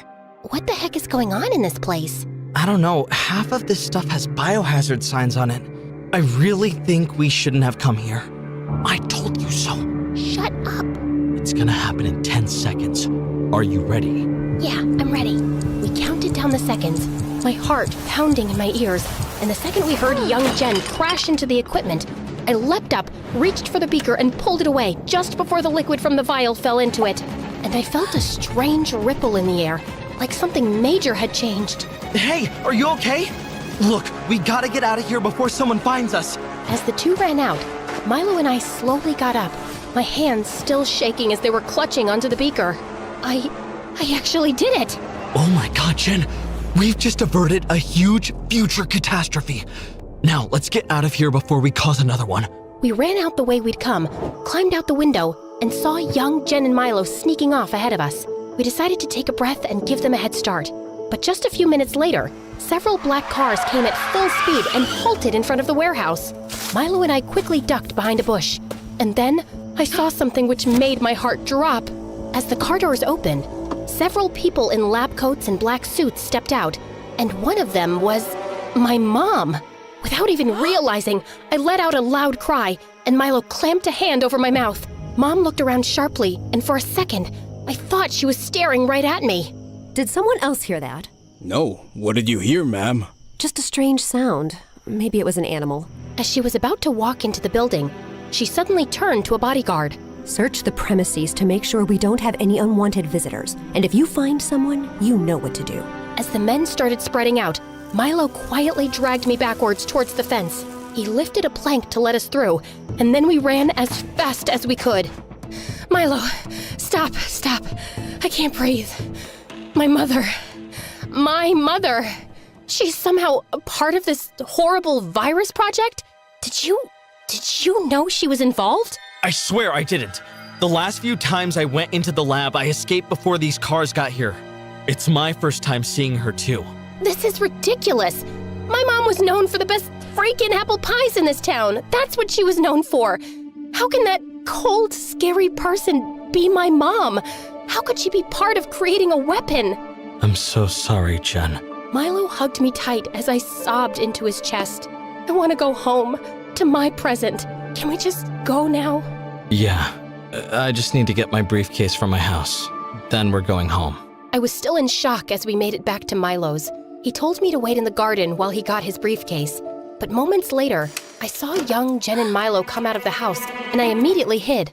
I saw them walking down the driveway, but then suddenly, he took my arm. Jennifer, there's something I need to say to you. You never call me Jennifer. This sounds serious. It is, and it isn't. I mean, it is, but it's not that big a deal. Like, either way, I'm gonna be fine. Like, I'm cool. You get me? Are you having a stroke? No, I'm trying to say something here, okay? And I have to do it tonight or I'll lose courage and never say it. I didn't remember having this conversation with Milo before, and suddenly, I felt that weird ripple in the air that I'd felt in the lab, like something big was changing. You know you can say anything to me. I'm your best friend. Yeah, of course. Well, that's the thing, actually. How long have we known each other now? 4 years, I guess. So in that time, the thing is, Jennifer, I have to confess that What the heck? I think I'm in... And suddenly, I desperately started making sounds like a crow.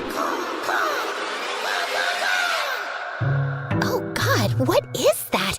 Sounds like a bird being murdered. It doesn't sound like a bird from this planet. The car is ready to drop Miss Jennifer home, sir. I gotta go. It's late. Let me know if you find that poor, tortured creature. Young Jen left in the car, and young Milo stood there looking after her, then went back to the house with his head hanging. And I was still reeling with shock when I heard Milo behind me. Hey, we're good to go. I turned around and pounced on him. What did you do? What? Why are you attacking me? What did you do? Ow! Get off of me and stop pulling my hair! What is the matter with you? You did something, Milo. I know you did. I don't remember you ever coming close to telling me that you were in love with me. So why did I just witness your younger version about to say that to my younger version? Oh God, I didn't know he'd do it here and you'd see it. Tell me what you did! All right. Remember how last night you were blaming me for never having the courage to say anything?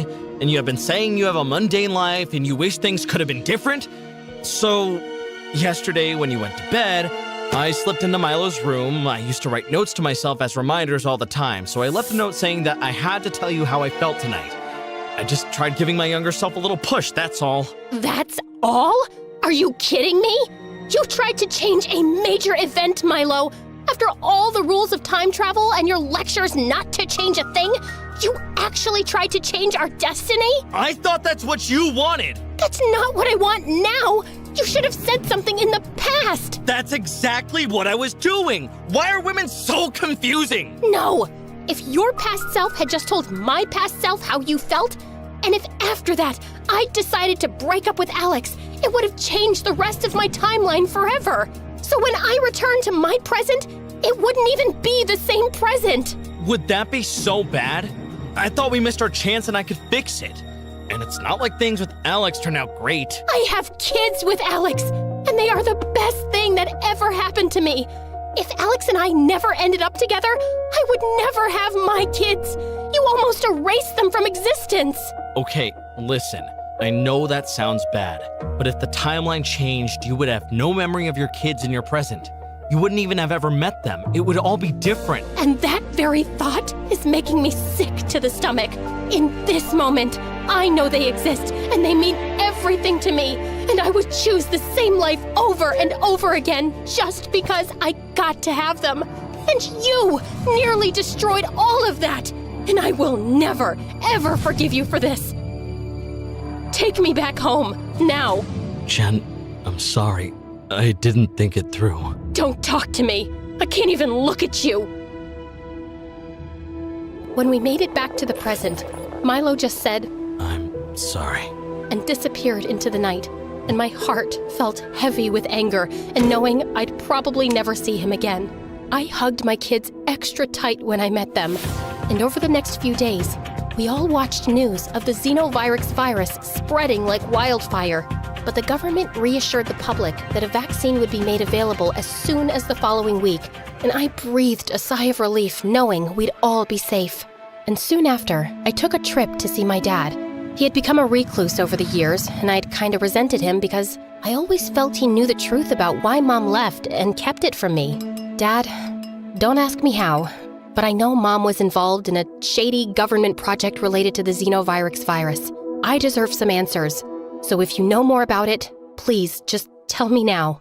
And finally, he did. I knew your mother was a government official, but her work was always confidential. The night she left us, she told me that she was part of an illegal project involving the creation of a virus as biological warfare, which had been shut down, and everyone involved in it was considered a criminal. So, she had to go on the run and leave the country immediately. I was just trying to protect you. I didn't want you to think she was a monster. Honestly, I haven't heard a word from her since. I'm really sorry you had to carry that burden alone. I wish you'd told me. No, I wish I had too, and we wouldn't have drifted apart. We can still fix that, Dad. The truth about Mom was a bitter pill to swallow, but it was better to have some closure, and I got close to Dad again. I even felt more at peace with my decision to divorce Alex. Well, sort of. You know, Alex, I really am sorry that you didn't get to live your football dream. I know it meant everything to you. Wow. Thank you. Yeah, it was really hard. Ow! Why did you just kick me? That's for cheating on me. Don't even deny it. I know you did. What? When? Think long and hard, Alex. It'll come back to you. And try to be a better man now. And seeing my younger self just made me think about the dreams I once had. I decided to apply for PhD programs again. And yeah, it was hard studying while juggling the mom gig, but I was happier than I'd been in years. My anger at Milo faded as months passed by, and I wanted to talk, but I had no way to track him down. But then, as fate would have it, I was running after a bus one day when I bumped straight into him. Literally bumped into him. Ow! Please don't punch me! I'm already hurting! What, is your skull made of iron? It's not like I bumped into a feather pillow, and you made me miss my bus. I don't think you were gonna catch that anyway. Any chance we can get coffee and talk? Sure, but not this cafe. I'm banned from here. Look, just let me say my piece first, okay? What I did was beyond stupid. It was so reckless even trying to alter our timelines, and no one knows that better than me. There wasn't even any guarantee that you'd have broken up with Alex and ended up with me, or that we would have lasted in a relationship. Maybe I would have never continued working on time travel, and then we'd have never gone back to fix the vaccine. I can't even fathom the repercussions of such an action. I guess I was just really curious about the what if. But I'm so glad you stopped it in time. I know it's a lot to ask for, but is there any chance we can agree that I was a complete moron and you can forgive me one day? I'm curious about the what ifs too. And I did sound like I wanted a different life, but I've realized that maybe everything that happened, however it happened, had the best possible outcomes for all of us. I want to believe that. And I guess we were supposed to meet again now after all these years. So why don't we just pick it up from here? Hi, I'm Milo, a whack job scientist and time traveler. I'm emotionally stunted, but I'm working on it. Hello, I'm Jen, mom of 3, science teacher and PhD student, also taking therapy for anger management. Cool.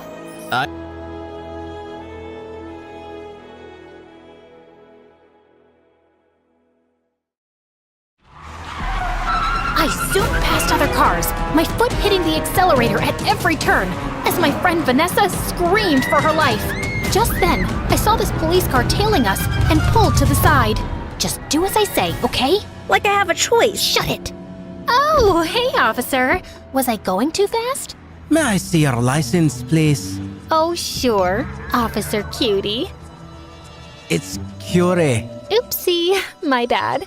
You know, I had this dream last night that I was stopped by a policeman, and we went to this cute place by the ocean and shared a cold latte, since it's so hot these days.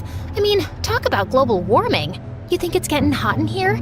I think it is. What do you think, Vanessa? I think you should shut up. I think so too. Now please step out of the car. Really? None of my flirting worked, huh? Then I guess I have no choice but to do this. And I stepped on the gas and sped the car away. Hi everyone, I'm Sage, and I'm about to tell you how I messed up my life. But before we get into that, please like and subscribe to MSA. I lived with my single mother and my twin sister Zoe in a small apartment in downtown New York. We didn't know anything about Dad, except that he was a loser who turned his back on Mom and left her totally heartbroken.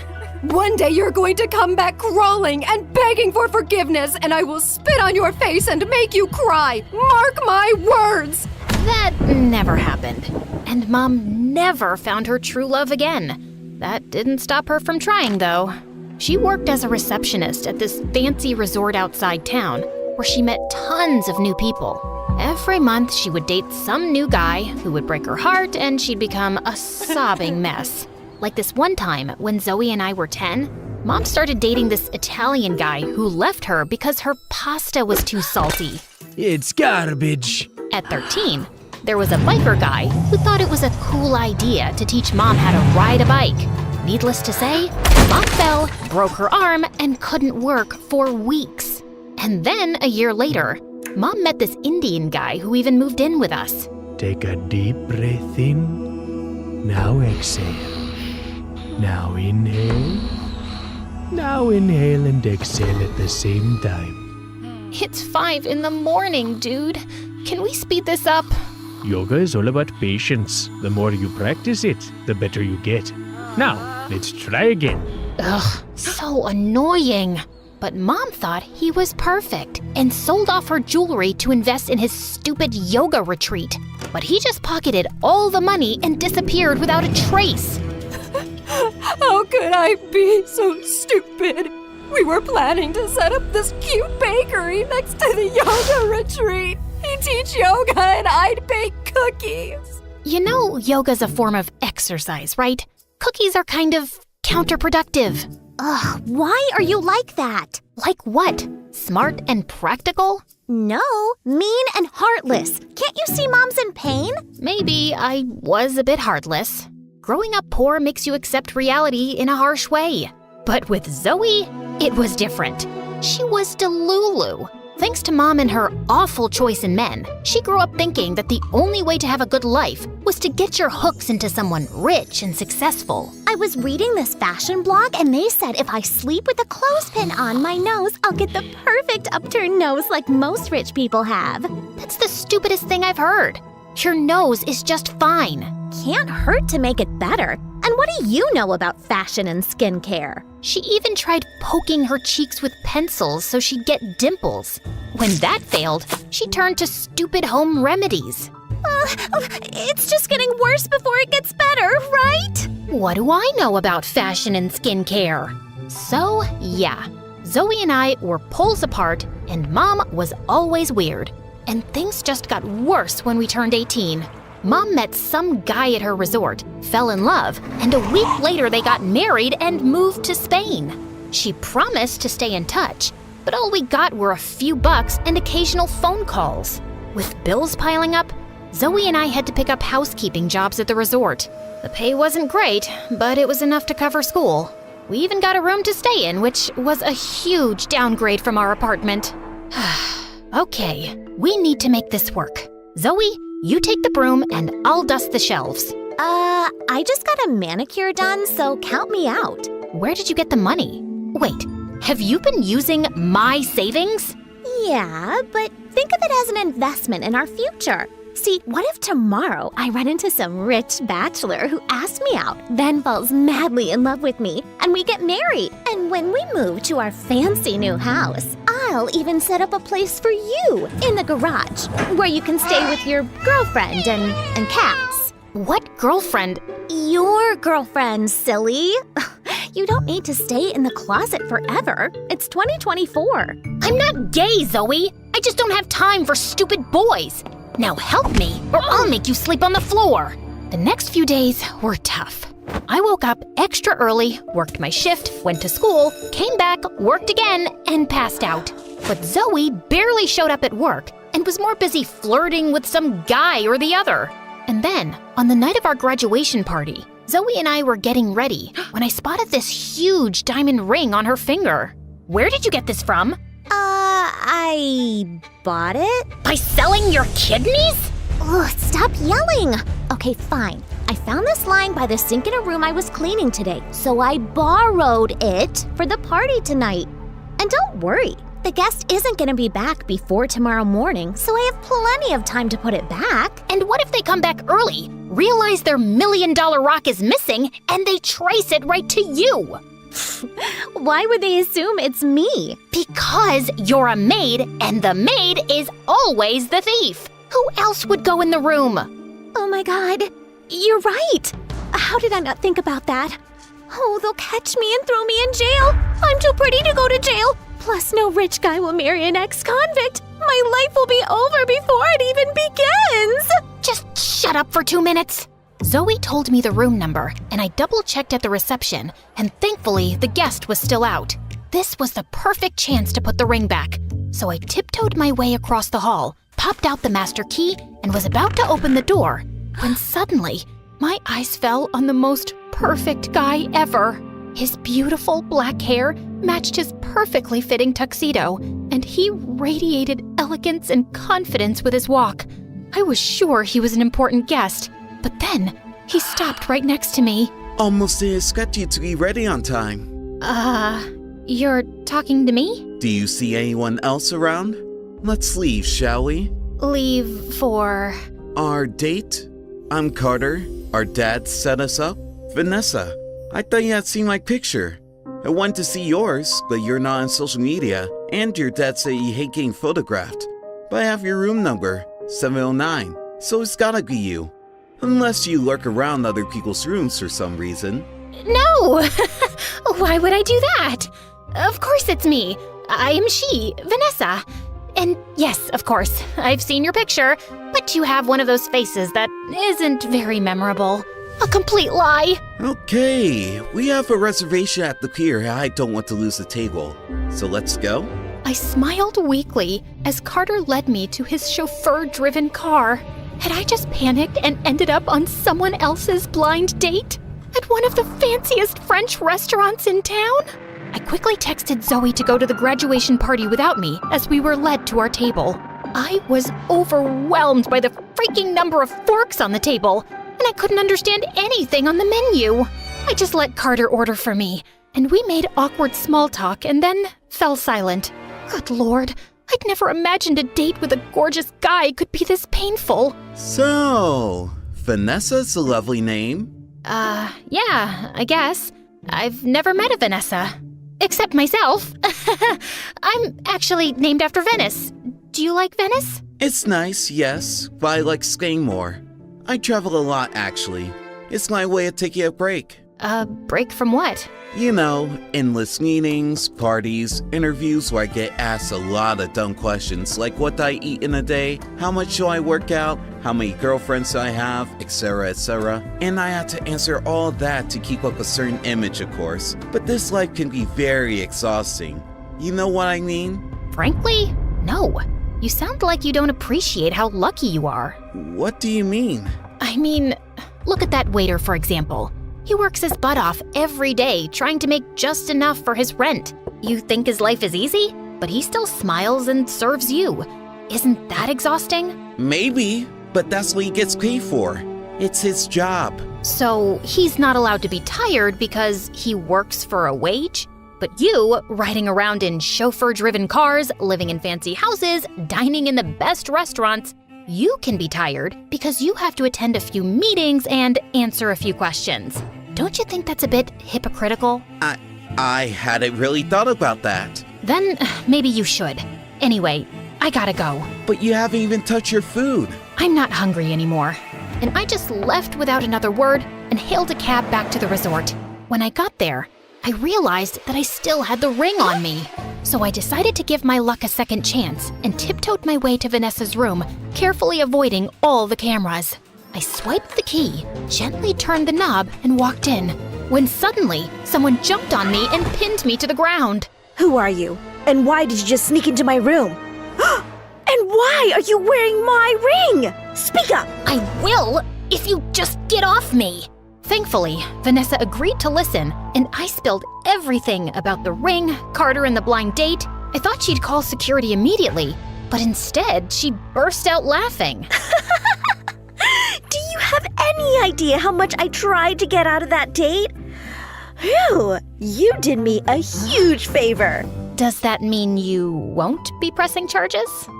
That depends. You see, I moved to France with my grandma at 5 because my dad wanted to marry a kid-hating bimbo. But now she's left him, so he wants me to come back home. Problem is, I don't want to. I have my whole life in France, including my boyfriend Jean-Pierre, and Dad hates him. He wants me to date Carter or he'll cut me off. And since Carter thinks you're Vanessa, you'll just have to date him in my place. Wow, you rich folks are complicated. And I can't do that because it's stupid and I'm pretty sure that guy hates me. Really?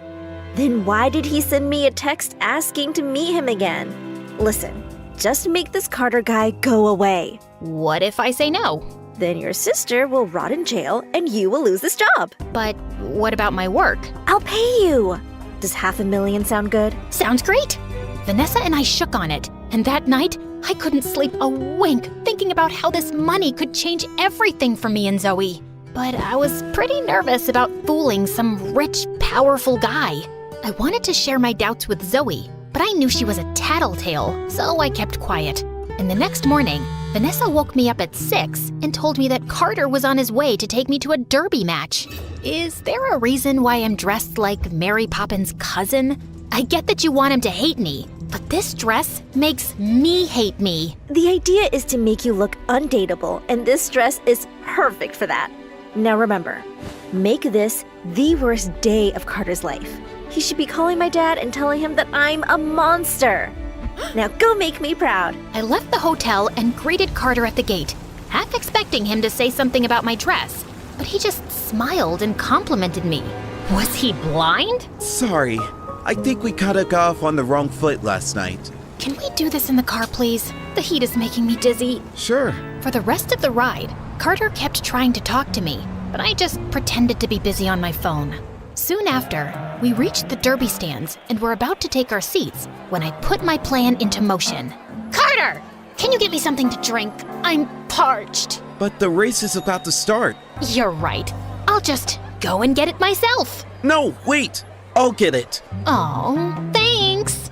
Carter pushed through the crowd and came back with a massive cup of soda.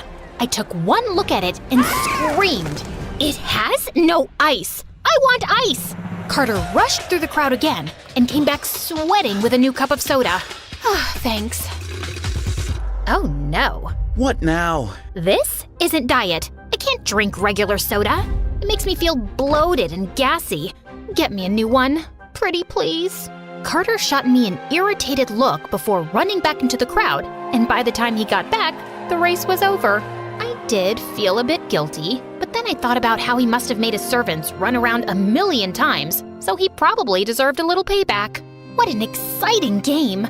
Too bad you missed it. Yeah, too bad. Are you mad at me? You are, aren't you? I made you miss the game. You must really hate me now. It's cool if you don't want to see me again. Nonsense. I love to see you again. Why? I mean, wow. I must have really left an impression. Carter inched closer, and I literally stopped breathing. I thought he was gonna kiss me, but then he just opened the car door and asked the driver to drop me at the resort. I'll pick you up tomorrow, princess. Don't miss me too much. You bet. What the heck was that? Over the next few days, I did everything to make Carter go away. but nothing worked. I threw tantrums over the smallest things, and he patiently calmed me down. I made him wait for hours while I got dressed and didn't even apologize when I showed up. And he just smiled and complimented me. On Vanessa's instructions, I even took him to an amusement park and then faked a hurt ankle so he'd have to carry me around. When he sat me down to rest, I screamed in his ear to get me something to eat. He was at the stall when I pulled out my phone and texted Vanessa. The plan's not working. I've tried everything. The fake ankle, making him carry me. I even pulled his hair a little when I was on his back. He's not budging. Just as I hit send, I looked down and froze. I'd accidentally texted Carter instead of Vanessa. My heart raced as I scanned the crowd and spotted him walking towards me. He handed me the food and took out his phone, but I grabbed it before he saw anything. You're not allowed to see your phone till you feed me. It'll only be a minute. I think it's for my dad. You're always on your phone. You never pay any attention to me. I'm hurt, and all you care about is reading a stupid text from your dad. And with that, I threw his phone into a nearby fountain. Vanessa? Are you insane? What if he has something important to say? Guess I'll have to wait. Now wipe that frown and feed me. Eat it yourself. You're impossible, and I'm out of here. And he just turned around and left. I thought I'd managed to finally get rid of him when I reached the resort and saw him waiting outside with a bunch of roses. I didn't want any attention from the staff, so I dragged him to the side. What are you doing? I am so sorry, Vanessa. I was way out of line today for yelling at you like that. Please forgive me. Haven't you had enough? I mean, I'll think about it. Can you leave now? I'm not leaving till you forgive me. Fine, I forgive you. You mean it? You want me to get it tattooed? Thank you. I'll see you tomorrow. Great. And I ran inside before anyone spotted me. I had to do something before this guy drove me insane. So I asked Vanessa for help, and we sat down and stalked Carter online everywhere. One of his Instagram posts said that he hated water. So the next day when I met him, I pitched the idea of scuba diving. Scuba diving? Why would you want to do that? Because it's fun. Imagine the two of us, hand in hand, exploring the depths of the ocean. So romantic. How about we explore the depths of my swimming pool instead? We can still hold hands, and it's a lot more convenient. It's funny how you're talking, but all I can hear are chicken sounds. Carter's a chicken. I'm not a chicken. Then prove it. Carter reluctantly agreed, but the next day when we were out on the water, he said he just couldn't do it. As we stood there with me trying to persuade him, the boat suddenly lurched forward and we both fell into the water. See?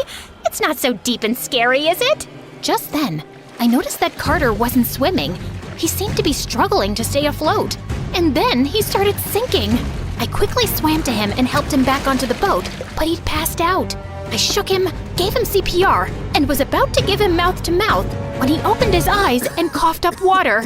Oh my God, you're okay. Wait, were you about to kiss me? I can lie back down. This isn't funny. Tell me about it. I'm the one who nearly drowned. You didn't tell me you don't know how to swim. I know how to swim. I just panicked because we're in the middle of the ocean.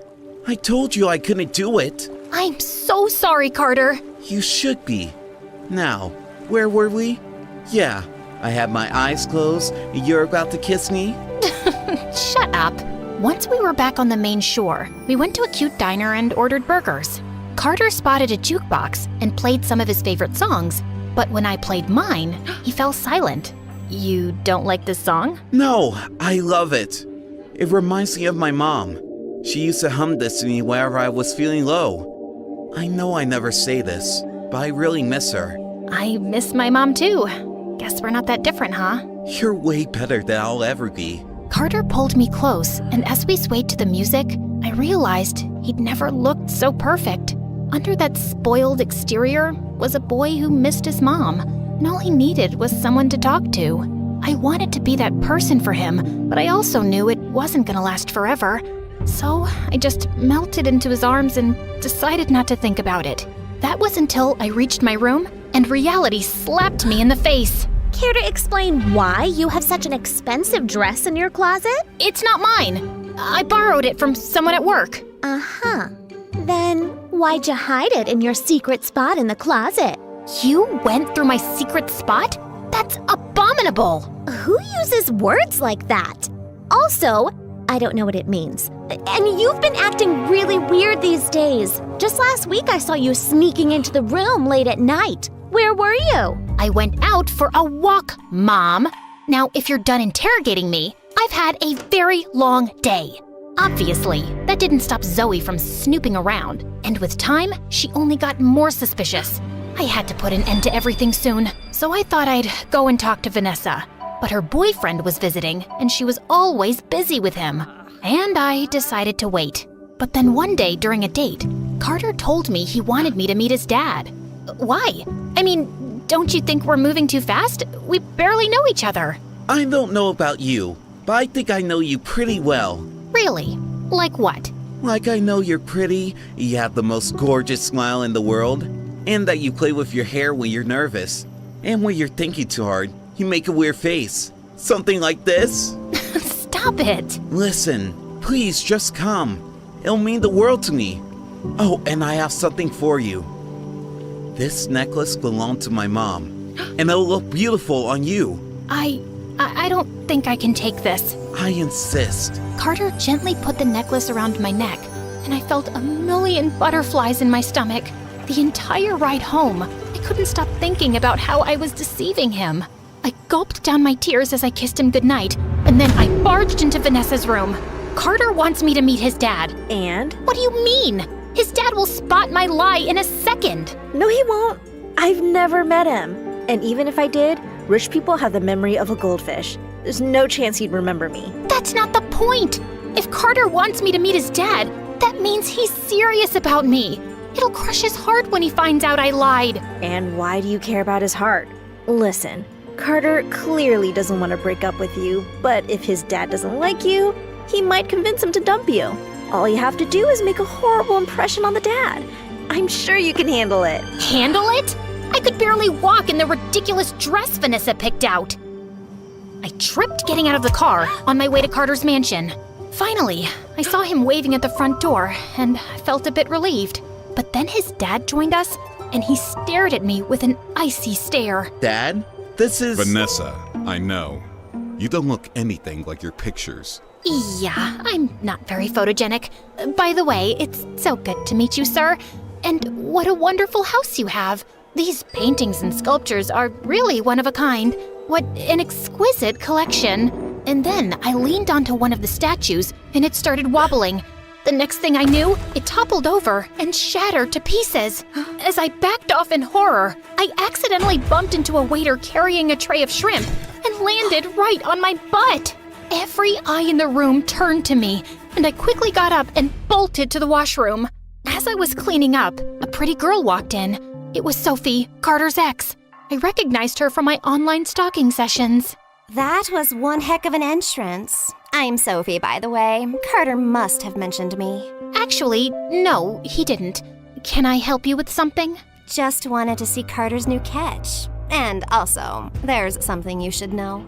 As Sophie talked, my heart sank, knowing that I'd probably made the biggest mistake of my life. I could barely process what she'd told me, and I ran off from the party without telling Carter. By the time I got home, I was so exhausted from all the overthinking, I immediately passed out. When I woke up the next morning, my phone was buzzing and Zoe wasn't around. I found out why immediately. The police were calling to tell me Zoe had been arrested for stealing. I took a cab to the police station, and on the way, I called Vanessa to tell her what had happened, but her phone went straight to voicemail. I even tried the phone in her hotel room, but she didn't answer that either. I rushed into the police station, only to find Carter talking to the police, with Zoe standing next to him. Oh, thank God. I was beginning to think you'd never show up. Now, before these people lied to you, let me just tell you that whatever I did it for Mom. Who's Mom? Our mom, you moron. Mom called me yesterday and told me that she wants to come visit us, but she has no money for the tickets. I thought I'd pawn your stupid necklace off to help her out a bit. But that pawn shop guy informed this rich guy's family that someone was trying to sell an heirloom with their family crest, and they dragged me here for no fault of mine. No fault? That necklace belongs to my mom, and I gave it to Vanessa. Who the heck is Vanessa? She is Vanessa, my girlfriend. No, she's Sage, my sister. What is she talking about, Vanessa? It's Sage. S-A-G-E. Dude, you're cute, but you really have your wires messed up. Shut up, Zoe! Carter, I lied to you. My name is Sage, and I am Zoe's sister. Carter looked shocked as I told him everything about the ring and how Vanessa had asked me to take her place. So you lied to me all this while? I wanted to tell you the truth, but I just couldn't. Why not? If you needed money, you could just ask me. Yeah, right. Like you'd even look twice at me if you knew I was poor. And you really have money to hand out? Because I found out you've only been dating Vanessa for her fortune. No wonder you kept putting up with me no matter how much I tested you. Were you? Don't bother, Carter. Sophie told me everything. Carter's only after your money. He screwed up a big business deal, and now his dad's forcing him to marry an heiress to save their business. They need your dad to invest and bail them out. How do you know that? My dad told me. He's business partners with Carter's father. Trust me, I have no interest in Carter. I'm just helping a girl out here.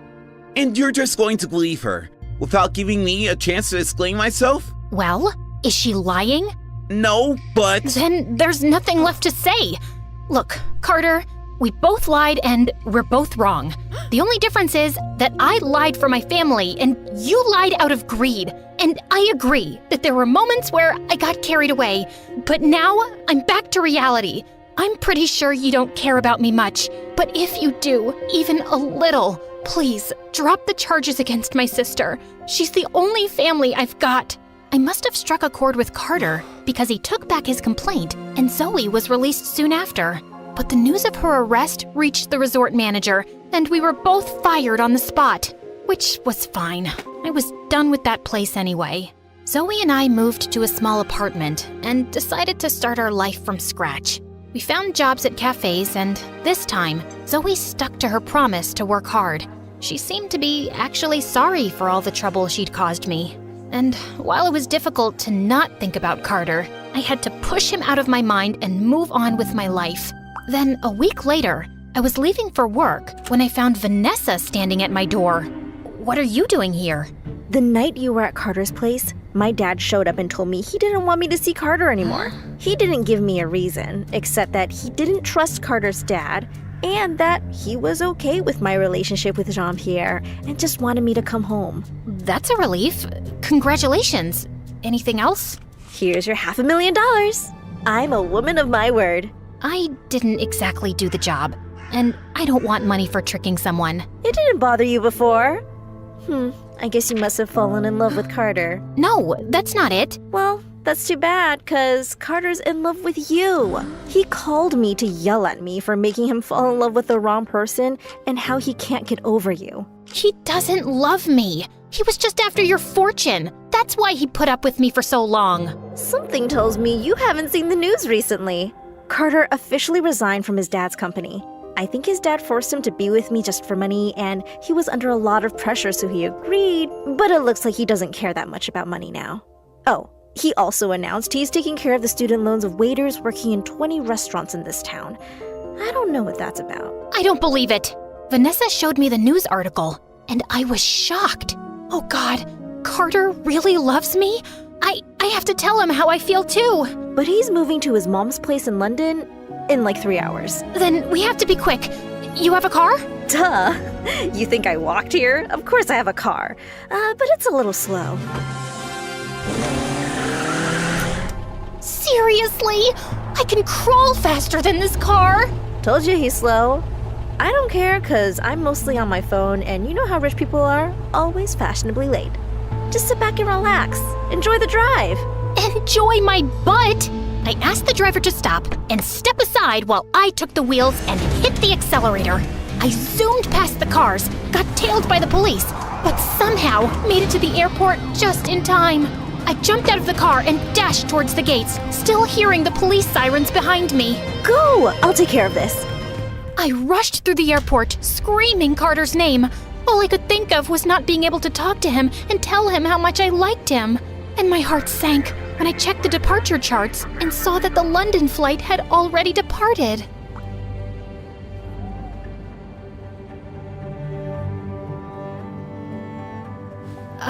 Hi. I met Vanessa. I can't believe you gave up everything and you're poor now. Well, I'm still not poor. Let's just say I have to share my helicopter with other people. And where are we going? Wherever you say.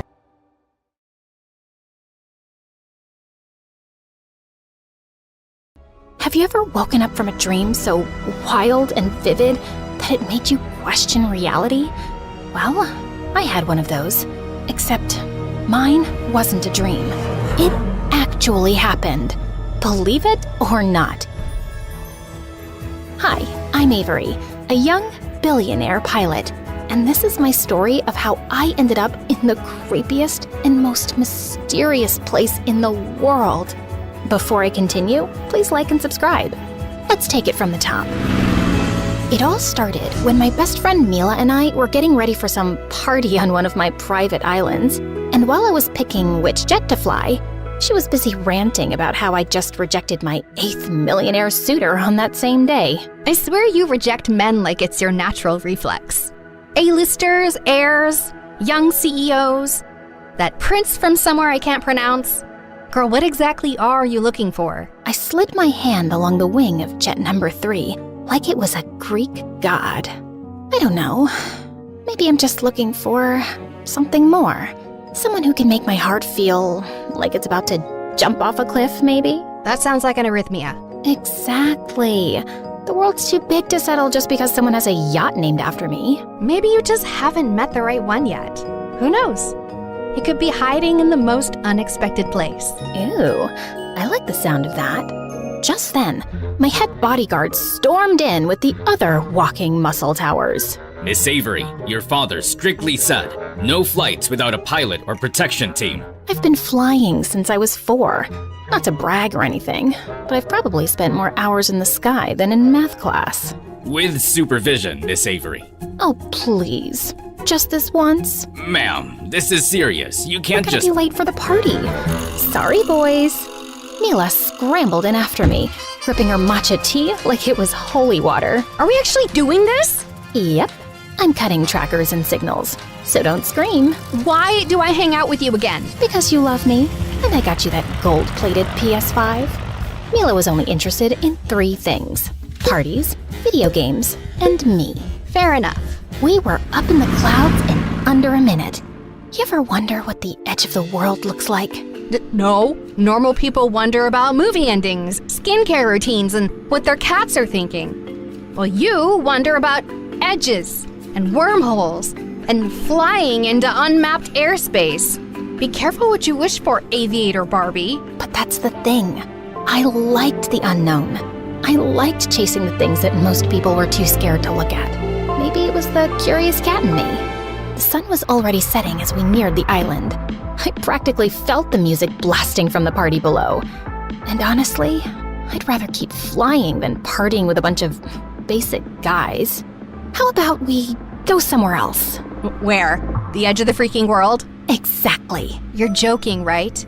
Tell me you're joking. Just a few more loops, okay? Girl, I swear on my last will, you're gonna regret this one day. Oh, come on. My parents won't be back for 3 days. I have to make the most of it. Do you know how long I've been waiting for this chance? Ugh, fine. But we better not miss the party, or else. Don't worry, girl. I got you. I whipped a U-turn midair and just let loose. I was flying. Not just with wings, but with freedom. No rules, no schedules, no rich parents breathing down my neck. It was just me, the sky, and my best girl screaming her lungs out beside me. Just then, I spotted a massive flock of birds charging straight at us, like feathered missiles. And they did not look friendly at all. Uh-oh. Avery? Hold on. I tried steering away, but it was too late.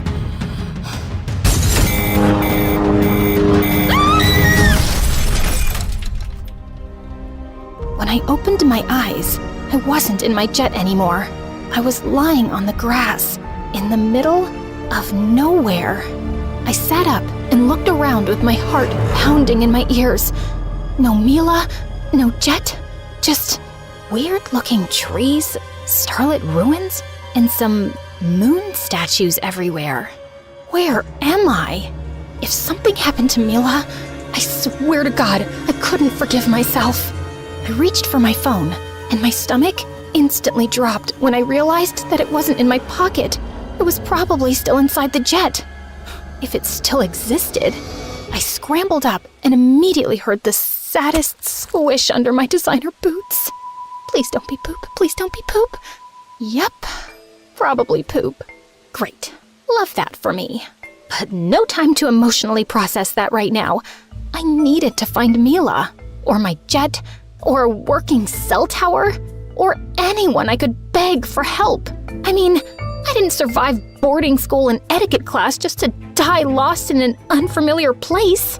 I took a shaky step forward and glanced up, then froze at the sight of the massive moon. It was hanging so low I felt like I could high-five it. Its bluish-purple light drenched the place, making everything feel strangely off. I tensed up the moment I heard rustling nearby. I spun around and gasped when I saw a deer. And it wasn't just any deer. It was tall, glowing, and elegant. And it was staring right at my soul. It then turned and pranced away into the mist. And of course, being the curious little disaster that I was, I followed it. As I walked, I noticed even more moon statues around, and giant deer sculptures peeking out from behind glowing bushes like they were quietly watching me. What even is this place? For a moment, I actually hoped that I was at the edge of the world. I was terrified and weirdly curious at the same time. Eventually, the deer stopped at some ruins on a low cliff where old stone shrines and ancient relics that my dad would probably be interested in were scattered around. My heart jumped in relief when I spotted someone, a woman, but something was off with her. She was kneeling in front of one of the shrines, arms lifted toward the glowing moon, like she was in the middle of some ritual or something. I was about to call out to her when she suddenly rose, her long, ethereal purple hair spilling over her shoulders and shimmering under the moonlight. Wait, were those elf ears? And what was up with the antlers on her head? It was probably just a fancy headband, right? Or some kind of fashion here? Before I could even say hi, the deer walked up to her. And she smiled and leaned her forehead against its nose, like they'd been besties since birth. Weird, but sweet, like nature therapy. And I almost didn't want to interrupt. As the deer backed away and trotted down the slope, the woman suddenly spoke. The forest whispers when someone new arrives. She then turned to face me and started glowing. And did she seriously just turn into another deer right in front of me? So shapeshifters were indeed real? Okay, either I was dreaming or I hit my head really, really hard. The creature, just started galloping down the slope and across the terrain like it was totally normal behavior. Hey, wait! I tried to follow it, but I suddenly froze when I heard a lullaby echoing through the trees. I followed the sound, and just a few feet from where I left the cliff, I stumbled into a flower field, and in the middle of it was another woman, and she was twirling under the moon like she was filming a perfume commercial or something. God, I hope this one's normal this time. I hid behind a tree to take a closer look at her, and wow, she looked hauntingly beautiful. No antlers this time, just a lacy eye mask and a stunning dress that was giving Dior or Valentino vibes. Not gonna lie, she was mesmerizing, and I just couldn't look away. Just then, she tilted her head toward me and smiled, like she knew I was there all along, even with her eyes closed all this time. Hi. Sorry, I didn't mean to crash your, midnight flower ritual thing. Super pretty, by the way. But yeah, so I just literally fell out of the sky and I'm lost and possibly hallucinating. I was just wondering if you have a phone, or you could at least tell me where I am, because I would really love to— You heard it, didn't you? Heard what exactly? The moon's lullaby. Wait, that wasn't you singing? I used to be the only one who could hear it. She paused, and in a split second, she was already right in front of me. Until you showed up. My soul instantly left my body. Like, how did she even— There was no walking involved. The moment I blinked again, she was gone. Before I could even process what the heck just happened, creepy, shadowy, reddish figure suddenly stepped out from the dark and lunged at me. Screaming, I started running for dear life. At this point, I was sure I had to be dreaming, because if I wasn't, then what in the world were those things? When I finally lost them, I crashed into a mossy statue and ducked behind it. Through the fog, I saw moon statues, more relics, and gravestones. Blood drained from my face when I realized that I was in a freaking graveyard. Just when I thought this place couldn't get any creepier. Moments later, I saw something bluish-purple flicker ahead. As it got closer, I realized that it was a guy walking through the dark mist with a lantern. He had a long black overcoat, gloves, and boots, and his lantern pulsed with a cold, steady glow that somehow made the darkness lean back. "Excuse me, sir? Fog guy? I'm super lost, and I really need some help." But he didn't respond. He just kept walking like he'd stepped out of the underworld. Hello? When he got close, my heart felt like it was about to jump off a cliff. He had pale skin, a jawline sharper than my sanity, and eyes that looked like he hadn't slept for centuries. And yet somehow, he still managed to look hot. Dangerously hot. Am I dead and you're the Grim Reaper assigned to escort me to the afterlife? I then held my breath when he suddenly leaned in closer, pushing the lantern near my face. I wish. Then, a vampire? I hugged my jacket tighter and shielded my neck, just in case. Unfortunately, no. But your neck does look tempting. My soul screamed at his deep voice. When he finally backed off, I gasped like I'd just survived a staring contest with Lucifer himself. So, you're a normal person? Sorry. I was, gosh. Wait, I think I have something stuck in my throat. His attractive face has got me malfunctioning so bad. Probably either a shark's bone or a lobster's claw.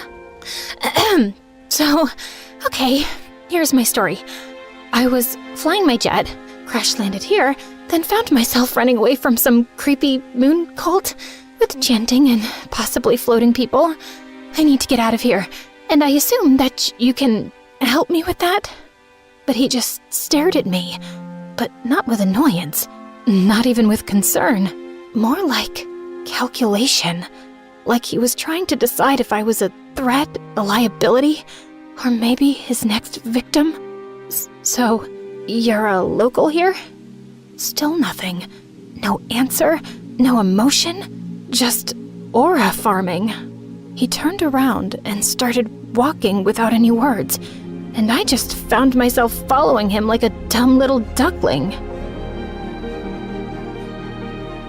I spotted a tall silhouette, barely visible through the fog, a towering lighthouse on a hill, and it looked like he was heading straight for it. So, are you heading towards that lighthouse? Can I come with you? I guess not. So, what's this place called? Because it's seriously giving Haunted Island vibes. I kept tossing questions his way, but it basically felt like I was interviewing the air. So, we're somewhere in the US? Do you guys have an airport here? A helipad? I'm just wondering if I could, buy an aircraft so I could fly my way out of here. Can I borrow your phone for like 5.5 seconds? I'm 97% sure my bodyguards and assistants are freaking out right now. I need them to help me locate my friend and pick me up ASAP. Any chance there's a boba tea place nearby? And a spa? Gosh, my feet are killing me. He totally screamed danger, but I was desperate at this point. You own this place, don't you? Finally, he acknowledged my presence again. I guard the borders of this dying land from outsiders like you. Outsiders like me? Do I look like a serial killer to you? He scanned me from head to toe and scoffed like I was the worst thing he'd seen all day. Excuse me? More like a lost soul stumbling through things she cannot comprehend. Ouch. That sounded poetic and insulting. That was the intention. Could you at least tell me your name? Names are a luxury. Oh my god. That's exactly what someone named Vladimir would say. Call me whatever helps you sleep at night. Okay, sir, whatever helps you sleep at night. Bit long for a name, though. Maybe I'll just call you... He shot me a death glare, and I should have been scared, but I blushed instead. What in the world is happening to me? Keep talking and I'll make you sleep. Permanently. Did he just casually threaten my life? Okay, chill. Zipping it. Mouth sealed. Muted. He glanced back at me again, and this time, he was looking past me, over my shoulder, like something horrifying was creeping up behind me. What's going on? I slowly turned and gasped at the sight of those shadow creeps slipping out of the mist. They were the same entities who had chased me earlier. But before they could get close, Graveyard Hottie suddenly stepped in front of me and raised his lantern like it was a sword. You're looking for the wrong person. Now, be gone. His lantern suddenly lit up, and a cold light cut through the fog, making the creeps scream and disappear like smoke. Did he just save my life? I was still in shock when he leaned in closer again and whispered something to me. If you want to stay alive, then stay out of the dark. Got it? Got it. Before I could even ask him about the context, he suddenly stepped into the fog and disappeared. Wait! Hey! Where are you going? I ran and searched for him everywhere, but now he was gone. Ugh, I didn't even get his name. Will I ever see that Graveyard Hottie again? After a brief mental breakdown, I decided to keep going and wandered until I reached the edge of the woods, where there was a quiet stretch of water and a tiny old rowboat tied to a post. Oh my god! Is this finally my getaway ride? I climbed in and instantly regretted it, because when I tried rowing, it went sideways, then backwards, then I nearly flipped over. My muscles were not built for this. Why didn't I take boating lessons again? Eventually, the boat bumped against another shore, and I almost kissed the ground out of relief. Before I could even explore the place and find some help, a group of terrifying creatures suddenly appeared out of nowhere and started cornering me. Okay, at this point, I was 200% sure I was dreaming. I closed my eyes, held my breath, and braced myself. Maybe after this, I'd finally wake up from this nightmare. I woke up to the smell of bleach and metal. The lights above flickered, and something dripped nearby. I tried moving, only to realize that I was strapped to a surgical bed in a hospital gown. Okay, so apparently those creatures actually hospital napped me. Just as I was hoping for the Graveyard Hottie to come and save me, the door suddenly hissed open, and a creepy surgeon walked in. He had slicked back blue hair and a creepy mask that covered half of his face. Oh, and he was holding a freaking drill. Totally normal. Awake at last. Who the heck are you? And why am I dressed like I'm about to get dissected? Curiosity demands sacrifice, and you should feel honored. Whatever you say, freak show. Touch me, and I swear my lawyers will erase your entire bloodline. From society. Legally, of course. You're still young, but already quite stubborn. He reached for a metal tray filled with shiny tools and syringes. Since you asked, I'll be frank. You have nothing to worry about. Under my care, you'll receive the most advanced and effective treatment. I will personally supervise your recovery. What does that even mean? I'm not sick or broken or whatever. Ah, but that's where you're wrong. You're in my sanctuary now. A facility for correcting flaws, for perfecting minds, for studying consciousness. He picked up a syringe, and the second that needle glinted under the light, my soul left the building. I assure you, you'll be my next successful experiment. Let me go, you psycho! Let's play around with your brain. Just a little. You'll be amazed at what's hiding inside. Just as he reached for me, the double doors suddenly slammed open, and a young boy wearing a traditional-looking hat and outfit wheeled in a huge oxygen tank. Apologies, Doctor. I heard you needed more air. You! Without any warning, the tank suddenly exploded, filling the room with smoke and gas. Through the haze, the boy unstrapped him fast. They're closing in. If you want to live, take the window. Jump. Oh, wait, what? Who are you, and why are you helping me? Someone who used to be his experiment and survived. Okay. But what about you? Just go. I've got some unfinished business to take care of here. You think running away will save her? She belongs to us now. The door suddenly burst open, and those same creatures who kidnapped me poured in and charged straight at me with terrifying speed. Without thinking, I sprinted to the window, launched myself out, and crash-landed onto a moving garbage truck. As it rumbled through the darkness, I looked up, expecting sunlight, freedom, something.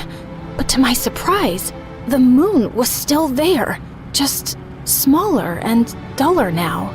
Eventually, the truck stopped and ejected me like trash. I rolled into a scrapyard, surrounded by metal heaps and broken machines behind a shady lab facility. I started looking for something that could help me get out of here. And while digging through the scrapyard, I finally spotted something. A busted-up electric scooter. Just as I was about to hop on, someone blocked my path. A young girl who looked like an evil porcelain doll. Where do you think you're going? Home? Is there any problem with that? I do have a problem with that. Great. Another freak. I see it in your eyes. You're scared and thrilled at the same time. How did she know that? You're running on unstable emotions, easily corruptible. But don't worry, I'm here to optimize you. Baby girl, what exactly are you gonna do to me? You look like you're just waiting for your mommy to come pick you up. That's cute. But you see, I don't handle trash myself. She pressed something on her tablet, and behind her, a massive silhouette rose from the shadows, with glowing eyes and whirring joints. Is that a freaking robot? My little friend here removes errors, and you, unfortunately, qualify. Just as the robot lunged at me, I yeeted the scooter straight at it, but it only bounced off like a sad little paper plate. Right as it raised its claw to squash me like a poor little bug, a long and massive beam bar suddenly crushed its arm with a sickening crunch. I looked up and instantly forgot how to breathe. A blonde guy with a face card so powerful it could make women across the globe bark, and a jawline sharp enough to bankrupt the diamond industry. Oh, my modern knight in shining armor. Who is this guy? You alright? Hang in there. Let me just finish this real quick. I opened my mouth, but nothing came out. My brain was buffering harder than hotel Wi-Fi. By the time I blinked, the creepy porcelain doll girl and her deathbot had vanished. Well, gotta give them credit. Fast feet. Just when I thought the coast was clear, those terrifying creatures suddenly emerged from the alleys. Ugh, can't these weirdos just leave me alone? I don't think they're here to have a friendly little chat. Let's move. Before I could even react, he scooped me up like a duffel bag and bolted into the fog. I was screaming my lungs out as they reached for us. But this guy had insane speed and reflexes. And somehow, while he was carrying me like I weighed nothing, he still managed to beat up some of them with his precious bean bar. When we finally outran them, I was this close to puking all over his boots. All right, we're clear. You okay? That was actually such an insane experience. Thanks for saving my life. Not a problem. I came here for you. You came for me? Well, my duty is to save and protect everyone in need. Of course. Sorry for all the screaming earlier. The blood was pooling in my brain and I saw my life flash in 4K. Fair enough. Let's get you home. That's when I noticed we were at a port, in front of a ship. Wait, is this your ship? Am I finally going home? That's right. Come on. We boarded, but I couldn't shake the paranoia crawling in my chest. This guy was just too perfect, like he was sent here just to save me. But why? What's in it for him? Listen, I've had a rough week with different entities. So, just to be sure, are you here to actually save me, or, I don't know, harvest my organs or something? I already did the first part, didn't I? Right. As we finally boarded his ship, I realized that I needed a full spa day. I asked him if he had a bathroom and spare clothes because if I didn't get out of this gross hospital gown, take a bath, and brush my teeth ASAP, I swore I was gonna lose my mind. Thankfully, he had some spare clothes, but it was a giant black shirt that swallowed me whole. When I stepped out onto the deck, I walked in on him, bulking up, and oh my holy juicy protein powder. Look at those muscles and veins. Wow, my shirt's way too big on you. But hey, better than nothing, right? Yeah. But I like it. It's cozy. So, are you from here? Nope. I came here to reclaim something that was taken from me. From us. And protect what's left. Ooh, interesting. He then told me his name, Victor, a high-ranking military commander, apparently leading some kind of expedition through this weird, fog-infested region, hopping from island to island, chasing ruins, lost history, and something personal he wouldn't talk about. I met a local in town. Her name is Nell, and she told me that this is a lawless region and off the grid, so it can be pretty chaotic. But that's all she shared. That actually made some sense. But my curiosity was already screaming 100 more questions. Victor and I continued to bond. He was actually warm and laid back, and the way he kept checking on me, making sure I was okay, was doing something to me. But of course, just when things were finally looking up, the ship suddenly had engine issues, so we had to dock again in the nearest land. We'll rest here for a while and ask around. Nell told me that the locals here are pretty sneaky and love ripping off passing tourists, so we just need to be a little careful. We met up with Nell in a diner, who surprisingly looked like a supermodel with a tattoo on her right eye. I heard you've had quite a trip. Eat up. You look like you haven't eaten in days. Oh, you bet. Back home, my dinner usually comes plated like edible museum exhibits. But this will do, I guess. So, where exactly is back home? I told her about my background and how I ended up here, and she looked extra intrigued. So you're not exactly the average tourist profile. People usually come here on ferries, not personal aircrafts.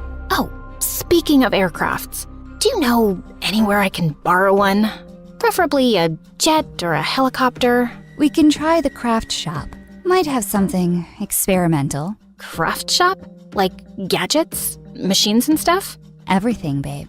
Just name it. We finally arrived at the craft shop, and it was full of bizarre inventions and food weapons. And apparently, it was being run by equally bizarre young girls. Build a jet in a day? Please, I could do it in my sleep with one hand. Honestly, it sounded ridiculous. But at this point, the only thing that felt impossible was me getting back home. As the girls geeked out over engines and blueprint jargon, I glanced out the window and saw Victor and Nell talking, and they looked sus. Planning to eavesdrop on their little conversation, I stepped outside, only to crash into someone achingly familiar. Tall, brooding, and unfairly attractive. Mr. Graveyard Hottie. God, I missed him. You're not safe here. They know who you are now. All of them. We need to leave. What? What do you mean? And who's they?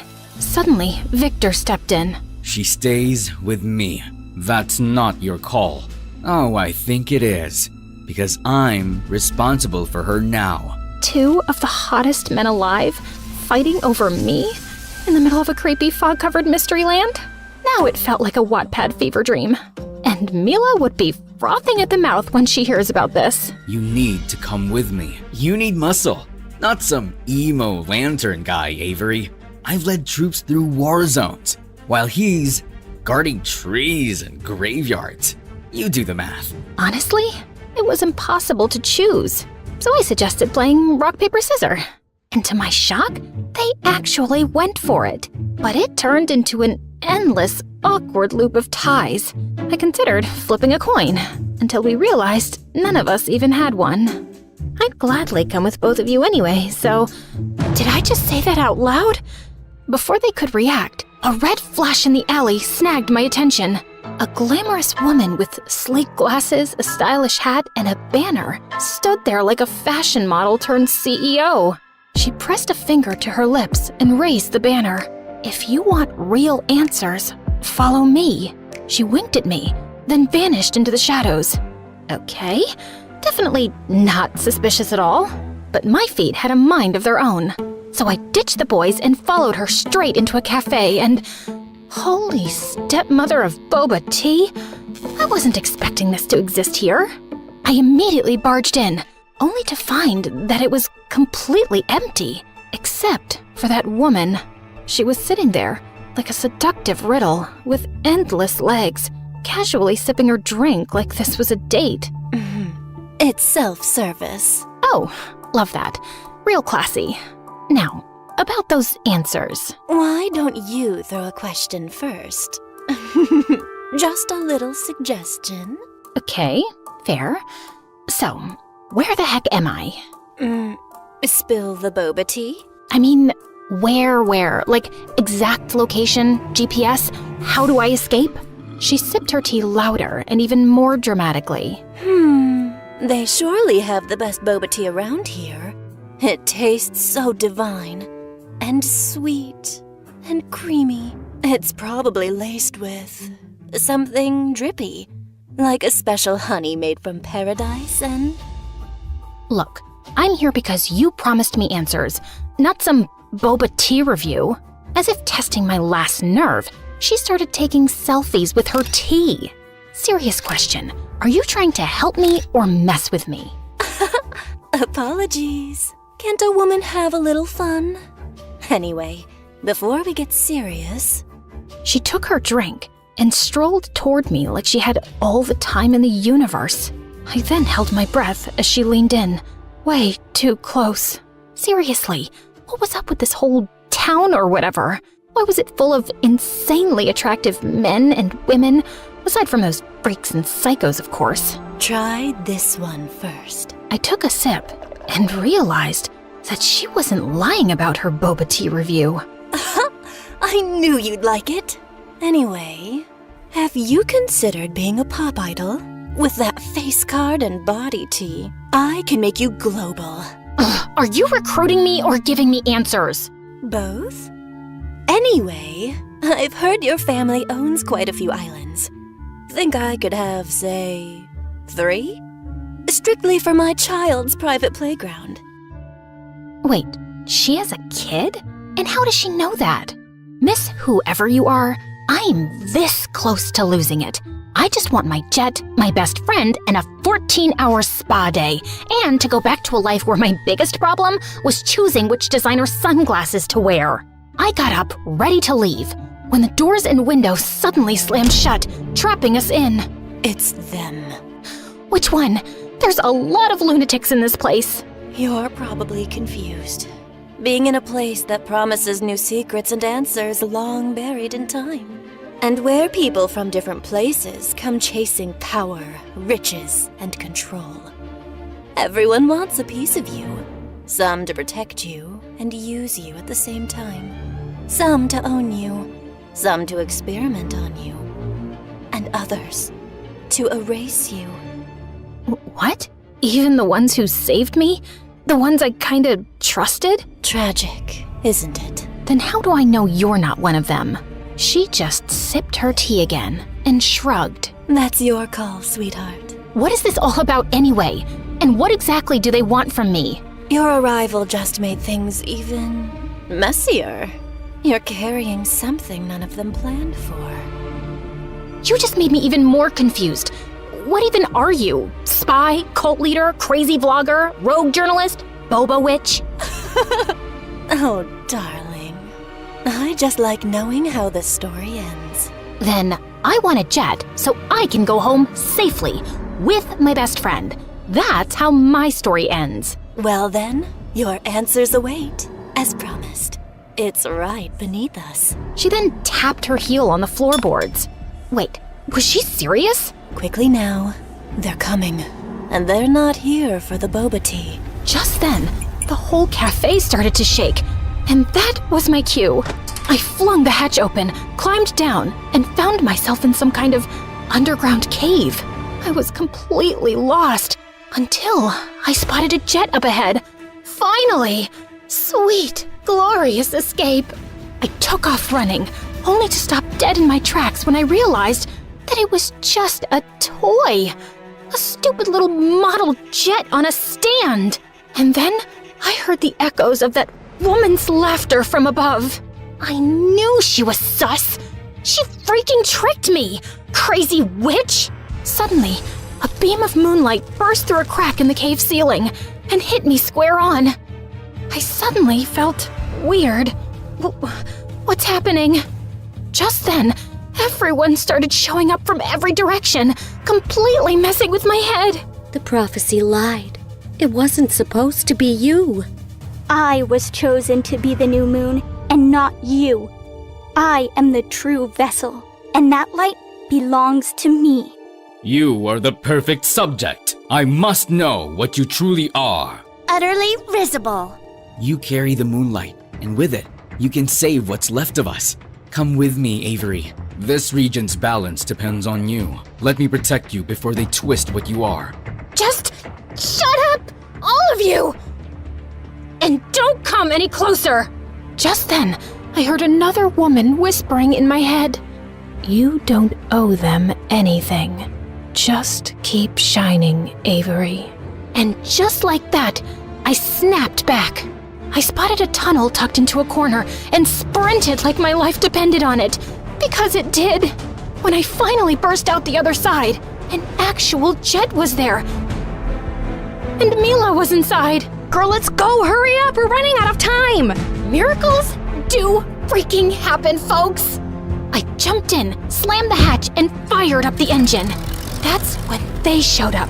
Faces I'd never forget, charging toward me. But they were too late. I had already launched into the night sky. No one owns me. I'm done being told what to do. I'm my own person, not your freaking vessel or whatever.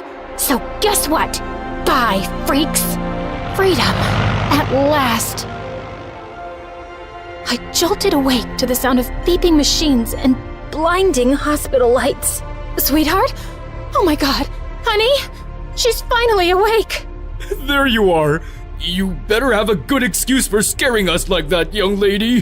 While I was still processing the emotional mess of seeing my parents again, someone else walked in. Mila. Her arm was in a cast, her eyes were glassy, but she was smiling, and I felt super relieved. Welcome back, Aviator Barbie. That's when it hit me. It was all indeed a dream, and I finally woke up. So apparently, I survived the crash, but fell into a coma for 3 months. And after the crash, Mila got us help, even with a busted arm, and screamed until rescue found us. Later, when it was just the two of us, I finally spoke. I'm sorry, Mila. What for? You were right. I was too curious, too reckless, and it got us here. But we're alive, aren't we? Yeah, and I had the weirdest dream ever. Oh? Spill it. And I did. Every juicy, terrifying, ridiculous, romantic detail. Wait a minute. Your dream sounds familiar. You say that like you've had the same one. No, dummy. Remember the game I've been playing lately? You play a lot of video games. Genshin Impact? We literally watched the trailer of the new update the night before the accident. The place in your dream, it sounds like Nod Cry, the newest region in their world. She opened her phone and played the trailer again, and my jaw dropped. The dark mist, the lighthouse, the glowing moon, the town, everything. My whole dream was literally there. But more than that, so were they. Just in their video game versions and aesthetics. Dive into the immersive world of Genshin Impact, the open-world action RPG where you explore, battle, and uncover the secrets of Tevat across PC, mobile, and console, all seamlessly connected. On September 10th, version Luna 1 arrives with a massive update, the mysterious new region Nod Cry, and the most important story chapter yet, revealing long-awaited truths about the heavenly principles, Fatui, and Aether and Lumen. To celebrate Genshin's 5th anniversary, enjoy a free 5-star character, exciting challenges and minigames, tons of free pulls, and more. The Wish banners feature Lauma and Nahida, followed by Flynn's, Yolan, and newcomer Aino. Ready to explore, battle, and uncover the truth? Click the download link now and use your exclusive gift code to get a head start in Tevat. I stared at the screen, amazed and traumatized at the same time. Was it really just a dream? Or something more? Either way. Okay, that's it. Give me the freaking game. I need to try it. I need to meet them again. Welcome to the fandom, girl. And just like that, I was ready to dive back into all those wild adventures.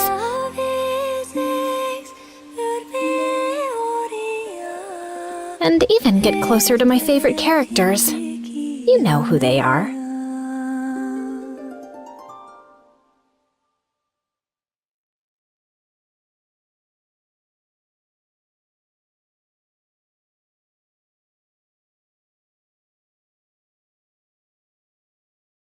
Hey, I'm Miley from Venice. Before you listen to my story, please click like and subscribe. Ever since I was born, my parents were just busy in their own world, and they sometimes forgot I existed. When I was 3, my parents were getting ready to go out for their anniversary dinner, but minutes later, they walked out the door and left me home all by myself. I ran to the window and started yelling out loud, and that's when they came back running. Oh God, what are you still doing here? You're making us late. But you forgot me, Mommy. Come on, no time to talk. Hurry up. This kind of stuff happened all the time. Then once when I was in 4th grade, I invited them for my annual day function. I was playing the role of a princess and was super excited for Mom and Dad to see me. But like always, they didn't show up. Ugh, I was so pissed. The other kids were taking pictures with their family while I was standing there all alone. And I finally lost it. I decided to walk back home by myself. As I was passing a sandwich stall, I saw a girl a little younger than me trying to steal a sandwich. Hey, no, you can't do that. Stealing things is bad. But I'm very hungry, and I haven't eaten for days. I saw tears in her eyes, and she did look like she was having a rough time. So I offered to pay for both our sandwiches. Her name was Lucy, and when I asked her about her family, she told me the most shocking thing. I don't have a family. I lived in an orphanage, but the caretaker was so evil. She made us work a lot and didn't even give us any food. So I ran away. It broke my heart to see her so sad, and I asked her to come with me. I have parents, not the best, but at least I can promise you a home. Besides, I've always wanted to have a sister. Suddenly, her eyes lit up and she hugged me. Later, when we reached home, I asked Mom and Dad to adopt Lucy, but they refused straight to my face. But Mom, I really want a sister. You guys barely have time for me, so you picked a thief from the streets? Not happening. They took Lucy back to the orphanage, and I cried my heart out. I wouldn't even eat or sleep, and I'd run off to the orphanage and wait for Lucy outside every day. Seeing me this way, my parents finally gave in and agreed to officially adopt Lucy. And I was the happiest. And in no time, we were like real sisters. Soon after, Lucy was starting school with me. And even though she was nervous, I promised I'd be there for her all the time. But the moment we entered, we fell in the eyes of Diana, the meanest girl in the school. Hey, Miley, is that your new adopted sister? Ew, what garbage dump did you pick her up from? She stinks like a skunk's butt. Shut up, Diana, or I'm gonna kick your butt right now. Ugh, cut it out, Miley, and send her back. I don't think orphans like her belong with us rich people. My mom told me they're just the filth of society. That was it. I pushed her away and she fell to the ground. But when I turned to Lucy, she was already gone. Later when I went home, I hugged her. It doesn't matter what anyone says, okay? You're my sister and I'll always love you. After that, I took a necklace from my pocket and put it around her neck. What's this? Open it. OMG, it's our pictures. You're the best, Miley. I love you. And I really loved her too. Days passed and I was always there to watch over Lucy. No one was gonna mess around with her as long as I was around. Then one day in 8th grade, we were given a math test when I suddenly looked up to see Lucy passing some sheets to Diana through the window. What the crackling crabs? I didn't want her to be caught by the teacher, so I kept quiet. But later when I went to the cafeteria, I saw Lucy at a table surrounded by Diana and her minions. What was this witch up to now? What's going on here? Leave my sister alone, you witch. No, Miley, she's my friend, and we're just having lunch together. Friend? Are you crazy? She's a bully, stay away from her. Ooh, it looks like someone's really possessive. And it's not like I threatened her to hang out with me. She wants to be friends with the cool kids. What is she talking about, Lucy? You come with me right now. You're not staying with these girls another second. I tried pulling Lucy away, but she brushed off my hand roughly. No, I'm not going anywhere. And please, don't embarrass me in front of my friends. I'm not a baby. I couldn't believe my ears. My sister was fighting me for some bully? Later when Lucy came home, I tried to talk to her, but she wouldn't listen. She's not bad, okay? She saved me from other mean girls in the washroom once and asked me to join her gang. Now I'm cool like them, don't you see?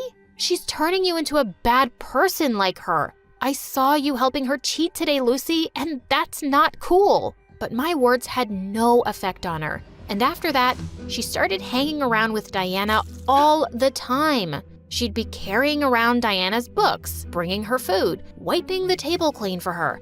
It was so annoying. She even missed my birthday and went shopping with Diana. And when I saw her pictures on Diana's account, Lucy was carrying loads of bags after her like a maid. Why was she such a doormat? A few days later during recess, I walked into the girls' bathroom and to my shock, I found Lucy ripping a little girl's notebook and throwing them in the toilet while Diana and her minions were watching. What are you doing, Lucy? Have you lost your mind? Drop that book right now. Ooh, here comes the bossy older sister. She just wants to tame you and put you on a leash like a dog. Do you want that, Lucy?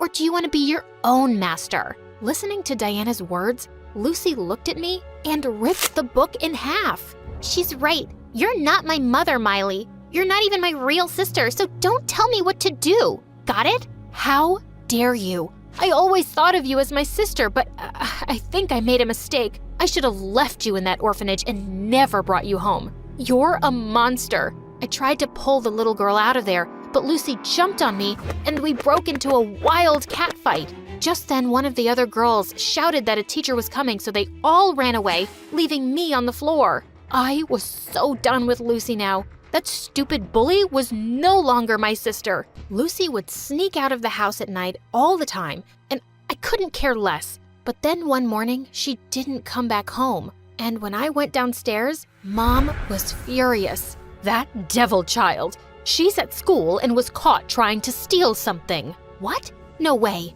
We immediately drove to the school and saw Lucy sitting in tears in the office. Diana was there too, looking bored. The security guards had caught Lucy stealing final exam question papers from the principal's office. But I didn't want to do it. Diana made me do it. Seriously? I don't even know your name. And how could I make you do anything? You're just some loser. And I wouldn't even keep you around to wipe my shoes. Ugh, this witch. But there was no proof against Diana. So she walked free and Lucy was expelled. As she ran out of the office crying, I tried to stop her, but she pushed me aside. You just want to say I told you so, right? Well, don't. Just leave me alone. I didn't follow her. She'd brought this on herself. And maybe when she was less upset, she'd realize it. But when I went back home, I was shocked to find that all of Lucy's things were gone. She'd just left without a word. I tried looking for her for weeks and months,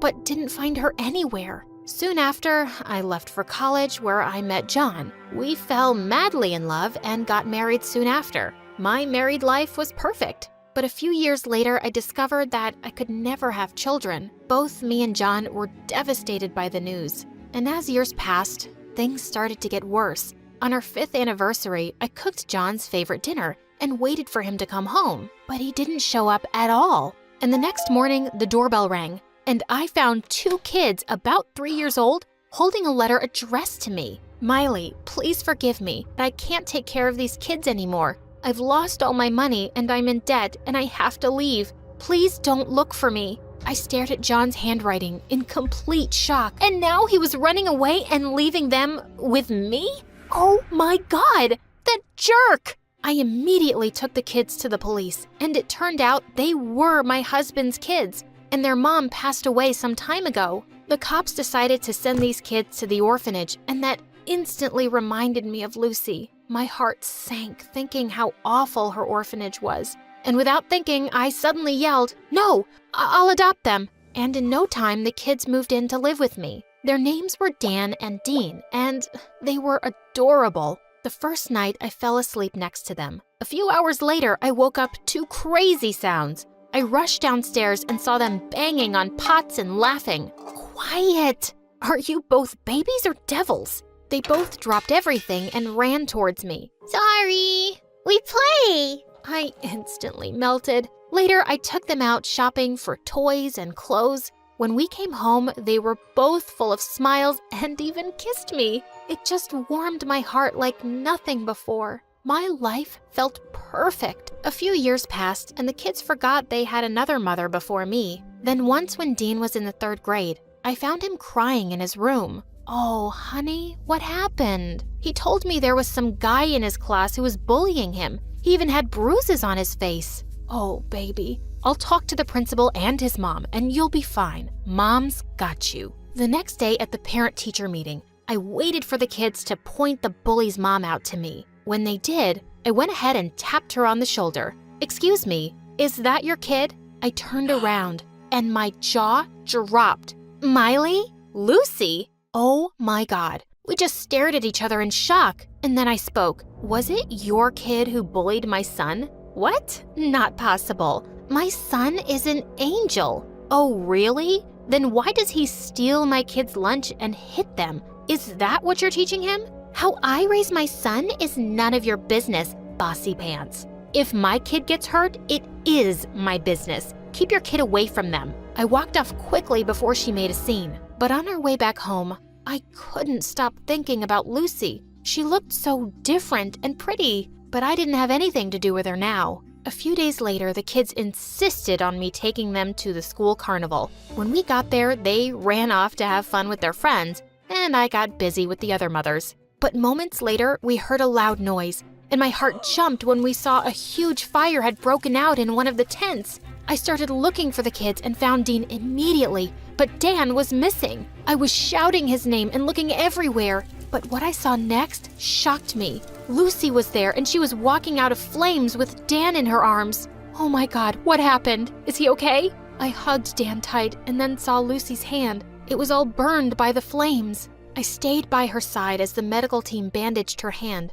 And then I spoke. Lucy, I can't ever thank you enough for what you did. But why'd you risk your life for my kid? 'Cause he's your son and you love him. And I owe you a lot for what you've done for me. And then my eyes went straight to the locket she was wearing. It was the same necklace I'd given to Lucy ages ago. You kept it all these years? Why? She remained silent, but tears fell from her eyes. And I just hugged her. Oh, Lucy, why did you run away? I looked for you everywhere, but you were nowhere to be found. I was just so ashamed of myself, all the things I did, and I was horrible to you. I thought I'd ruined our relationship forever, and I couldn't face you anymore. But I've missed you so much. You picked up an orphan like me from the streets and loved me like family. But I threw it all away. I'm so sorry, Miley. Please forgive me. Already done. You're my sister, and